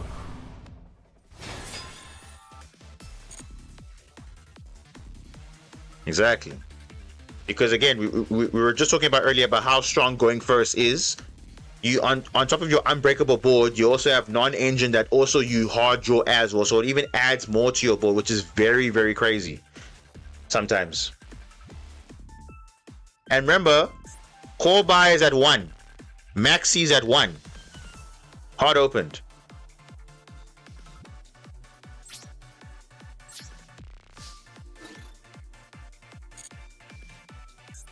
Insane though.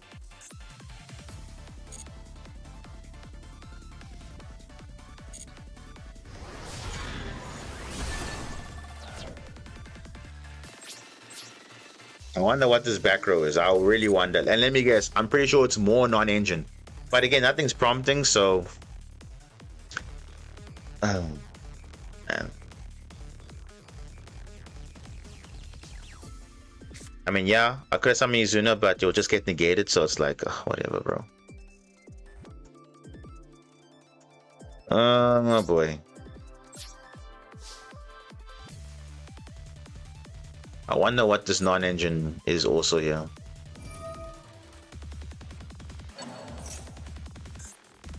Yeah, you'll just summon Rextreme there unaffected, bro. You see, and I remember my ghost spell got negated. It would have stopped all of this. Yeah, you can do everything again because the engine is so recyclable, which is broken.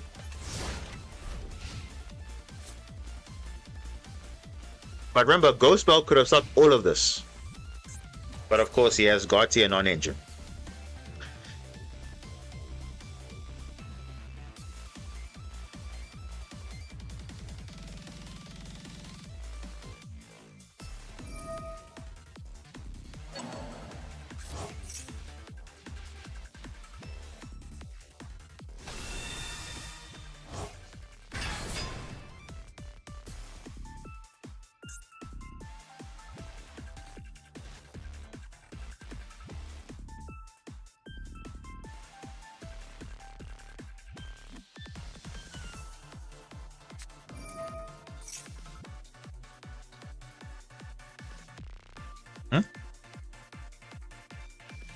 He wants to fuse again? Oh, okay.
Oh my goodness, bro. This guy had droplet as well?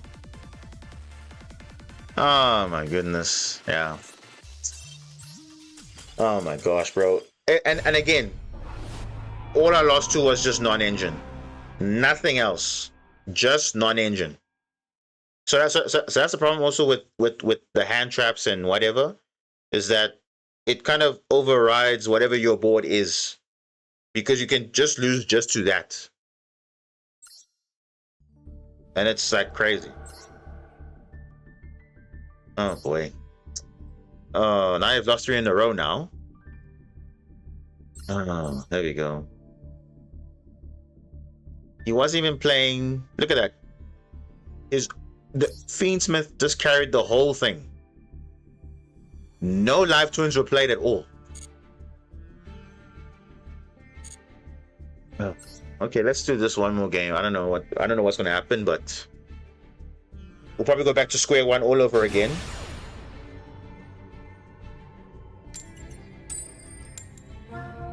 Moving in mind, we had to rank up twice today. So yeah, we might potentially have to go down again.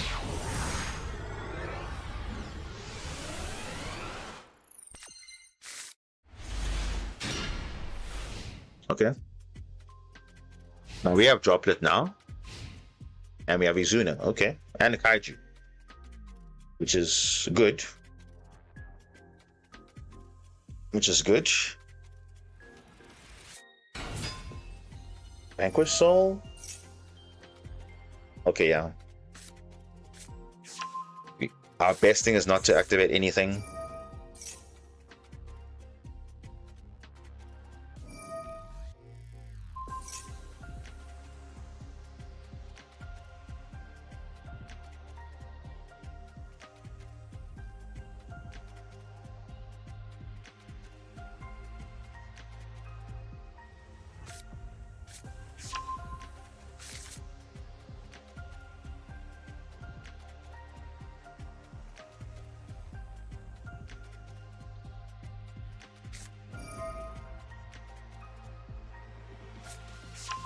I mean, probably. Probably. You can. Good luck copying my deck, though. You probably be like, "What the hell? How do you even play this?"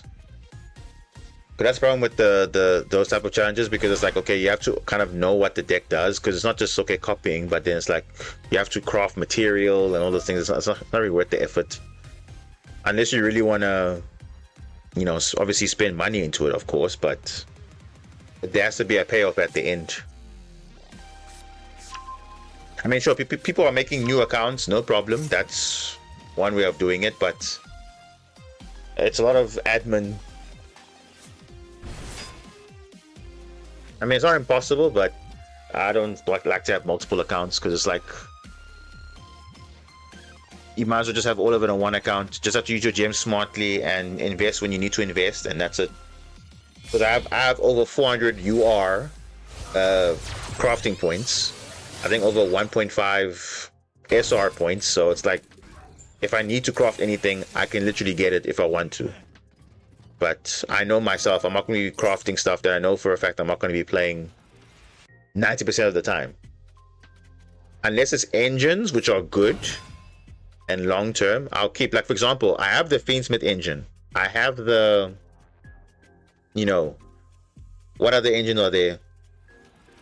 I have Horus engine. I have, you know, those type of engines where, you know, okay, you have them, but I won't be playing them every day. But if I feel like I want to play it with Fiendsmith, I can. Maybe there's a deck that will come later that, okay, look, maybe I'll play this. Like, I know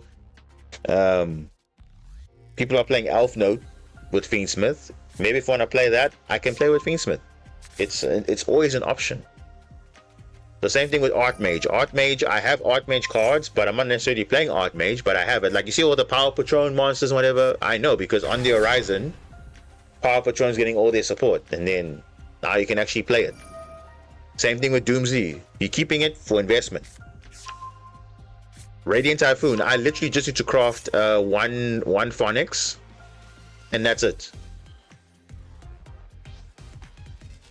I can basically play Radiant Typhoon if I wanted to play it.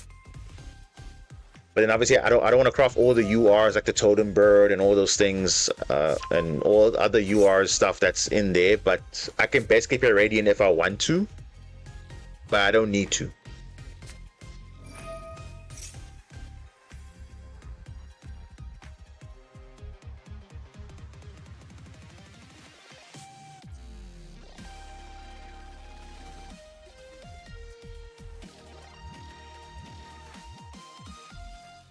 One thing that I've noticed with Vanquish Soul K9 is that Vanquish Soul bridges very well into K9. K9 only bridges into Vanquish Soul if they play Saruja, which I know some people are not playing it, but there's no like direct like bridge from K9 to Vanquish. It's just, okay, you have enough bodies on field, you draw your engine and you summon your Vanquish. That's it. But there's no like hard synergy. At least with Super Quant there is. You can go from K9 to Super Quant, and then Super Quant to K9.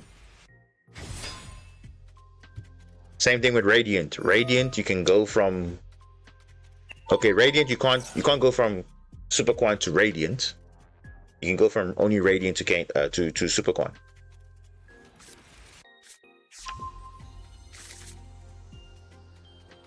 But obviously, hopefully with other support in the future Xyz decks, we'll see. Like Doomsday, for example, has also synergy as well. going into the Supercore stuff. Maybe there's a nice rank 7 engine that will come up. That will also be another thing. But Kashtira isn't so great right now, so there has to be like a strong rank 7 engine that's consistently turboing out 2 level 7s. And then you can obviously play that also for Luster X, but I think for rank 3 and rank 5 and rank 4, there's 3 good engines you can run depending on your playstyle.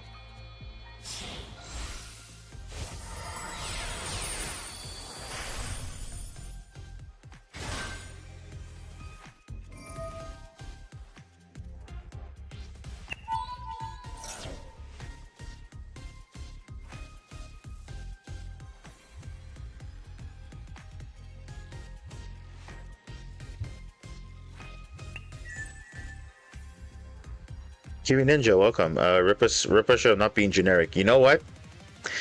I'll be honest with you, yeah. It shouldn't have been generic, but I guess Konami know what they were doing when it comes to the Justice Hunters set. The Draco Tail is pretty much generic. You can fuse, yes, Draco Tail, but you can also fuse other stuff.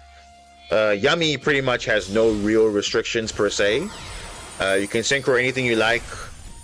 Unlocking each of Yummy for the rest of the turn or whatever. It's only Link 3 or higher with Snatchy, but who cares because you're synchro summoning. And obviously K9, it's only like it's barely any luck. So they kind of wanted to do it on purpose,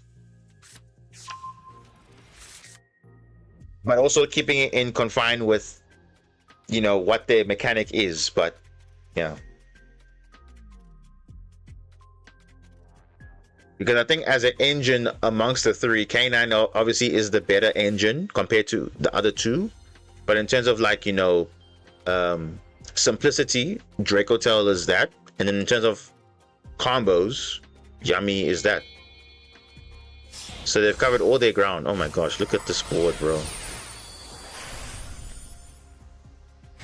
Alon. Ripper. Did he look at my hand already? Don't think so. No, he didn't look at my hand. Oh well. Okay.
Dude, what is he doing?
Oh, come on, bro. This guy's got draw as well. Uh,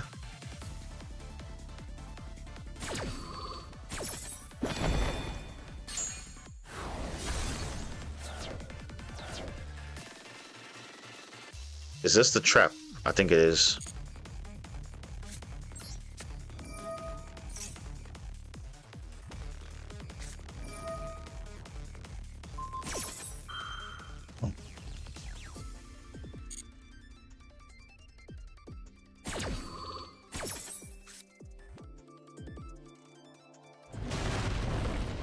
Thing is, I can't because Caesar Vela is going to destroy. If this was not there, I would have played around it. Yes. But the thing is, I don't know what this trap is, and I think it's probably the Snow Devil.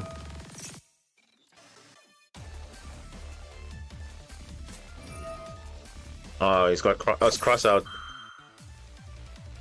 Yeah.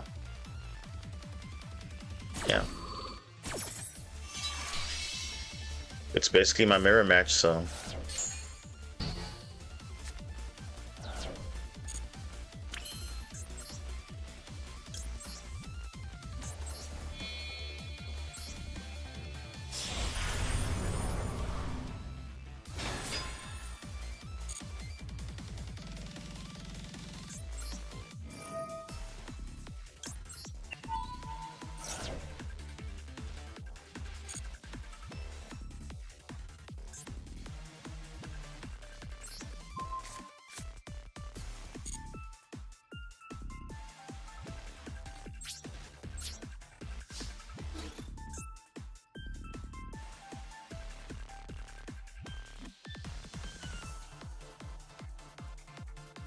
Highest attack. Who's the highest attack? This one. That's fine. No. It's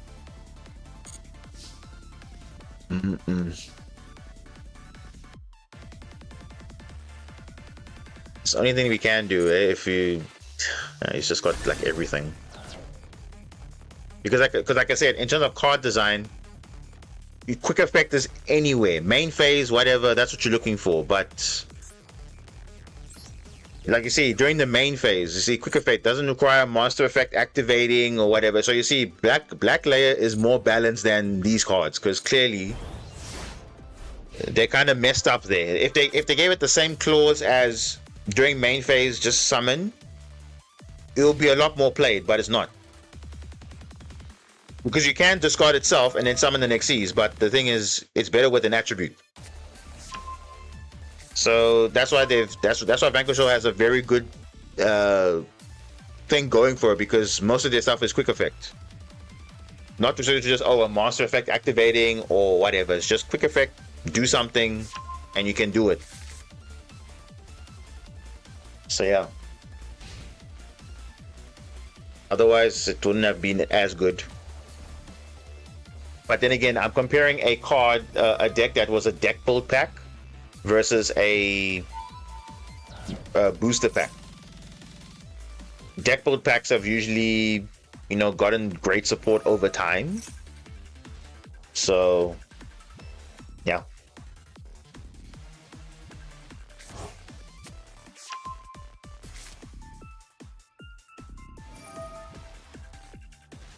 Yeah, no, it's fine. And again, it's pretty much just non-engine that messed me up. Again. It's basically just non-engine, the same stories. Yeah, so now you see, now we're in a full losing streak. And now we're in the verge of D-ranking now. Imagine working so hard just to get to this point, and then again, it's just like, okay, you're going backwards in like literally a few minutes. So yeah, I don't know. Honestly, I don't know. So like I said, that's why I'm worried about going to Master Rank, because I know what this game is. So yeah, didn't draw well, I guess. That's the theme of today. If you don't draw well, you don't get to win the games. It's I think that's fair. But yeah.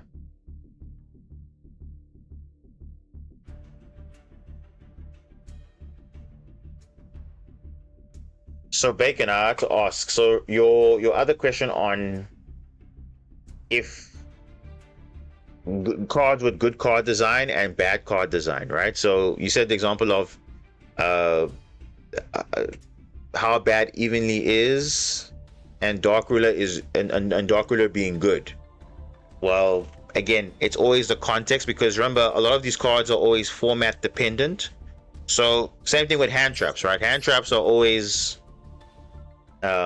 you know, meta dependent. Like for example, Ghost Bell is getting more in popularity because of, you know, Draco Tail, you know, certain cards being, you know, recover, like there's an effect that obviously deals with the graveyard or banishing, but specifically Draco Tail, Yummy also, Bell has become more prevalent. Ghost Mariner also is pretty good, even though it rarely came up.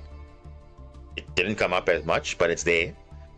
But that is an example of, okay, it depending on the meta, some cards are good, some cards are bad.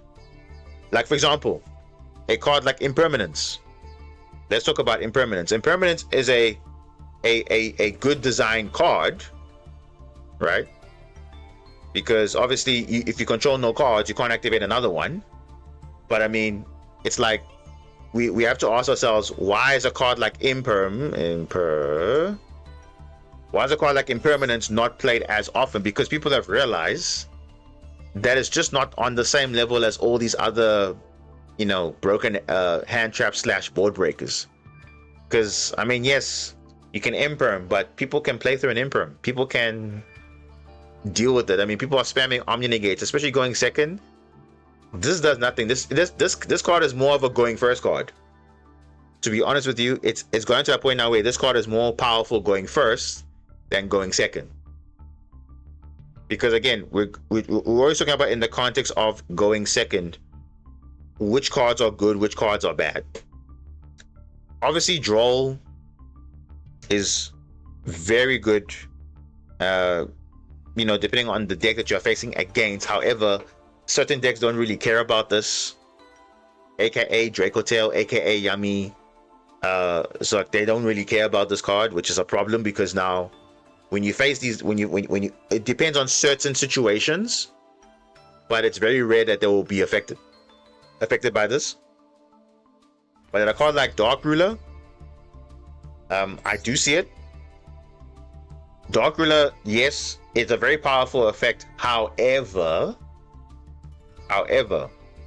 there's a very big clause with this. Neither player can activate monster effects. You can still activate traps, you can still activate spells, and nowadays, especially with Mitsurugi running around, they can deal with this. Odeon, trap cards can negate this. Even Hero with Contrast can literally, with Contrast Hero, they can just chain a trap and then negate Dark Ruler. So Dark Ruler is more negatable now than before, because everyone's playing power cards, board breakers, and whatever, and they're setting up their board in such a way that they can play around Super Poly, Dark Ruler, and whatever. So it's good design, but it's not strong enough to kind of like auto win games, because also, like you said, you can lose you lose OTK potential because you're not taking damage for your opponent the rest of the turn. So that's a problem, because as much as it's very powerful, the big drawback is that you don't take damage. Your opponent takes no further damage for the rest of the turn, which is kind of annoying, because the only way to basically deal with it now is like, oh, you clear the opponent's field, and then that's it. So that's why Dark Ruler paired with other cards is broken. So we're talking about cards like Evenly Matched or Illusion Gate that just came out. You know, these cards can blow out your opponent's field, and then obviously leaving them with little to no follow-up. That's where now, you know, the hand trap / board breaker conversation comes in, because obviously now it's a combination that makes it more powerful. Like for example, Nibiru on its own isn't that good, but Nibiru paired with other hand traps and well-timed and all this stuff, it's very good. So you'll find at times Dark Ruler is good, but most of the time it's not. So it just depends how good your hand is and whether, okay, look, based on the board state, can you actually push through this board or not? Because some people are playing even through Dark Ruler no more, because they have lead interaction in the hand, they have the graveyard. So even though you stop the field, you still have the back row to deal with, you still have the hand to deal with. And again, you saw now what the power level of Turner 1 is. They're drawing all their non-engine also on top of their board that they're making. So I think, another example again, like I said, Black Layer. This card could have been a lot better, but for some reason they said no, it's only limited to when a monster effect activated. But Holly Sue is like, just reveal or discard a card and summon. What they could have done, and this is just me now, I'm just saying, in terms of, you know, making Black Layer more playable, because remember, Supercoin needs more ways to kind of, you know, play. If you want to focus on the pure strategy, what they could have done, similar concept with White Layer, because what does White Layer do? It sends a non-light Superquant from your hand or face-up field to the grave. So from hand to grave, they could have done literally the same thing, but flip it for Black Layer. Instead of saying, when it activates a monster effect, you could have said, you could literally send a non-dark Superquant monster from your deck to the graveyard. Right? Would have been insane. Instead of discarding a card, you just send the attribute that you want, summon it from the hand, and then you can XC summon. That is healthy interaction, because it gives Superquant at least a proper hand trap that can actually disrupt. So Black Layer doesn't become a brick going second or even going first, and also gives you more pushes, especially to a card like Duel. This literally gives you a better push under Duel if you had that type of effect where you can send a non-dark, which is basically all the attributes.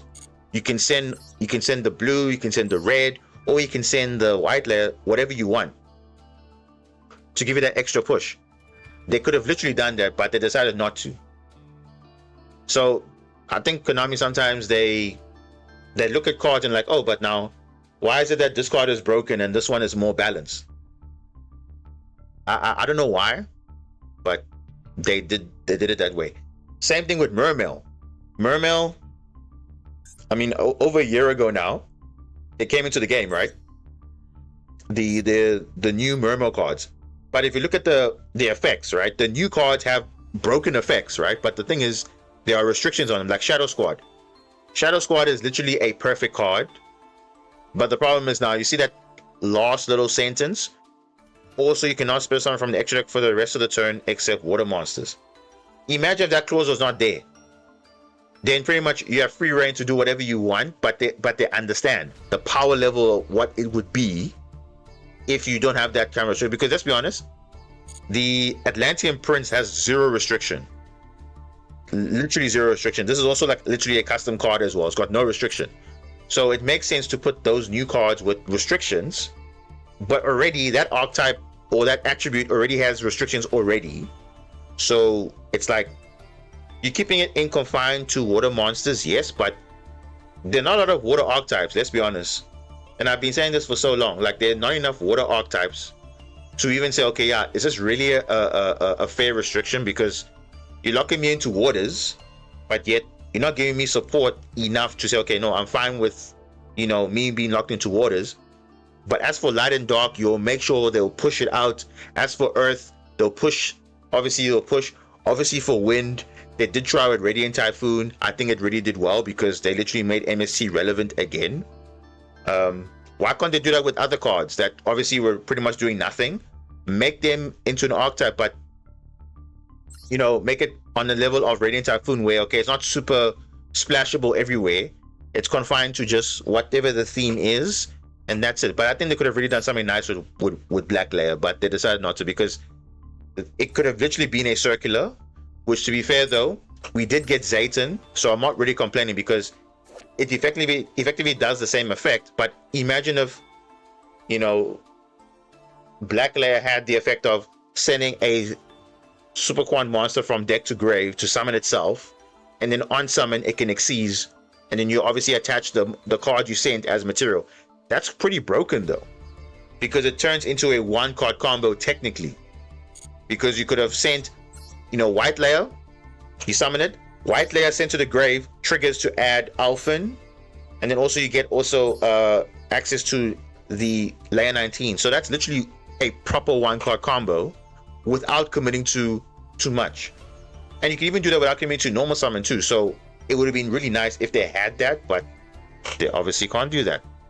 Which again, I'm not the person that's designing the cards, but I feel like, you see, if you're gonna make a card like Holly Sue being literally a custom card unfair, because everything is quick effect. It's not based on the opponent doing something.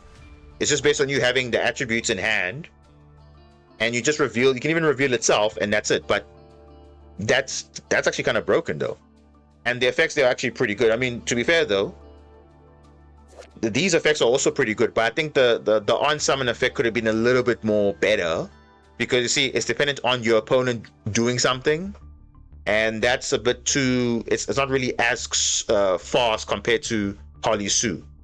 So between Holly Sue and Black Layer is a bit slower than Holly Sue. Because even if you said during the main phase, that's fine, no problem. But then again, you can also activate the effect in the draw phase or whatever. But I mean, that's a trade-off. But both the effects are like, all the effects are good. But I feel like the first effect is a bit like, okay, yeah, it's a bit situational, because you want to obviously utilize Black Layer because it is a powerful card, but now you need obviously the relevant card in your hand also to discard. Because remember, all the super cons trigger when they're sent to the grave by any means. It's not necessarily from the hand or the field or whatever, or even from it's anywhere, even from the deck. So it's like, it would have been perfect, but it is what it is. But again, card design nowadays, most of the decks are getting in archetype hand traps. Like same thing with Elf Note. Elf Note has a new monster. I think it's Elf Note Regina, that can literally send an Elf Note from hand or field to grave. And most of the time, you are going to see an Elf Note card in your hand or on the field. It's a quick effect. And on summon, it summons an Elf Note from the deck. So it's really good, because it's not like, oh, when the opponent activates a monster effect, which is okay, but that's now not. It's dependent on your opponent. Whereas you want to make your plays, but now you have to depend on your opponent doing something. Then you're reacting to it, then they can kind of like counter it and all that stuff. So that's just where, in terms of card design, where I think sometimes they get it wrong, because it's like you heavily nerf a deck by putting restrictions on it, but yet certain decks don't really have certain cards don't have restrictions, but they are super broken. And it's like, when the card gets banned eventually, you're like, oh, but why is this card getting banned now? Because certain card combinations are not known yet until that card is being used. So it's like, what is Konami trying to do? I don't know. That's just my, and I've been saying it for so many times. Like, if they, I understand putting restrictions on cards, but you're putting restrictions on cards that are not really doing anything to the meta game at all. Like, even if you didn't put restrictions on them, they will not be as good compared to other decks. Because if you look at most of the decks in the game, most of them don't have restrictions, but they're not that good. Because again, it's all about the toolbox. What makes a good deck very good? They have quality cards, premium cards, and they can afford a lot of non-engine. They can play around draw. They can play around Maxi or Full Loss. They can play. Can they be more resilient to hand traps? Are they good going second? What's the end board going first? So all these considerations you have to look at when you're building a deck. So the only thing I can say is that, do we need more support as a Super Quan deck? I mean, sure, probably, but I don't know what would be. Maybe another layer, another Xyz. I don't know, because we don't have a rank 6. We don't have a rank 8. So it obviously opens up the opportunity for more toolboxes, but I don't know.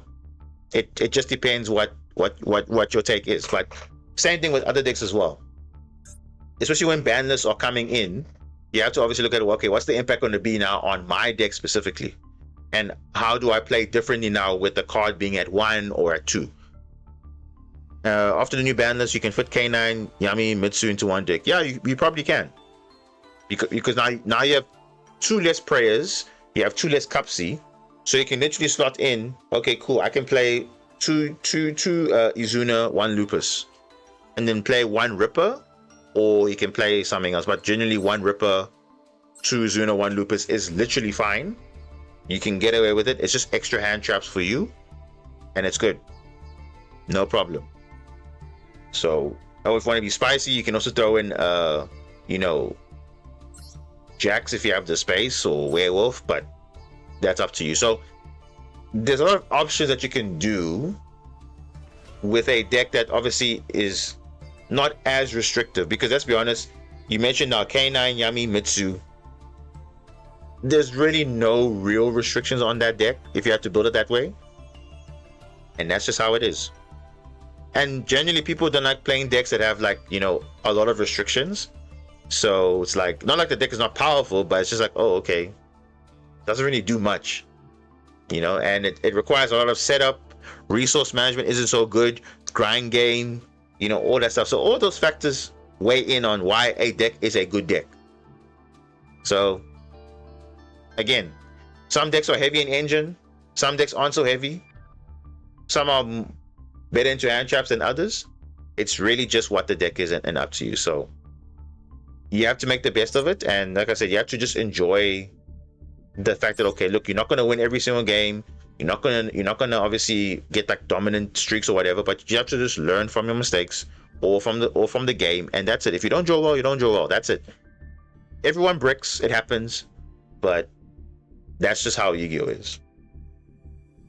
I mean, we've been here now for what, for almost 5 hours now. You see, we literally went all our way back up to Diamond 3 after the 3-hour mark, but then now you see within that 2-hour mark, we've also now just, you know, we're on the verge now of going back down again. And look, it's we can't do anything, because practically speaking, we should have been in Diamond 1, or even better yet, in Master Rank, but unfortunately, that's not how it works.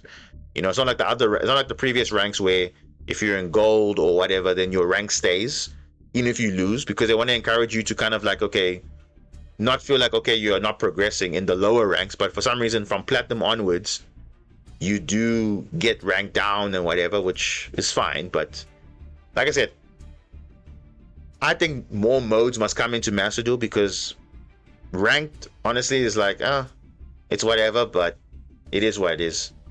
And yeah, it is what it is. Canon MST Supercoin, yep, it is that. We've been doing that. If you just joined the stream now, we have been playing, and yeah, it's been an interesting experience, I would say.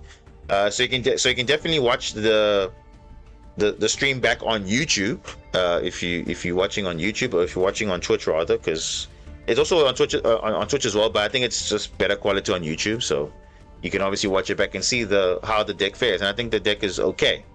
We're going to take the same deck into Meta Weekly in a few hours with the new ban list applied. So that means Prayers is at 1, Kapsuyami is at 1, Rahu and Luke and Lucius is at 1. How is it going to change? We're going to see. We're going to find out in the Meta Weekly in a few hours time. So in 19 hours or less than 19 hours from now, we're going to hop in, see what's going to happen, see how well we do, and that's it. And again, for the final time, this is the deck list. Again, you can check out the streams, how it is, and that's it. So yeah, this is what we're playing, and there's nice synergy here, and there we go.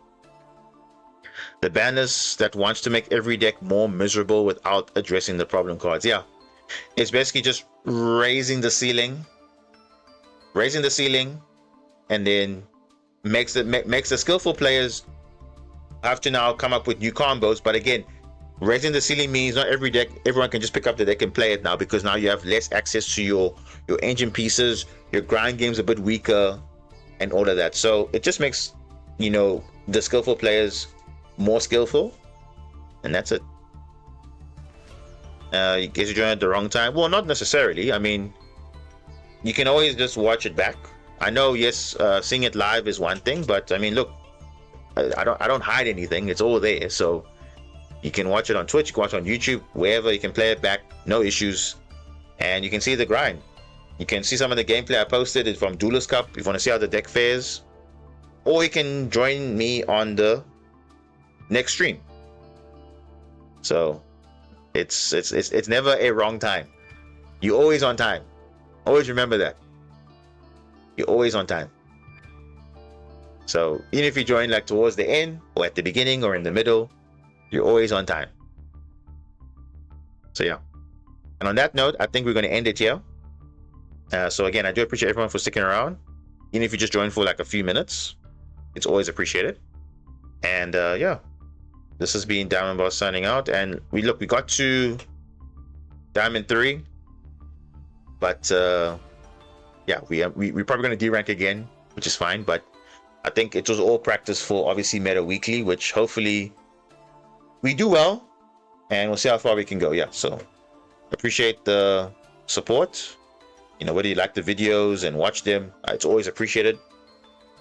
And yeah, we'll see you in a few hours' time. So have a good day, have a good night, and we'll see you soon. Cheers, everyone.